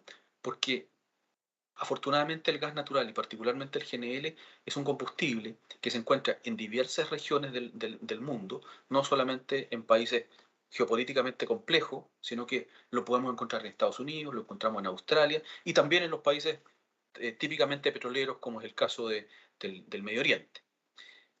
Este mismo hecho ha producido que en la industria se empiecen a desarrollar focos tanto de licuefacción en la producción como de consumo. Como ustedes saben, los dos focos principales en esa línea son la irrupción de China como un gran consumidor de GNL.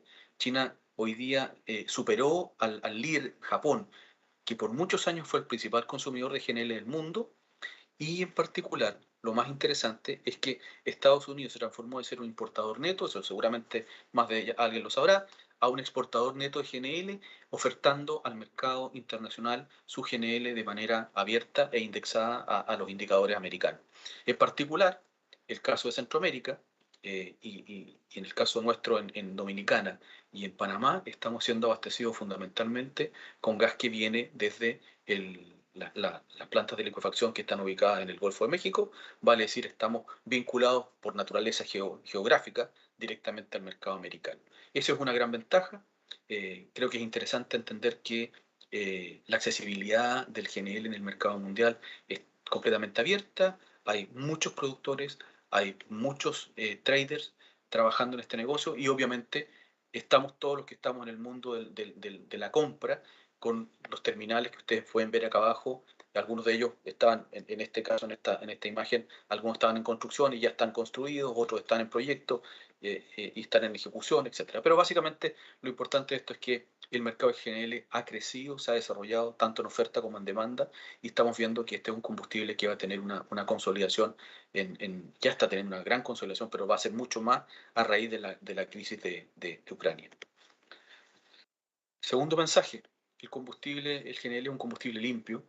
Nosotros lo llamamos, no es un combustible perfecto, sin duda, es un combustible de bajo carbono, ¿sí? De bajas emisiones, pero yo creo que hay un tema que no hay que soslayar y tiene que ver con que a pesar de que las reducciones de gases de efecto invernadero del gas natural son aproximadamente en torno a entre un 25, en términos estequiométricos, 24, para ser más preciso, y de ahí hacia abajo sí nos encontramos con una gran ventaja en los otros parámetros de los contaminantes atmosféricos con los que nos enfrentamos normalmente en la combustión, como es el caso de los óxidos de nitrógeno, de los óxidos de azufre y el material particulado. Esto es muy importante, básicamente porque a veces nos estamos centrando mucho en lo que pasa con los gases de efecto invernadero y nos olvidamos que hay gente que respira esos gases, y estos gases son los que van a los pulmones de nuestros conciudadanos y que están respirando combustibles o gases de combustión que son nocivos y producen efectos en la salud. Esta es una gran ventaja de lo que hizo, por ejemplo, la Organización Marítima Internacional con el proyecto de restringir el uso de azufre en las emisiones.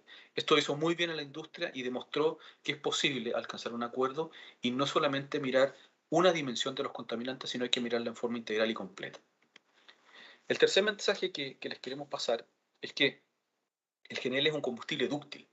El GNL es un combustible que increíblemente permite ser usado en los más increíbles usos, desde un auto pequeño en un taxi hasta una gran generadora eléctrica. Puede ser utilizado en una caldera, sirve para hacer frío, sirve para producir calor, como buen combustible, es muy dúctil y eso nosotros creemos que es una gran ventaja y creemos además que es lo que nosotros consideramos más potente, es que basta con tener este combustible disponible en un punto para que inmediatamente empiecen a aparecer intereses para explorar estas tecnologías en cada uno de estos ámbitos con los que le estamos comentando. O sea, generación eléctrica, transporte por carretera, industria y obviamente, que es lo que nos convoca, el bunkering en la industria marítima. Un elemento que quizás a veces se olvida un poquito es que el GNL es un combustible seguro y que está aprobado, y eso nos interesa marcar 3 puntos acá. Lo primero es decir que respecto de los combustibles tradicionales, el gas natural licuado es un combustible equivalente en términos energéticos, y aquí lo podemos ver en su densidad energética, en tanto en gramos como en litros. Como pueden ver acá, Estas unidades son bastante extrañas, son watt-hora por gramo o watt-hora por litro, pero refleja una comparación muy cierta de lo que sucede con el gas natural en sus dos versiones, comprimido, gaseoso y licuado, respecto de lo que pasa con los combustibles tradicionales. En el caso de otros energéticos, incluimos acá las baterías y el hidrógeno. Ustedes pueden ver que hay una diferencia importante, y esta diferencia importante tiene que ver con la densidad energética con la cual estos combustibles son producidos. Son maravillosos combustibles, sin duda, pero tienen un problema de densidad energética, que es lo que los hace complejos de resolver para tecnológicamente aplicarlos en soluciones de industria pesada. El otro elemento que también no hay que soslayar tiene que ver con las condiciones de almacenamiento. En particular, el hidrógeno líquido debe ser almacenado a menos 256 grados, que es realmente una complicación metalúrgica respecto de los materiales requeridos para usar este tipo de combustible en condición líquida. Es criogenia pura. Y en el caso del hidrógeno gaseoso, ustedes lo pueden ver en un ejemplo muy claro, el Toyota Mirai, que se vende normalmente en Estados Unidos, es un vehículo que cuenta con 3 tanques de 700 bares, 700 atmósferas bajo el asiento, lo cual significa que es una situación compleja, que no es ideal y que obviamente en el uso tradicional, frente al riesgo que ocasiona el uso de este tipo de combustible, nos muestra que todavía queda bastante por desarrollar y comprobar que efectivamente esto es seguro. No dudamos que lo es, no creemos que Toyota hace un buen trabajo en esas botellas de almacenamiento de hidrógeno gaseoso, pero indudablemente 700 bares es una presión muy alta para todos los efectos. Un punto que no está aquí destacado tiene que ver con el low exposure limit que tiene el gas respecto al hidrógeno, y para que se hagan una idea, el gas se maneja entre 5 y 15% de concentración versus el hidrógeno, que está situado aproximadamente entre 5 y 75%. O sea, vale decir, el hidrógeno es 5 veces más explosivo, lo cual nosotros lo sabemos por la historia del Zeppelin, pero cuando uno lo comenta, hace mucho más sentido entender por qué la complicación del hidrógeno, al ser una molécula tan pequeña, tan densamente cargada energéticamente, tiene este riesgo de explosividad que yo creo que no hay que obviar. Un tema que quizás es interesante para ustedes que están en el negocio marítimo tiene que ver con lo efectivo que es este combustible. Y esto hace una relación, es un muy buen gráfico que muestra la relación entre la densidad energética en volumen versus la densidad energética en masa. Y lo que vemos acá es la razón por la cual los combustibles que conocemos hoy día triunfaron, y tienen que ver con que su relación es muy favorable para almacenar una cantidad de energía en un volumen, un metro cúbico de un estanque, de un barco, de un camión o de lo que sea. Esto es lo que hizo en el fondo que estos combustibles fueran líderes en el mundo por los últimos 100 años. El desafío que tenemos hoy día es cómo hacemos que los nuevos combustibles, ya sea el hidrógeno, el propio GNL e incluso el gas natural comprimido, puedan alcanzar una condición que les permita subir en esta escala. Porque lo que estamos viendo aquí, que si bien son altamente energéticos, pero tienen, en términos de masa, son bastante poco útiles al llevar esa energía a un tanque de almacenamiento. Esto, a mi gusto, es lo que muestra en el fondo por qué algunos combustibles son preferidos respecto de otros en las distintas industrias, y en particular hemos visto cómo algunas navieras han descartado, por ejemplo, el hidrógeno justamente por este efecto, porque les provoca la necesidad de ocupar espacio que se destina al negocio, a la carga, en llevar un combustible que podría ser distinto y que obviamente tiene estas complicaciones. Un punto importante que hay que considerar es que el GNL es un combustible competitivo. Aquí le estoy marcando una realidad de los últimos precios. Obviamente aquí no está lo que ha pasado en el periodo reciente, obviamente, que es una locura. Seguramente en un par de meses más, a lo mejor en más tiempo, vamos a ver cómo estos precios cambian. La tendencia es al alza, y la tendencia al alza fundamentalmente por efectos de la guerra en Ucrania, por efectos de la sobredemanda que va a provocar en el mercado del GNL la entrada de nuevos terminales en Alemania principalmente, y esto podría provocar un desequilibrio entre oferta y demanda y podría llevar lo que está pasando hoy día a los precios un poco al alza.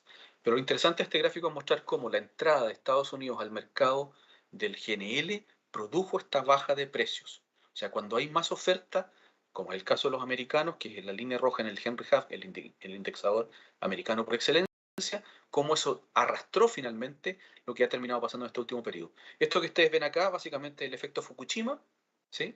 Y lo que es interesante ver es cómo el precio del GNL se vuelve competitivo. Para que tengan una referencia de precio, hoy día el GNL es altamente competitivo contra el diésel, el GLP, estoy hablando de 20, 30 en países importadores, obviamente, no en países productores, 20 o 30% por debajo de los precios normales de estos combustibles estándar. Y respecto de los petróleos marítimos o los petróleos pesados en general, la competencia es bastante pareja entre el GNL y los combustibles marinos. Esto es interesante. Vemos cómo el GNL es el combustible de transición. Esto es un forecast que presentó DNV en 2019 y que muestra cómo ellos visualizan, esta caída obviamente es por el tema de la IMO 2020, pero ellos visualizan el crecimiento del GNL como parte del el cambio en la matriz energética en la industria marítima internacional. A nuestro juicio, esta es la razón principal por la cual a nosotros nos moviliza desarrollar este mercado en la región y ofrecer nuestro producto a los consumidores que estén en la zona. ¿Qué estamos haciendo actualmente? Bueno, terminada la instalación de la planta de generación eléctrica y el tanque completo del terminal, se construyó una facilidad de carga de camiones, como ustedes pueden ver ahí, son dos bahías que están operativas desde enero del 2021 y ya estamos entregando a este cliente de generación del orden de 2 cisternas diarias a 500 kilómetros en round trip para que dimensionen un poquito cómo es la logística del GNL, que no es muy distinta a lo que ustedes pueden ver, por ejemplo, en el caso del oxígeno hospitalario, que se mueve en cisternas criogénicas para descargar en tanques ubicados en el destino, donde son vaporizados y posteriormente inyectados a redes para consumo local. Lo que estamos en proceso, bueno, les comentaba la exportación a Ecuador. Esta es una planta de un distribuidor nuestro que está aquí en Panamá, que está próxima en estos días, entra en servicio. Esta es la primera planta industrial en Panamá y posteriormente vamos a estar informando esta noticia que es la implementación de GNE, de gas natural comprimido en una prueba piloto de una flota de transporte público acá en Panamá. ¿Qué es lo que creemos que viene? Bueno, aquí empieza lo interesante para ustedes. Creemos que deberíamos empezar a apuntar a explorar el uso del GNL en naves menores como los remolcadores y otro tipo de naves de servicio. Ustedes pueden ver aquí el proceso de desarrollo y entrar en servicio del primer remolcador a GNL que se produjo en Turquía. Están en operaciones y varios otros más de la misma clase.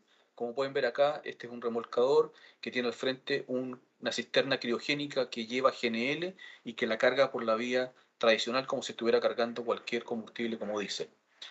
Sabemos que de esto hay ventajas económicas y medioambientales, pero lo que nos interesa es verificar si es que esta utilidad de simpleza de uso de la carga del combustible opera en los remolcadores que son necesarios para operar, por ejemplo, en el canal de Panamá, atendiendo puertos o atendiendo ya sea los servicios propios del canal. El canal de Panamá está justamente ahora en una licitación de remolcadores y nos parece que sería prudente que exista una competencia entre todos los energéticos disponibles, diésel, eléctrico, GNL, GLP. Estamos obviamente dispuestos a avanzar y probar y si es necesario hacer un demostrativo que nos permita mostrar que esto efectivamente funciona. ¿Qué es lo que viene ahora? Bueno, básicamente estamos en proceso de usar el terminal que tenemos. El terminal que ustedes pueden ver acá arriba es un terminal con un tanque de 180.000 metros de capacidad de almacenamiento y capaz de recibir un barco como este de la misma capacidad de descarga. Sin embargo, el terminal está creado desde el origen, desde el diseño original, para recibir hasta pequeños barcos de 3.000 metros cúbicos. Este es un barco de 7.500, pero puede recibir hasta barcos, el más pequeño, de 3.000 metros cúbicos, que nos permitiría prestar servicios de bunkering con GNL en la zona. ¿Por qué? Y la razón es muy simple. Esta es una industria que se está desarrollando. Creemos que el combustible, como les expliqué antes, es un combustible correcto para el uso que se está produciendo. Se puede cargar por vía de camión a barco, se puede usar barcaza o se puede usar directamente pequeños metaneros para hacer el servicio. Obviamente estamos a las puertas del Canal de Panamá. Por el Canal de Panamá circulan más de 12.000 naves al año. Algunas de ellas van a requerir este servicio y nosotros queremos estar apoyando a la autoridad del canal en validar lo que ellos llaman la ruta verde, básicamente darle al Canal de Panamá la condición de preeminencia en el manejo de la carga por la región y del tránsito por la región y particularmente en la reducción de emisiones para la industria marítima. Como ustedes saben, lo que está pasando en el mercado es que el GNL es un combustible que está siendo cada vez más utilizado. Lo que prevén los especialistas es que van a venir a raíz de la IMO 2020 y producto del impulso de la Initial Strategy de la Organización Marítima Internacional, están viniendo nuevas construcciones de barcos a GNL y esos barcos van a requerir ser abastecidos con el combustible y ese abastecimiento estamos nosotros disponibles a darlo en Panamá en los próximos meses. En tal sentido, les quería comentar que estamos próximos a dar inicio a las obras propiamente tal. En este momento el contratista está movilizándose en la zona y empezando la construcción inicial de lo que nosotros llamamos el Ship Loading Facility. Básicamente es una instalación que permite revertir el sentido normal del flujo desde el jetty hacia el tanque, ahora invirtiendo el flujo desde el tanque hacia el jetty para cargar barcos pequeños. Esto debería estar operativo el cuarto cuatrimestre del 2023, del próximo año, o sea, estamos prácticamente a 18 meses, 20 meses de tener esto operativo, con una capacidad de bombeo que va a ir de entre 500 metros cúbicos de GNL por hora hasta 2.500, lo cual permite cargar tanto barcos pequeños como barcos grandes de GNL, y lo que visualizamos de esto es que esto va a generar un cambio en la condición de la oferta de combustibles marítimos en la región, de GNL para las navieras que estén interesadas en tomarlo en esta región. Y finalmente comentarles quizá un mensaje que a veces cuesta un poquito digerir, y es que nosotros entendemos que el GNL es un combustible limpio, pero no es un combustible carbono cero. Sin embargo, a través de esta medida, que es la compensación de las emisiones que produce el combustible en el tiempo desde que se produce hasta que se combustiona, efectivamente se toman esas emisiones, se compensan por la vía de tercera parte con un certificado que permite que a quien compre un combustible net zero, green LNG o como le queramos llamar, compensado en definitiva, puede estar apostando a tener efectivamente una condición de carbono neutral de manera directa y sin tener que esperar a que surjan los combustibles nuevos en el mercado. Básicamente es eso, espero no haberlos aburrido mucho y los dejo, quedo disponible a sus consultas.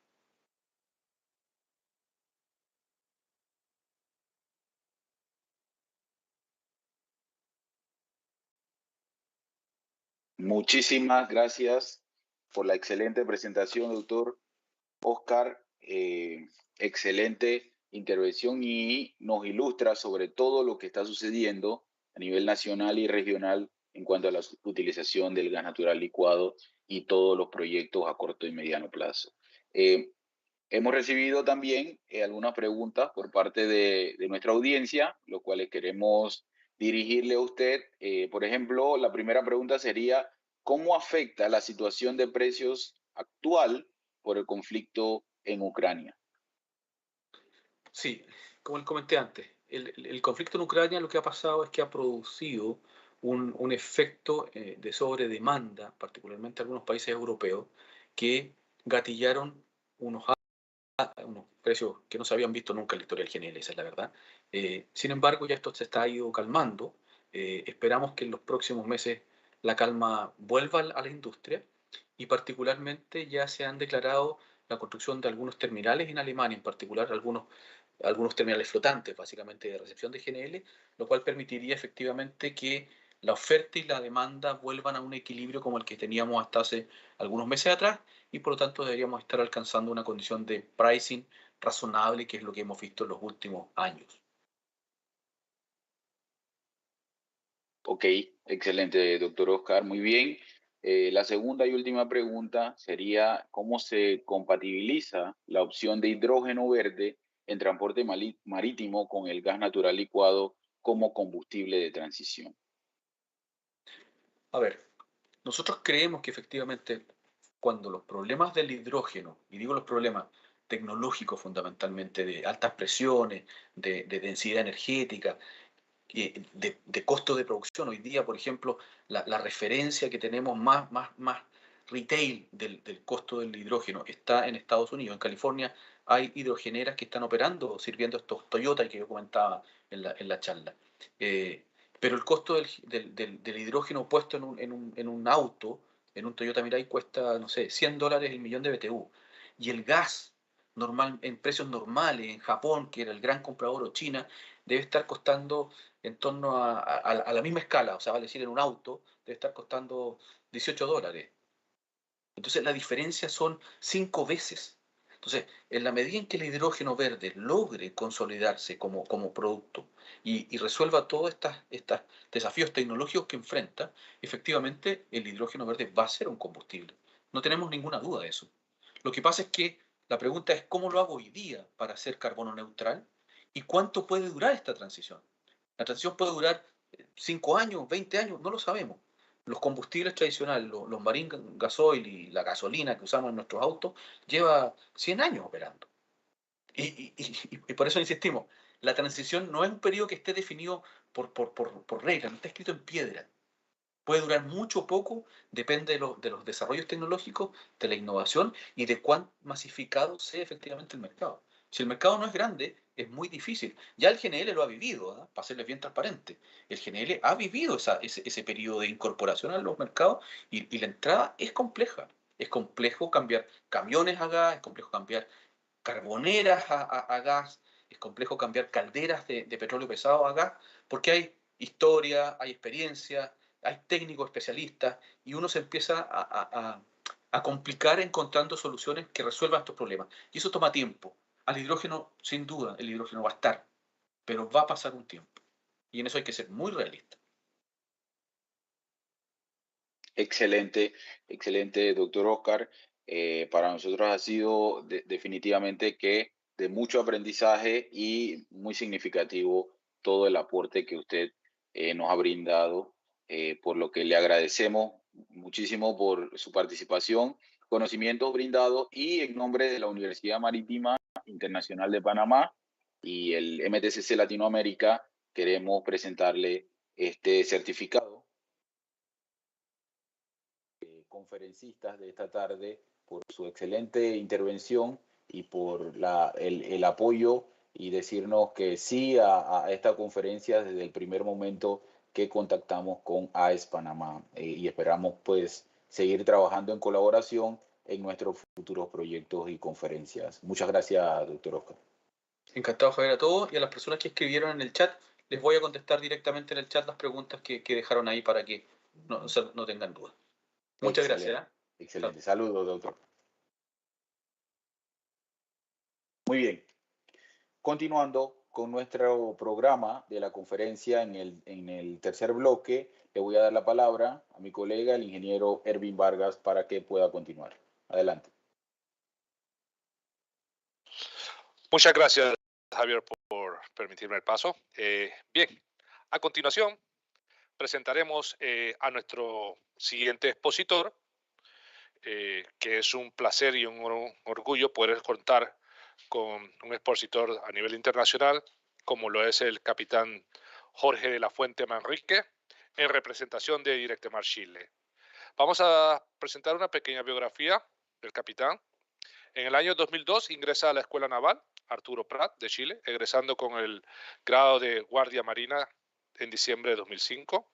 En el año 2010 obtiene el título de Ingeniero de Administración Marítima, otorgado por la Academia Politécnica Naval de la Armada de Chile. Posee el título de Ingeniero Naval en menciones en Arquitectura Naval y Máquinas Marinas. otorgado por la Universidad Austral de Chile.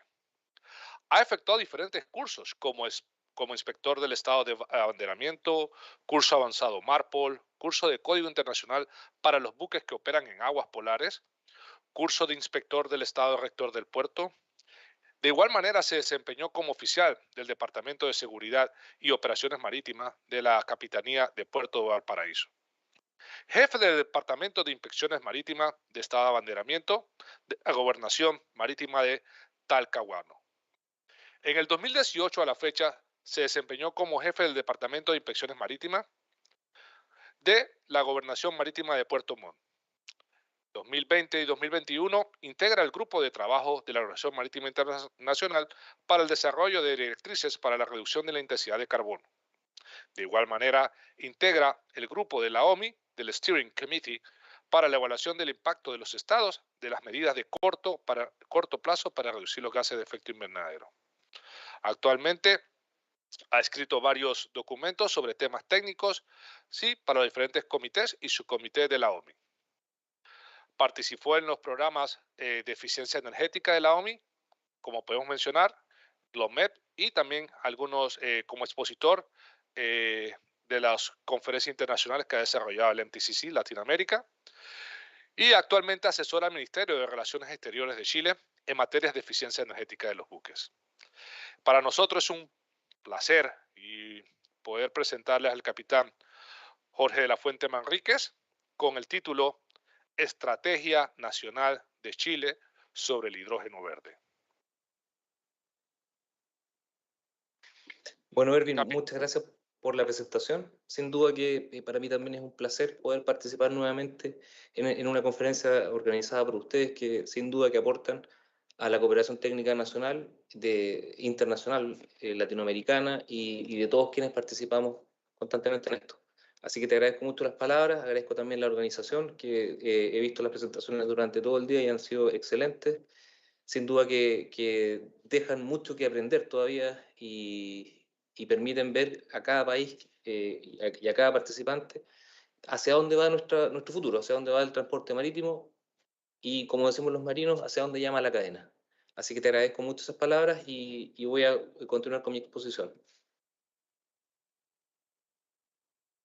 Sí, gracias a usted, capitán. Así que, ¿puede compartir pantalla? ¿Se ve la presentación? Correctamente, está compartiendo pantalla, así que el piso de la presentación es de usted. A la orden. Muchas gracias, muchas gracias. Bueno, muy buenas tardes a todos. En Chile son un poco pasadas las 15 horas del día, ya media tarde. La presentación que voy a hacer a continuación tiene que ver con la estrategia nacional de mi país, de Chile, relacionada con el hidrógeno verde. Cómo Chile está planificando el futuro del hidrógeno verde y cómo proyecta este futuro en base a las exportaciones y también al uso de este combustible del futuro, este combustible por los próximos 25 o 30 años. Para esto voy a desarrollar la presentación en base a la siguiente agenda. Son 4 puntos básicamente. Primero voy a hablar por qué existe una estrategia en Chile relacionada con el hidrógeno verde, cuál es el fin de esto, por qué hoy día el hidrógeno verde es tan importante, por qué el momento y el protagonismo del hidrógeno verde es considerado como algo de ahora y no de varios años más, sino que tiene que ser ahora para nuestro país. Cómo se implementará y finalmente algunas conclusiones relacionadas con los mismos temas. Bueno, pero para iniciar yo tengo que comentarles que nuestro país tiene una estrategia de hidrógeno verde que ha sido desarrollada dentro de los últimos años, pero que tiene que ver mucho con el compromiso que adquirió nuestro país con la disminución de los gases de efecto invernadero.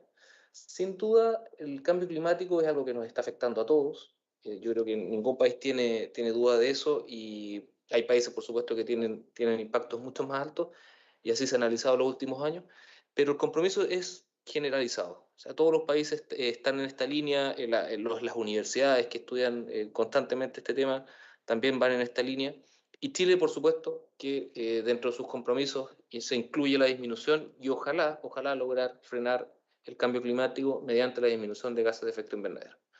De manera de hacer o de cumplir esta estrategia, de cumplir este objetivo, Chile ha definido un desarrollo sostenible en el tiempo que permita desarrollar este combustible, desarrollar esta energía o desarrollar esta fuente de energía de manera sostenible y sustentable. Para poder argumentar bien lo que les estoy comentando, tengo que mencionar primero que el calentamiento global, de acuerdo a las últimas estimaciones hechas por distintos científicos, está alcanzando niveles que antes no había tenido. Hay un calentamiento global muy acelerado que si no se frena o no se mitiga ahora, o en los próximos 5 años o 10 años, definitivamente nos va a llevar a alcanzar niveles de temperaturas que no hemos visto antes y que por supuesto que perjudicarán mucho las economías del país, y no solamente las economías, sino que la vida en general. De esta manera, podemos entender que existen varios escenarios en los cuales se considera la disminución de emisiones. Por ejemplo, podemos ver que si no se toman medidas o no se reducen las emisiones antes del 2030, definitivamente podríamos alcanzar los 2 grados Celsius de calentamiento global que afectaría enormemente al mundo. Pero también existen escenarios más positivos o más favorables. Es tanto así que se estima que si las emisiones globales de CO2 llegan a cero el año 2055, podríamos llegar o alcanzar esta necesidad o este máximo de 1,5 grados Celsius de calentamiento global, que es aproximadamente hacia donde va la tendencia mundial.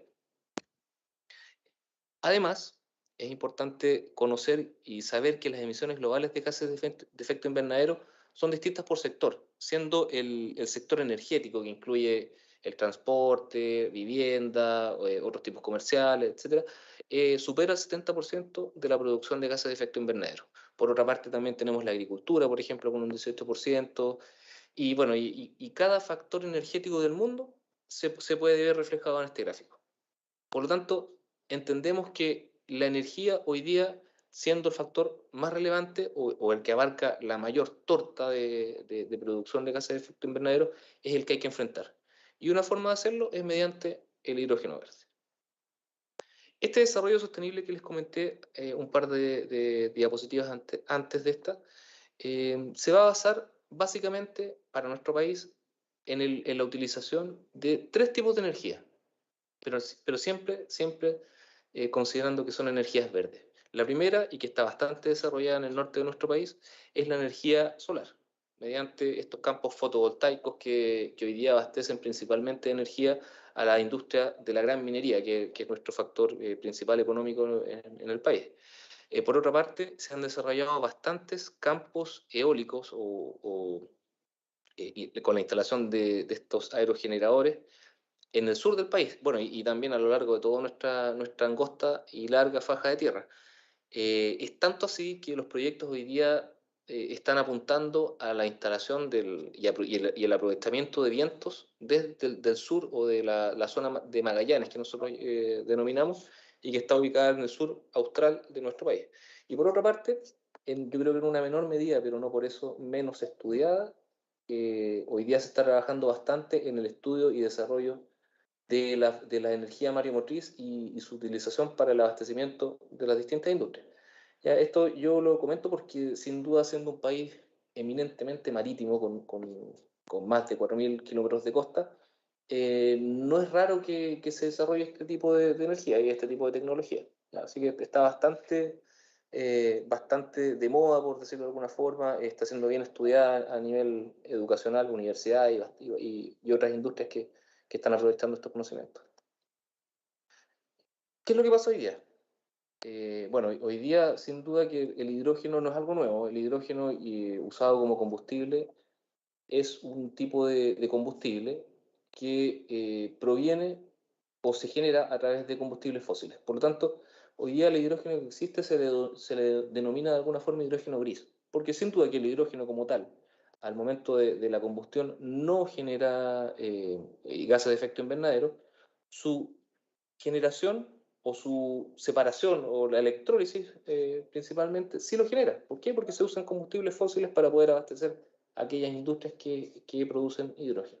De manera que hoy día el hidrógeno que conocemos corresponde más bien a un hidrógeno gris.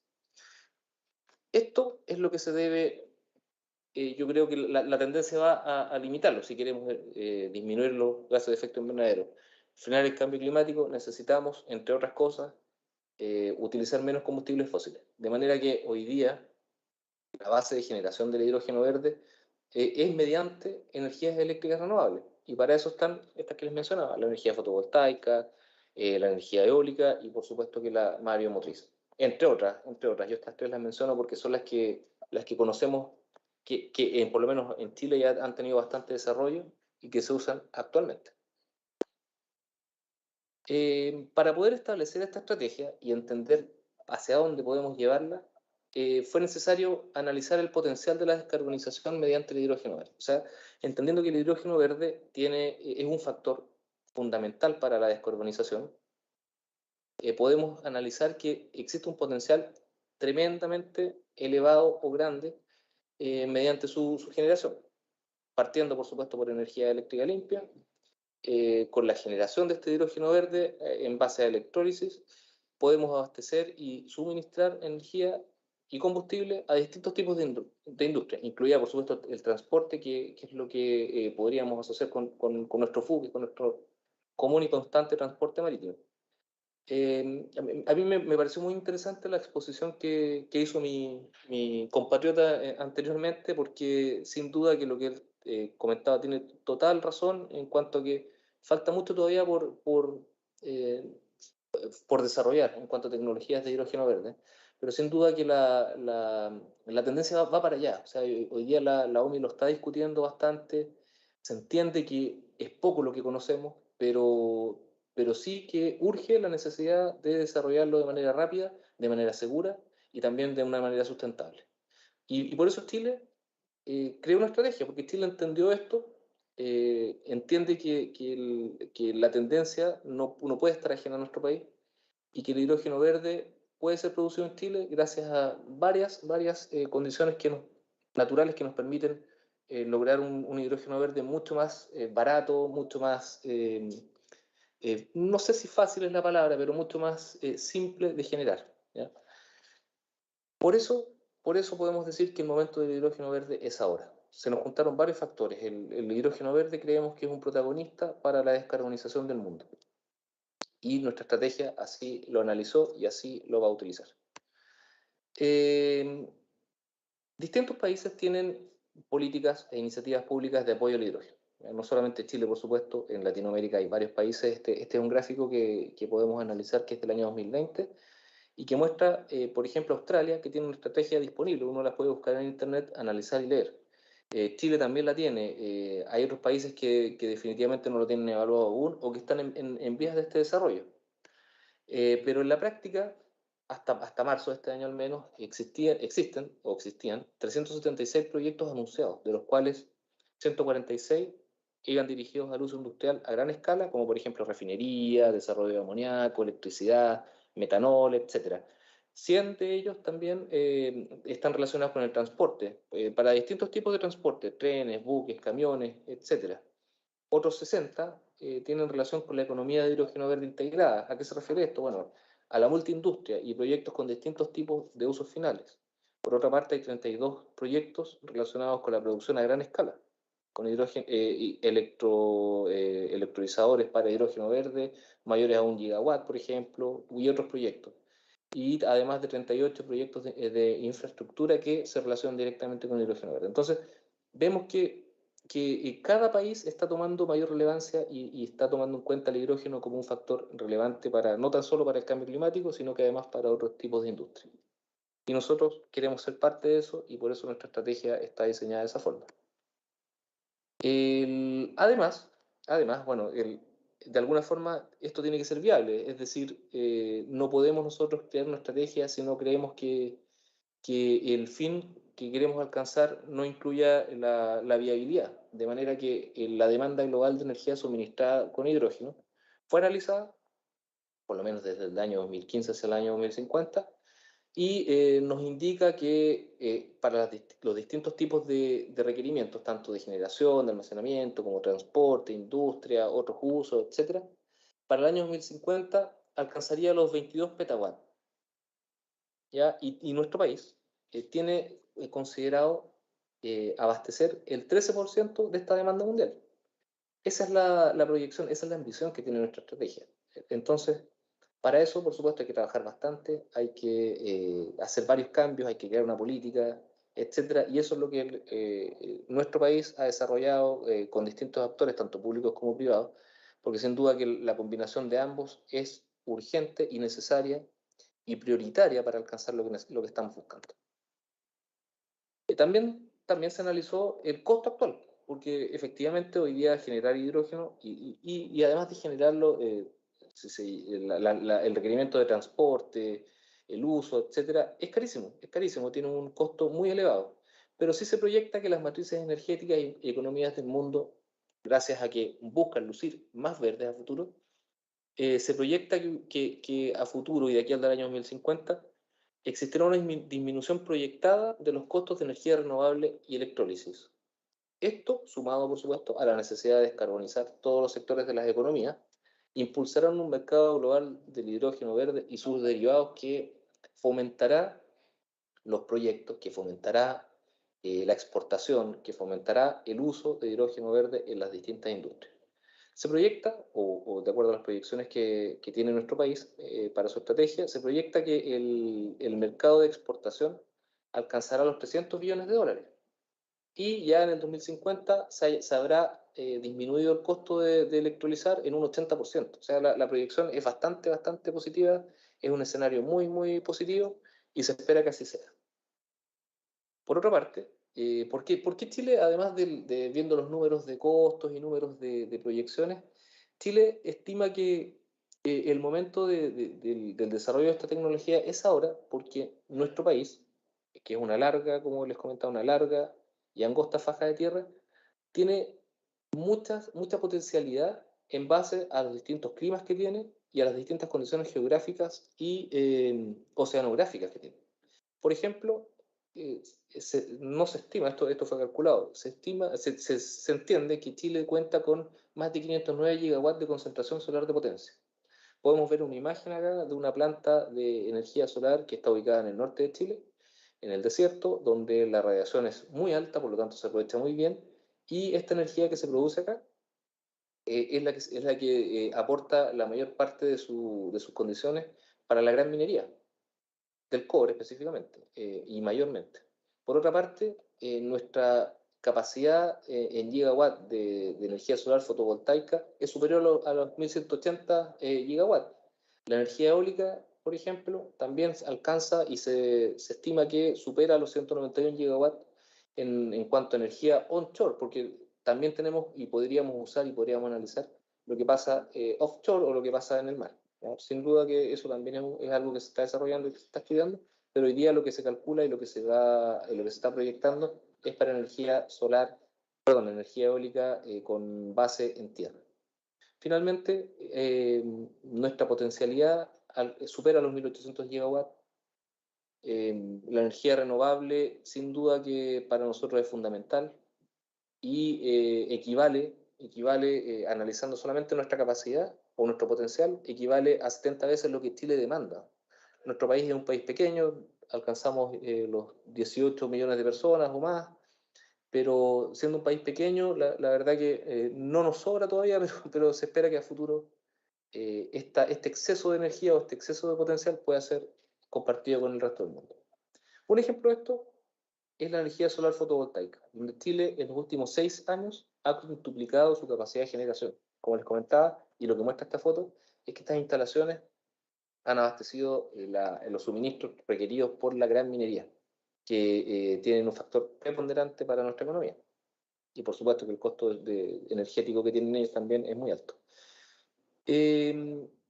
En cuanto al costo nivelado de electricidad renovable, también se estima que haya una disminución a lo largo del tiempo. Las estimaciones actuales solamente alcanzan el año 2050, pero analizan el corto, mediano y largo plazo, entendiendo largo plazo como el año 2050, donde se dividió esta potencialidad en los distintos sectores, en 3 regiones del país, en el norte, el centro y sur, y en todos los casos hay una disminución constante. Sin embargo, en la región sur, que se instalarían plantas eólicas, la disminución no sería tan decreciente, pero sin duda que habría una disminución para el año 2050. No así en el centro y no así en el norte, donde la disminución se ve un poquito más, la curva se ve un poquito más en mayor decrecimiento.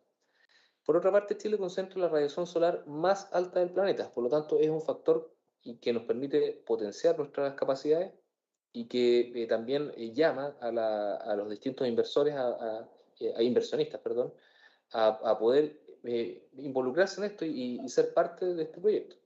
Los vientos del extremo sur, en el otro caso de Chile, de nuestro extremo sur austral, tienen la misma intensidad en tierra y en mar adentro. Y eso es un factor bastante simplificador, porque ha hecho que las tecnologías que se usan hoy día en la actualidad en distintos países puedan ser aplicadas en el sur sin problema, sin problema.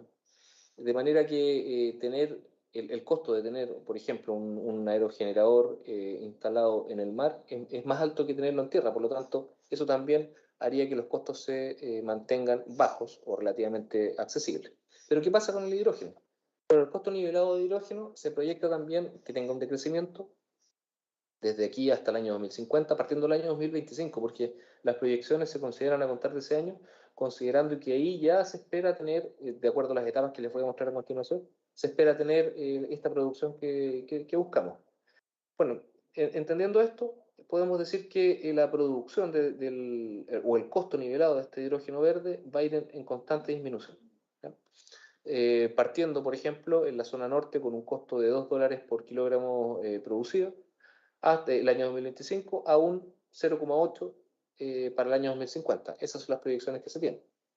Y el potencial, con un potencial final de producción de hidrógeno verde de 160 megatoneladas por año. Esa es la estimación final. El hidrógeno verde que se produce hoy día en el desierto de Atacama y que se producirá y que está en desarrollo en la región de Magallanes de nuestro país, tendría un costo nivelado de producción más bajo del mundo. Eso es lo que se busca, es lo que se está proyectando. Y las comparaciones se hicieron con países del Medio Oriente, con países europeos, con Estados Unidos, donde las tecnologías, por supuesto, que son mayores a las que hoy día encontramos acá.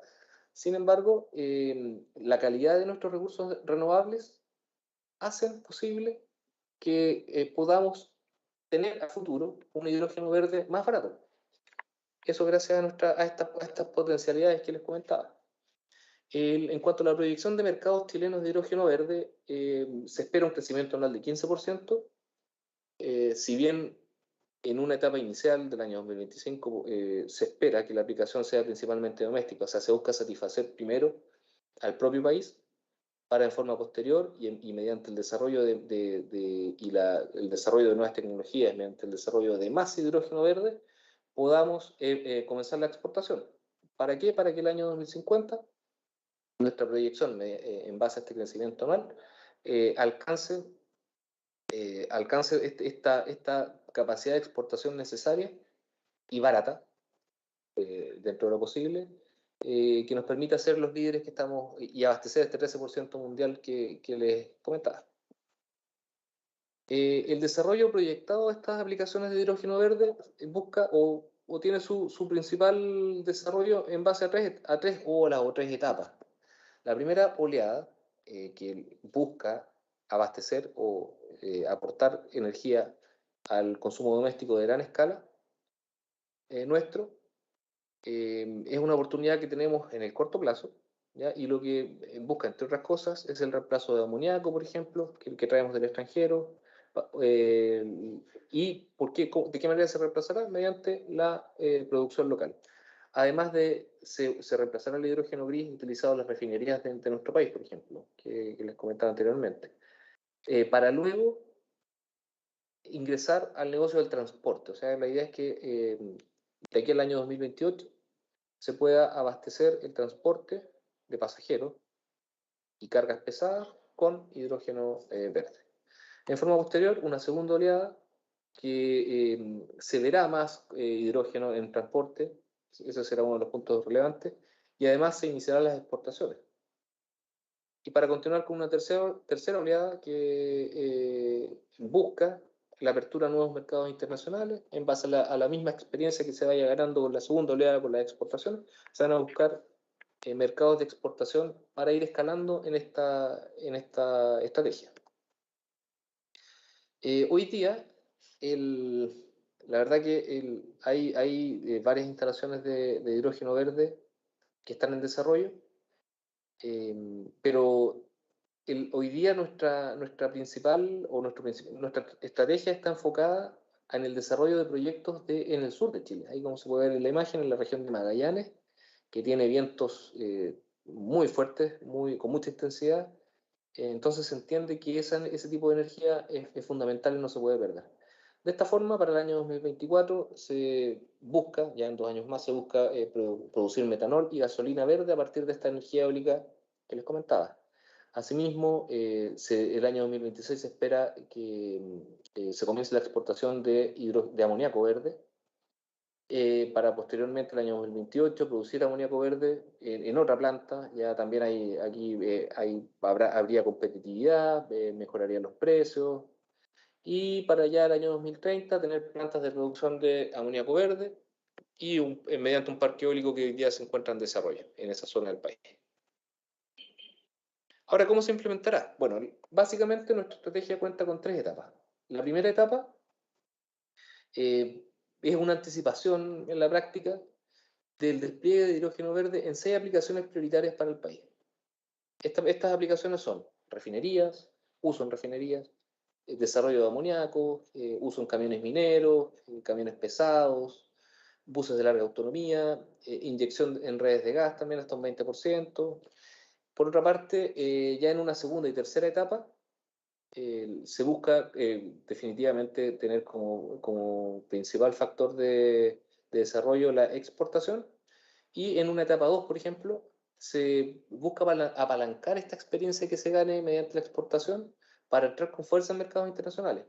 Y acá los mercados internacionales se indican como regiones, ¿ya? Por ejemplo, la exportación de hidrógeno verde en el año 2025 no está considerada, sin embargo, ya en el año 2030 comenzaría, con una baja, por supuesto, cantidad, pero ya para el año 2050 lo que pretende esta estrategia es aportar con un gran número o una gran cantidad de hidrógeno verde para Japón, para Corea y también para Europa.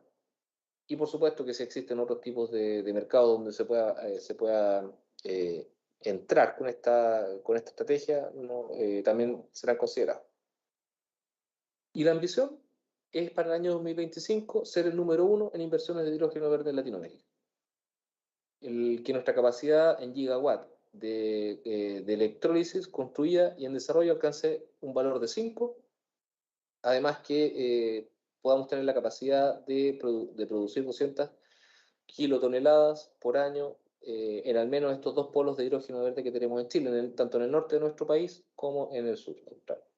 Y para el año 2030 la ambición busca ser el líder exportador global de hidrógeno verde y sus derivados, además que el hidrógeno verde sea el más barato del planeta, con un valor inferior al 1,5 dólares por kilogramo producido, y ser un líder productor global de hidrógeno verde por electrólisis. Pero para alcanzar esto, la estrategia incluye 6 pilares que son fundamentales para este fin.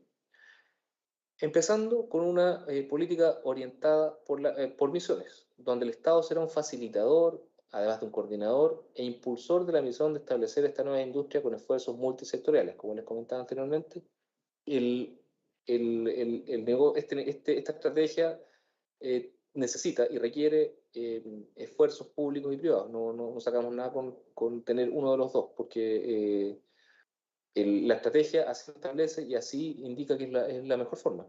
Por otra parte, habrá un uso equilibrado de recursos y territorio, ¿ya? Y el desarrollo de la industria de hidrógeno será coherente con su entorno social y ambiental.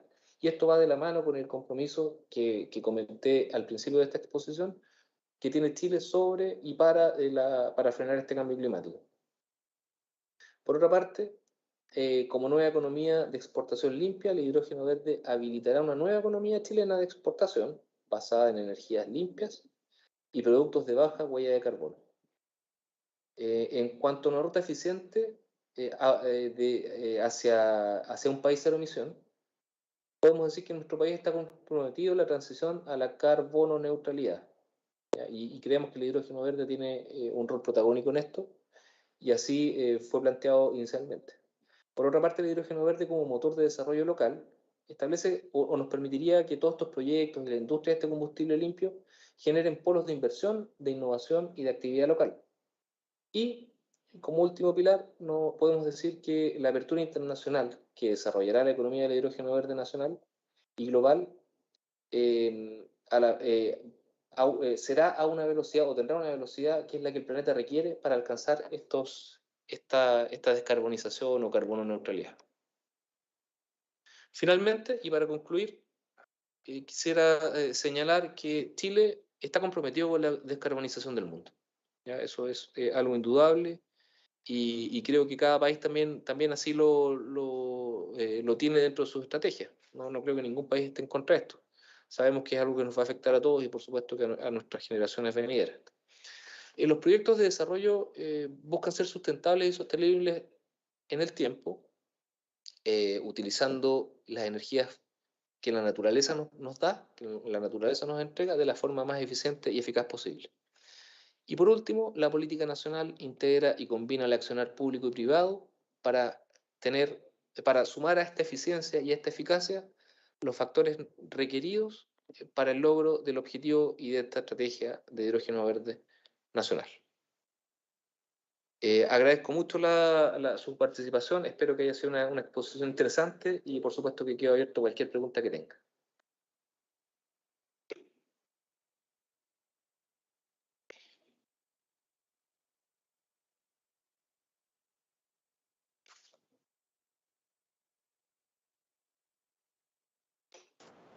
Ingeniero, tiene el micrófono apagado.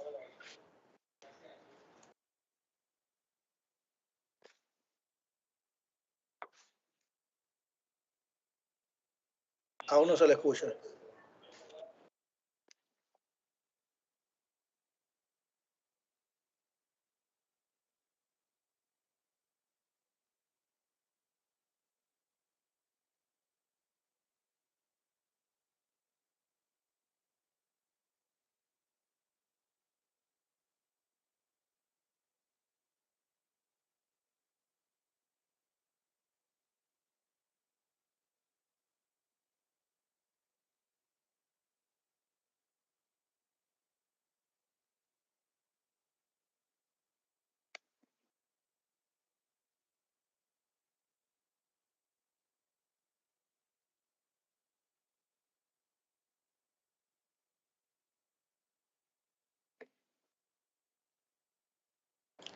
Estamos confrontando unos pequeños problemitas técnicos. Vamos a esperar que se conecte nuevamente el ingeniero, el profesor Javier Díaz. Sí, ¿me escuchan? Sí, me escuchan. Unos pequeños problemitas técnicos, pero excelente presentación. Capitán Jorge de la Fuente siempre participando con nosotros a bordo de nuestras actividades de capacitación y como usted bien lo mencionaba, importante no solamente a nivel nacional, regional, sino es un tema de importancia global que nosotros estamos abordando el día de hoy en esta tarde. Bien, en nombre de la Universidad Marítima Internacional de Panamá y del MTCC-Latin America, queremos agradecerle por siempre su participación, su disposición de estar con nosotros y le presentamos este certificado como uno de nuestros conferencistas especiales de esta tarde tocando este tema de la política nacional de hidrógeno verde en Chile. Muchas gracias, capitán Jorge, y bueno, cualquier pregunta adicional, el capitán está dispuesto a contestarla allí en el chat mientras estemos conectados. Muchas gracias, capitán, y un gusto tenerlo, y esperamos seguir contando con la participación de Directemar y de ustedes en todas nuestras actividades. Muchas gracias. Muchísimas gracias a ustedes y felicitaciones por esta iniciativa. Saludos, capitán. Dando continuación a nuestro programa de esta tarde, En esta ocasión, pues, nuestro último exponente tendrá la posibilidad tenemos la posibilidad de cerrar con un expositor también que consideramos de la casa y que siempre está dándonos su gran aporte y contribución a todos los proyectos que desarrollamos en el MTCC. El licenciado Alexis Rodríguez Almanza inició su carrera como marino ordinario en buques de servicio internacional, abogado de profesión, obtuvo su título de licenciatura en Derecho y Ciencias Políticas en la Universidad Santa María la Antigua, recibiendo los honores de Magna Cum Laude. Posee estudios superiores en Derecho Marítimo, Administración Marítima Portuaria, Gestión Ambiental y Puertos y Carbono Neutral por la Universidad Earth, Universidad Deusto Bilbao y Universidad Santa María la Antigua, recibiendo también honores de Summa Cum Laude. Asimismo, posee un máster en Business Administration del INCAE Business School y un posgrado de Energía Marítima de la Universidad Marítima Mundial, el World Maritime University. Se ha desempeñado como docente a nivel de maestría en la Universidad Santa María la Antigua, en áreas de convenios internacionales, disertando sobre temas marítimos, contaminación y cambio climático. También ha sido profesor en la Universidad Sergio Arboleda en Santa Marta, Colombia. En el sector público, laboró en la Autoridad Marítima de Panamá como jefe de control de cumplimiento y en la Autoridad Nacional de Ambiente como jefe encargado de la Oficina de Asuntos Internacionales. Ha laborado en organizaciones no gubernamentales como Fundación Mar Viva, enfocada en la conservación ambiental, y ha participado como expositor y moderador en conferencias internacionales sobre temas relativos al sector ambiental y marítimo. Actualmente como especialista en protección ambiental en la Autoridad del Canal de Panamá, quien busca fortalecer las políticas ambientales de la organización a fin de impulsar la ruta del Canal de Panamá como una ruta verde para el comercio marítimo internacional. Tenemos el honor de contar esta tarde con Alexis Rodríguez del Canal de Panamá, quien nos va a hablar sobre el tema de Panama Canal Green Connection Environmental Recognition Program.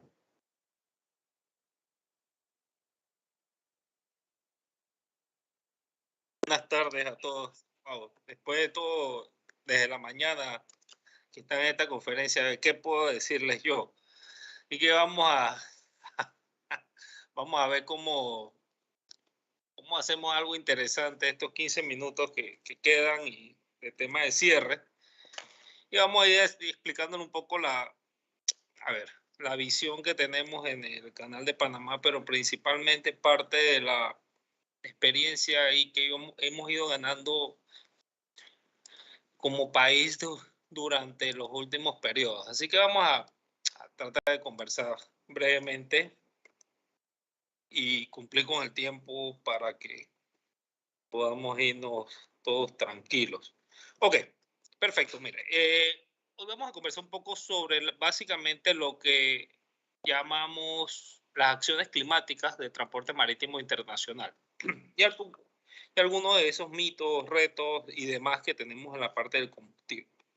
El combustible, como bien lo mencionaba anteriormente, es uno de los eslabones, digamos, que existen en las metas globales desde la perspectiva del cambio climático, la perspectiva de eficiencia y demás. Entonces, cuando hablamos de un marco conceptual, digamos, de cuáles son las formas de reducir emisiones, y que cuando hablamos de emisiones todas, de emisiones de gases contaminantes como emisiones de gases de efecto invernadero y demás, y más bien las reguladas, porque aquí quiero explicar un poquito esta parte, tenemos en cuenta que existen diferentes formas. La primera forma es que la más efectiva, la que, por ejemplo, rompe el business as usual, es eficiencia, ¿no? Entonces tenemos muchas de estas medidas de eficiencia cuando hablamos de las primeras regulaciones, particularmente del anexo sexto de Marpol, capítulo cuarto,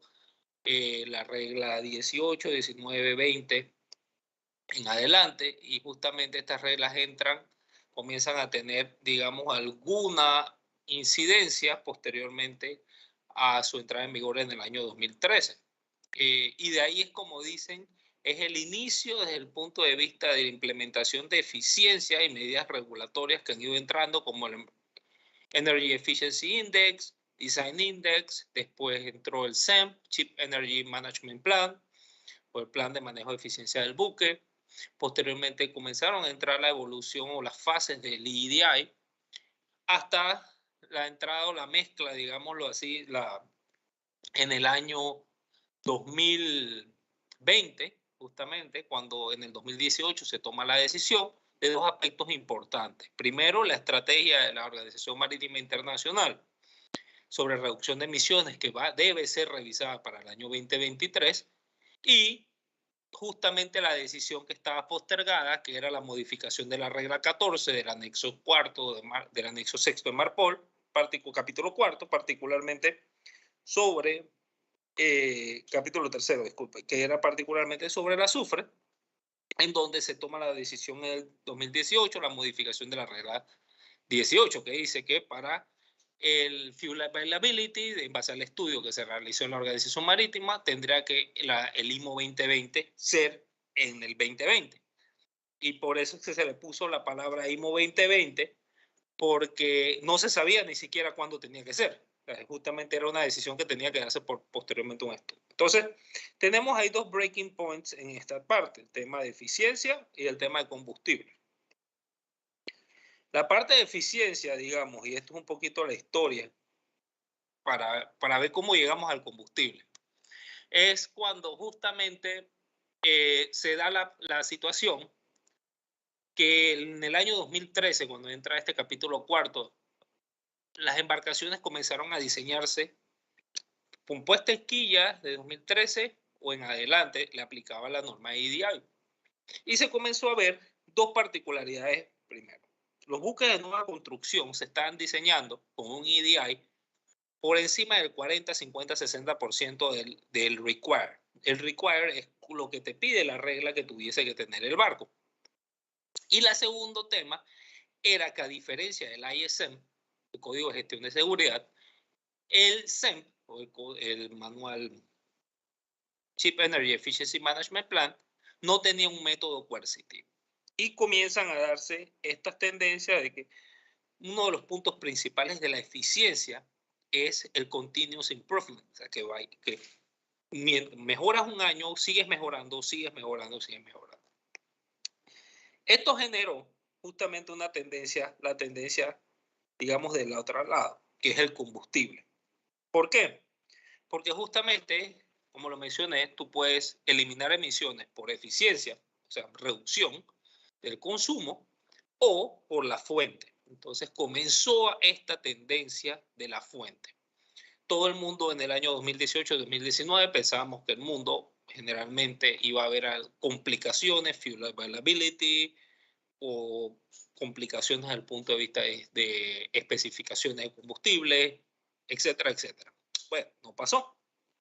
Pero justamente eso fue la punta de lanza de darse cuenta, los armadores particularmente, que hay drivers o hay indicadores de gestión en una operación de un buque que no deben ser los dependientes de ese costo, no deben indicarte el costo mayor. Y uno de los temas que del 2018 hacia acá fue el tema del combustible. El combustible, esa transición se dio y casi, o sea, todo el mundo lo pensaba, se iba a parar la flota mundial por el tema de IMO 2020. Al final nunca pasó. Pero dio un buen mensaje justamente de toda la evolución de estos combustibles que hemos ido viendo hoy. Importante porque al final se complementan combustibles alternativos de corto plazo, combustibles más a mediano y largo plazo hacia el futuro, pero todo bajo el paraguas de la Organización Marítima Internacional. ¿Qué pasa hoy? Estamos hablando un poco del tema de la historia y quizás me robo estos minutos para hacer esa cronología, digamos, conceptual, porque todo tiene una causa raíz, una razón de ser.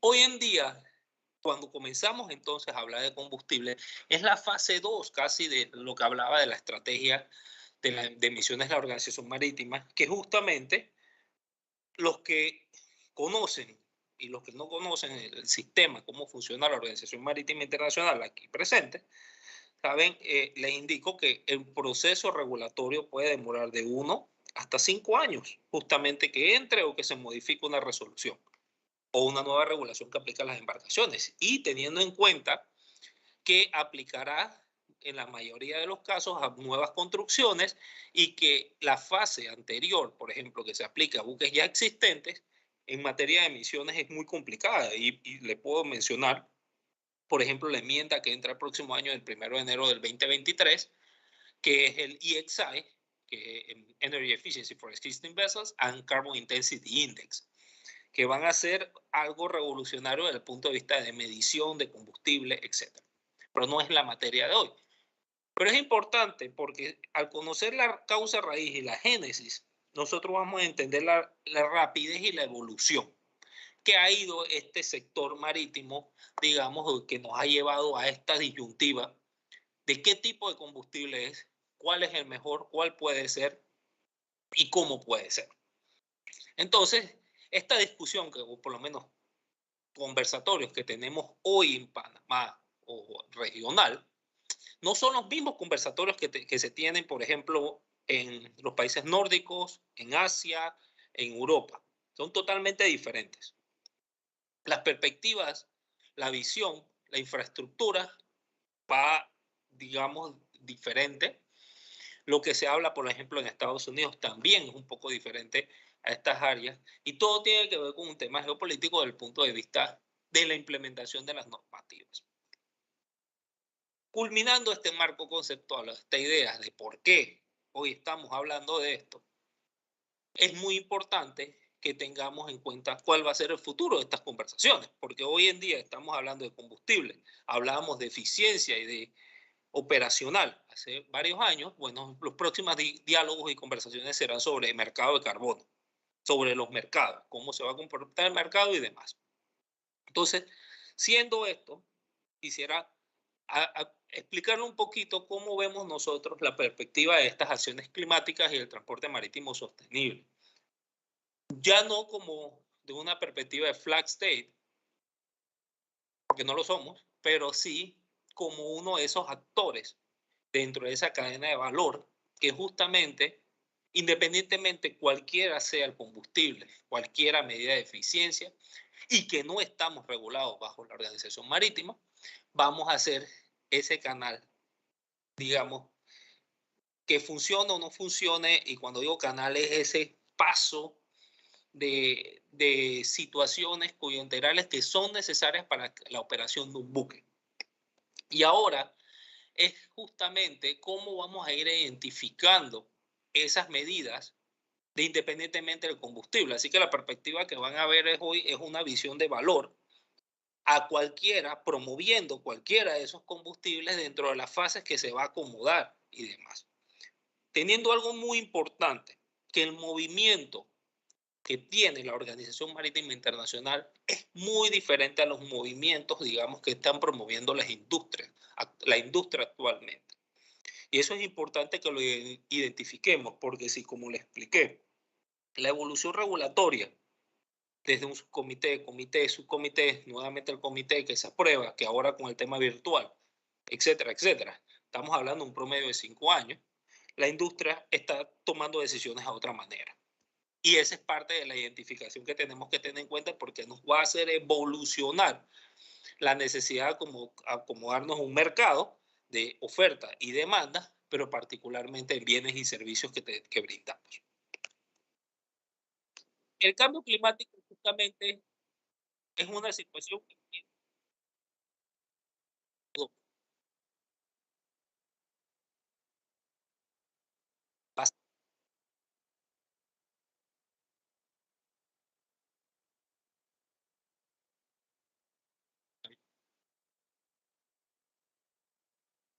que básicamente vamos a hablar de cuáles: SOx, combustible, NOx y CO2.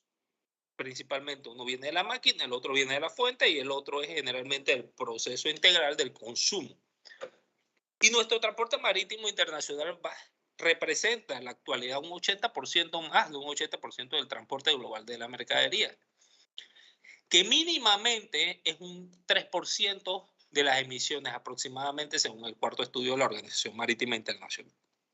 Y esto hago hincapié muy importante, a una estrategia global por parte de la Organización Marítima en una reducción de 50% de las emisiones totales anuales en base a la línea base del 2008 para el 2050 y un 40% de la intensidad de carbono del 2030 en base a la línea base del 2008, teniendo en cuenta que estas son, y vuelvo lo menciono, las metas establecidas en la Organización Marítima Internacional.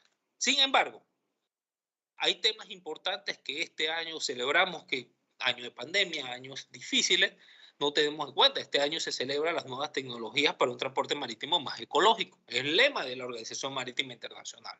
Pero bueno, diferentes eventos exógenos han, digamos, cambiado un poco esta perspectiva. Quiero aterrizar conceptualmente en algunos aspectos. Cuando hablamos del tema de combustibles, de sostenibilidad y demás, tenemos que tener en cuenta qué es la sostenibilidad. Porque muchas veces los conceptos son utilizados en cómo nos conviene y a veces hay que ir a la causa raíz o digamos etimológicamente qué significa para poder entrar digamos a esa fase. Entonces tenemos que desarrollo sostenible según las Naciones Unidas es las preocupaciones ambientales junto con un desarrollo económico.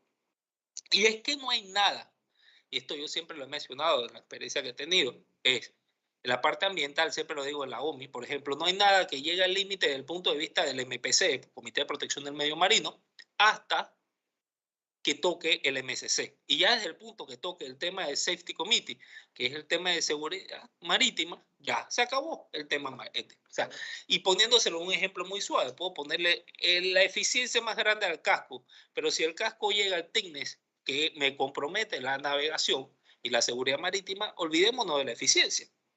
Entonces esto es un tema integral. Entonces no podemos hablar de aspectos ambientales si no vemos tampoco lo relacionamos con un desarrollo económico o viceversa. Entonces ya esta perspectiva ambiental nos quitamos el casco verde y nos ponemos la chaqueta y decimos entonces comencemos a hablar desde el punto de vista económico. Y les voy a explicar un poco por qué de más adelante. Pero básicamente lo que es importante de todas estas medidas es identificar este desarrollo actual que necesitamos hoy sin comprometer el futuro. Y muchas veces, en varios de los diálogos internacionales de lo que he tenido la experiencia es, y viceversa, pensamos en el pasado, qué se hizo anteriormente, y después queremos pensar en el futuro, teniendo en cuenta que el futuro es cercano. Entonces, ya sabiendo qué es sostenibilidad, entonces ya podemos hablar de long-term sustainability desde el punto de vista integral. Cuando ya conocemos la parte de sostenibilidad, entonces tenemos que identificar, y esto es una de las cosas, me ha encantado este trabajo hace más de 15 años, vengo realizando, me ha encantado identificación de los actores y las normas. Si bien me encanta el mar, uno de los puntos interesantes es el tema de las normativas, es que si no conocemos los convenios, tenemos problemas. Y aquí es donde viene la diferencia entre ser ingeniero, abogado, licenciado, capitán, lo que sea. Y muchos que me conocen saben que a mí no me gusta ni siquiera usar ningún título. ¿Por qué? Porque la importancia es cómo nosotros vayamos identificando este tema de sostenibilidad y podemos ir avanzando en el tema ya de qué combustible es el que necesitamos. Si yo no tengo una estrategia a corto, mediano y largo plazo de mi modelo de negocio, ni siquiera puedo saber cuál es el combustible que voy a utilizar, porque hay combustibles, como bien han visto hoy, combustibles A de transición, combustibles a futuro. Entonces, ¿cuál utilizo? Pues, try the coin, no lo sabemos. Pero si tenemos en cuenta cómo se va comportando las regulaciones en diferentes aspectos, principalmente Objetivos de Desarrollo Sostenible, Conferencia de Cambio Climático, la Organización Marítima Internacional y algo que muy poco la parte marítima, hasta recientemente las discusiones que han mencionado, que es el tema de los impactos de los estados en tema de desarrollo, es el tema de la Conferencia de las Naciones Unidas para el Comercio y Desarrollo, porque todos los noviembre, octubre, todo el mundo está pendiente de lo que se llama el Review of Maritime Transport, cómo se ha comportado la industria marítima. Entonces, hoy en día nos hemos percatado que para poder hablar de cualquiera de las iniciativas de hoy, tenemos que tener en cuenta todos los complementos de una visión holística. E incluso, lo converso mucho con los compañeros, en reuniones intergubernamentales que hablo de temas, incluso hasta la OMC. Y digo, hey, esto es importante, siempre tenerlo en vista, cómo se va a mantener el comercio. Porque volvamos a la primera presentación. Si no hablamos de la perspectiva de comercio y si no hay comercio, pues no hay buques, no hay rutas, no hay navegación. Entonces tenemos que tenerlo de un punto de vista integral. Eso es una de las perspectivas que nosotros hemos identificado para poder entonces iniciar esa hoja de ruta, de entender cuáles son las energías renovables, la movilidad, la consolidación de las instalaciones, aumento de inversión en desarrollo sostenible, e incluso el tema de la estructura de peajes. Y menciono como último el tema de los equipos, porque nosotros tenemos la misma situación que cualquier armador. 40 y tantos remolcadores, lanchas, dragas, etcétera. La misma condición o la misma situación tecnológica, con el déficit tecnológico, con un estudio que realmente va a ser necesario una investigación y desarrollo de conocer. El tema cuando se invierte en un equipo flotante no es a corto plazo, 5 o 4 años que pensamos, es una visión, una estrategia, identificando cuáles son las necesidades y cómo se va a comportar la tecnología. Y para esto nosotros hemos trabajado en una estrategia de carbono neutral. El Canal de Panamá justamente está pensando en el tema de carbono neutral en el 2030. Y miren la diferencia, que podríamos decirlo el próximo año. Sin embargo, la identificación de qué es ser carbono neutral técnicamente es compensar lo que haces. Pero ¿qué pensarían si hiciéramos una compensación al próximo año? ¿Al final estaríamos mejorando? Pues no, no tendríamos eficiencia. Es tapar un hueco con otro. Y al final esa no es la idea, porque si todo el mundo tapa un hueco con otro, pues no va a pasar nada. Y por eso es parte integral identificar el tema de operaciones y los clientes y negocios. Y es cómo fomentamos que esos buques eficientes, que esos nuevos combustibles transiten por el canal, una operación eficiente basada en una gobernanza interinstitucional, pero teniendo en cuenta desarrollo sostenible de la cuenca, que justamente es lo que no. Pero aquí es muy interesante, y cuando hablamos de todos los combustibles, siempre me hago la pregunta, el tema. Ustedes saben, y esta es una experiencia que tengo, que las últimas regulaciones que se discuten son las del STCW. Primero se discuten las modificaciones al SOLAS, MARPOL, cualquier otro convenio, y después entonces que se modifica, se pone y se activa y comienza a activar, a definir las reglas, por ejemplo, de formación o los cursos modelo OMI, etcétera, etcétera. Y eso es una de las cosas que justamente nosotros hemos identificado, el tema de la importancia del capital humano, mantenerlo actualizado. Podemos hablar de ningún combustible si no tenemos, por ejemplo, un capital humano debidamente calificado. Y por experiencia a bordo de embarcaciones, justamente en inspecciones y demás, nos hemos percatado que una de las situaciones que nos indican las mismas tripulaciones es justamente el proceso de entrenamiento que tienen para equipos nuevos. Y nos pasó con la implementación del IMO 2020. Cuando íbamos a bordo de las embarcaciones con scrubbers, en las primeras fases los chief engineers nos decían, justamente estamos en familiarización. Claro, él no tiene la familiarización, él no va a tener la oportunidad de estar en una oficina viendo todo esto, él lo está haciendo en día a día, justamente con los técnicos y demás.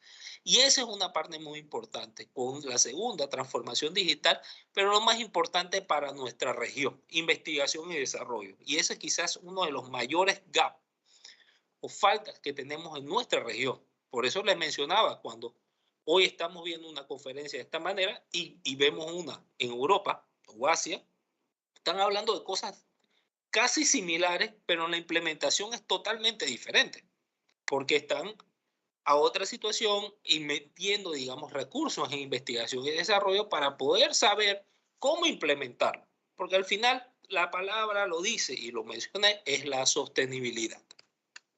Y por esto, nosotros hemos ideado una estrategia no solamente de carbono neutral, sino pensando en una descarbonización. Tengan en cuenta algo, la industria hoy en día ya tiene compromisos globales hablando del concepto descarbonización, y descarbonización es cero carbono. Hay embarcaciones que hoy en día, al año 2023, 2025, están siendo construidas para hacer carbono neutral o realizar viajes de carbono neutral con combustibles especializados. Esas embarcaciones no están dispuestas para nuestra región. Y es uno de los temas que cuando hablamos de los forecasts, específicamente de construcciones, puedo bajar una data de HES, puedo bajar cualquier data de Clarkson y nos las presenta. Y siempre hago la pregunta, ¿cuál de esos barcos va o tiene o podría estar por nuestra región con la debida infraestructura de recalar en los diferentes puertos en una ruta o un servicio? Y cuando hacemos esa pregunta, prácticamente me gusta hacerla mucho y comenzamos a hacer el análisis, se limita 10-20% de esos números que nos ofrecen. Entonces es muy importante siempre tener en cuenta que esto es un negocio global y que las embarcaciones tienen la facilidad de moverse. Entonces eso es la importancia que nosotros hemos identificado en el tema de agregar valor.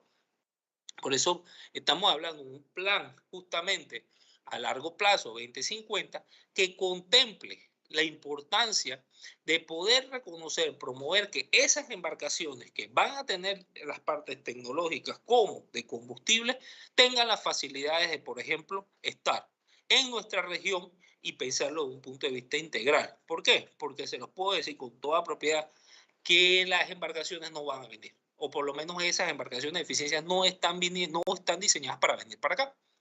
Están para el Báltico, están para los corredores verdes, justamente, específicamente Asia, la costa oeste de Estados Unidos, que tiene regulaciones más fuertes. Y esa es una de las cosas que nosotros como región debemos promover y ver el valor agregado que vamos a brindar independientemente de la eficiencia o tipo de combustible que tengamos. O sea, eso es muy importante. Y hoy en día, los compromisos internacionales que tienen los navieros, y les puedo decir varias para que lo apunten y lo tengan en cuenta. Uno, el Clean Cargo Working Group tiene compromisos específicos. Los dueños de la carga, específicamente, están estableciendo como meta que para el año 2040 no utilizarán buques ni rutas que no sea cero carbono. El tercero, tenemos el Call to Action to Decarbonization por parte de la industria naviera. Tenemos más de 160 empresas y navieras que se incluyeron en el Call to Action to Decarbonization. Entonces, ¿qué es lo que estamos viendo en el tema de metas? En el tema de metas es que estamos viendo hoy por primera vez, de lo que yo he visto del aspecto regulatorio en la organización marítima, que la industria pide algo diferente a la organización.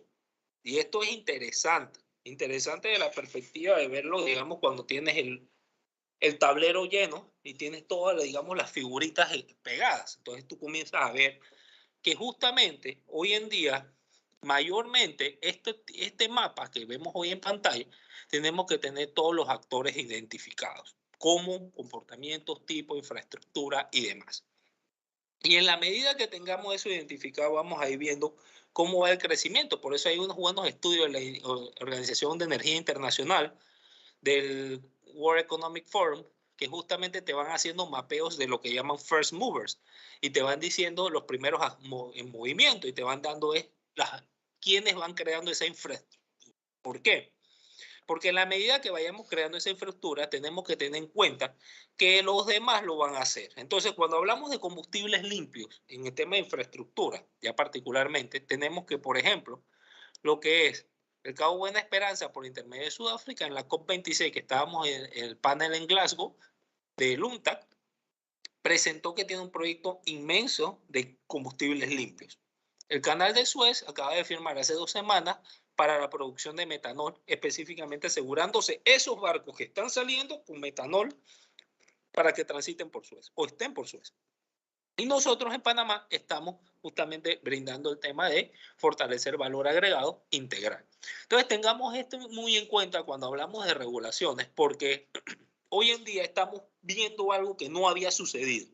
La parte ambiental, que se está volviendo estratégica, y justamente hay un crecimiento desde el punto de vista de ese wellness por parte del consumidor final, por parte de ese dueño de la carga, que antes no era un actor. Antes él decía, mi carga me la pones en la costa, tal.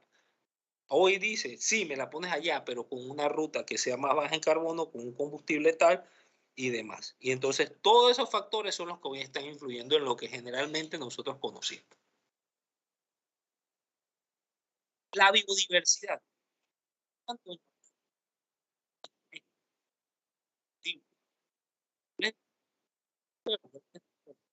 han invitado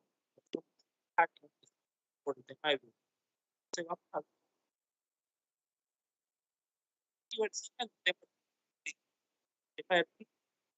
el tema generalmente tiene un impacto directo, y se lo puedo comentar a algunos ingenieros de máquina aquí, específicamente sobre la biodiversidad, el tema del marine noise, que está también siendo o entrando a ser regulado, y particularmente otro tipo de regulación. Panamá es un país bendecido, digámoslo en cierto aspecto. Tenemos justamente muchos aspectos ambientales positivos, pero que debemos reforzar. Y tener en cuenta que debemos ir teniendo, digamos, ese avance y demás. Por eso nosotros seguimos promoviendo nuestra ruta como una ruta eficiente, una ruta que por el momento permite una reducción de emisiones en comparación con las demás.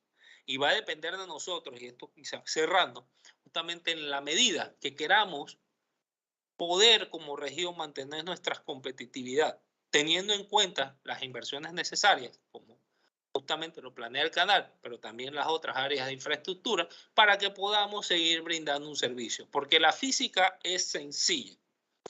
Tienes una distancia que dura un tiempo. Y si quieres reducir el tiempo a mayor distancia, es velocidad. Por ende, olvidémonos en cierto aspecto con otros combustibles que tengan esa potencia, digamos, del slow steaming. Y eso también nos resta, digamos, competitividad como región. El mapa de actores es muy importante. Tengamos en cuenta que cada análisis que realicemos siempre hay un competidor o siempre hay alguien que está haciendo algo. Entonces nosotros no somos solos como región y justamente tenemos esa situación que siempre lo he manifestado, es la necesidad de trabajar en conjunto como justamente pasa en otras áreas. Pero también identificarnos dónde estamos y en qué nivel estamos. Y hoy en Panamá lo que sí podemos decirle es que el canal, junto con todos sus aliados, estamos en el top of main del tema climático. Pero esto puede variar y esto puede cambiar. Así que es la importancia de nosotros identificar desde el punto de vista holístico. No seamos o no cometamos el gran error histórico regulatorio, que es por sesión, como el análisis inicial que le hice. Primero era eficiencia, ahora nos olvidamos de la eficiencia. Nadie habla de eficiencia. Pues entremos a combustibles. Cuando pasa combustibles vamos a mercados y después nos olvidamos del anterior y nos olvidamos entonces del tema de safety. No, esto es muy importante que lo veamos integrar, porque cada medida o cada regulación, que podemos hablarlo en otro momento, impacta o tiene digamos, una incidencia en otras materias. Desde 1914, Panamá y con su canal hemos sido una ruta que ha permitido el tránsito de diversas embarcaciones con diversos tipos de combustible. Hoy en día les puedo mencionar que por acá han pasado N cantidad de combustibles, todos los que han mencionado hoy, incluso hasta hidrógeno, han pasado barcos con hidrógeno que he tenido la oportunidad de ir a bordo, con fuel cells, etc. Pero la importancia está en cómo mantenernos competitivos, cómo seguir promoviendo este tipo de combustibles, este tipo de tecnología y justamente trabajar en conjunto como país.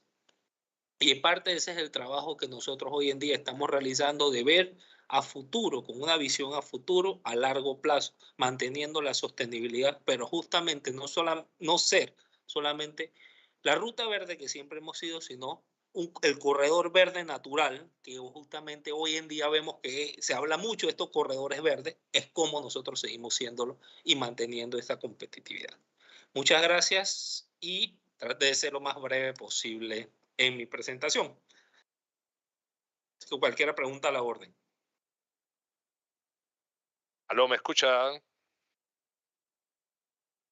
Se escucha. Muchas gracias, estimado amigo y compañero Alexis Rodríguez, por su excelente presentación. Es un orgullo, créalo, estar aquí con usted y con todos nuestros expositores y los participantes que han estado compartiendo este momento tan importante de esta conferencia internacional. Agradecidos siempre de la mano, ya que ustedes son parte de nuestros aliados estratégicos en los procesos que estamos desarrollando en conjunto. En nombre de la Universidad Marítima Internacional de Panamá, del MTCC-Latin America y de todo el equipo de lo que compone esta universidad, del rector y todos los que hemos trabajado para llevar a cabo esta conferencia. Le hacemos entrega de un certificado de su excelente participación en esta jornada que ha sido bastante extensa, pero donde hemos salido muy nutridos con excelente información de última mano y de las políticas y estrategias que estamos desarrollando para la descarbonización del transporte marítimo. Muchas gracias, estimado Alexis. Y bueno, como sabrán, ya hemos estado compartiendo con cada uno de ustedes unos enlaces donde aparecerá el enlace de evaluación de este seminario. Pueden llenarlo, ya hemos visto que muchos de ustedes están llenando y han recibido sus certificados de participación. Creo que eso es algo que hemos compartido y queremos darles a cada uno de ustedes a través de estas herramientas que nos permite la tecnología, de que cada uno de los participantes tenga estos certificados de participación y puedan utilizar como marco de referencia en las actividades, en su currículo, ¿sí? Que han estado escuchando de viva mano, de viva voz, de los excelentes expositores que han tenido. Bueno, vamos a hacer un pequeño resumen, ¿sí?, de esta conferencia. Creo que sin resaltar todo lo que significa la descarbonización del transporte a través de combustibles alternativos, a través de tecnologías, tenemos que estar claros que para esto la Organización Marítima Internacional presenta 2 puntos de partida, que entendemos que es la reducción del 40% de las emisiones para el 2030 y una reducción total del 70% al 2050. Claro, comparándolos con los niveles de 2008. La industria marítima debe trazar su rumbo y continuar ese camino hacia la descarbonización. Bueno, los combustibles alternativos neutros en carbono son fundamentales para alcanzar los objetivos de la reducción de emisiones de gases de efecto invernadero. Por eso es que debemos trabajar hacia ese proceso. Debe realizarse todo este proceso de descarbonización, como lo mencionan muchos de nuestros expositores, debe realizarse en conjunto con todas las partes involucradas, ¿sí?, para poder entonces llegar a esas metas que queremos llegar. Las emisiones de bajo emisiones de carbono y llegar a cero. Entre normativas que conllevan al cambio y adaptaciones, ese es el objetivo principal. Queremos darle la gracia a todos los expositores y, por supuesto, a nuestros participantes que han creído y siguen creyendo en ese compromiso de transmitir el conocimiento y la creación de capacidades con toda la industria. Han brindado un excelente aporte entre preguntas y las respuestas de cada uno de nuestros expositores. También queremos indicar que luego de finalizada esta conferencia, presentaremos un informe tanto a la Organización Marítima Internacional, a las autoridades marítimas que han participado y a todas las autoridades marítimas de la región, por supuesto a nuestros expositores que estuvieron el día de hoy con nosotros, sobre los alcances y metas que se han obtenido en esta conferencia internacional sobre combustibles marinos alternativos y los desafíos para nuestra región de América Latina. Se presentará un equipo técnico interdisciplinario para elaborar esta hoja de ruta o este proceso sobre la sostenibilidad del transporte marítimo internacional, enfocados con los objetivos de promover y potenciar a nuestra industria marítima de la región. Por supuesto, con temas referentes de seguridad. No es importante tomar la parte de seguridad. Las nuevas regulaciones y tecnologías, la capacitación, creemos es un punto importante para este tema, ¿sí? Todo lo que tiene que ver con el precio y la cadena de suministro de estos combustibles alternativos.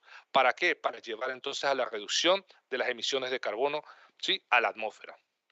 Los obstáculos para esta estación también deben serse considerados, involucrando entonces a los diferentes actores en este proceso de transición energética. Queremos agradecerle a cada uno de ustedes nuevamente y quisiera que encendiéramos las cámaras para que presentáramos al equipo del MTCC y a todos los que estamos aquí presentes. Agradecido a cada uno de ustedes, a los expositores, a los participantes, ¿sí? Tomaremos una captura de pantalla. Thank you for everybody to be here with us. Now we want to switch on the screen to see all the participants because we want to take the picture, and after we can share in the final report of the conference. Agradecidos a todos ustedes, ¿sí? Esperamos entonces seguir trabajando en conjunto con todos ustedes, con la industria, con autoridades, con todas nuestras partes involucradas para este proceso, ¿sí? Que lo vamos a llegar trabajando en equipo hacia un transporte marítimo eficiente, sostenible y seguro. Muchas gracias. Nos vemos. Buena mar.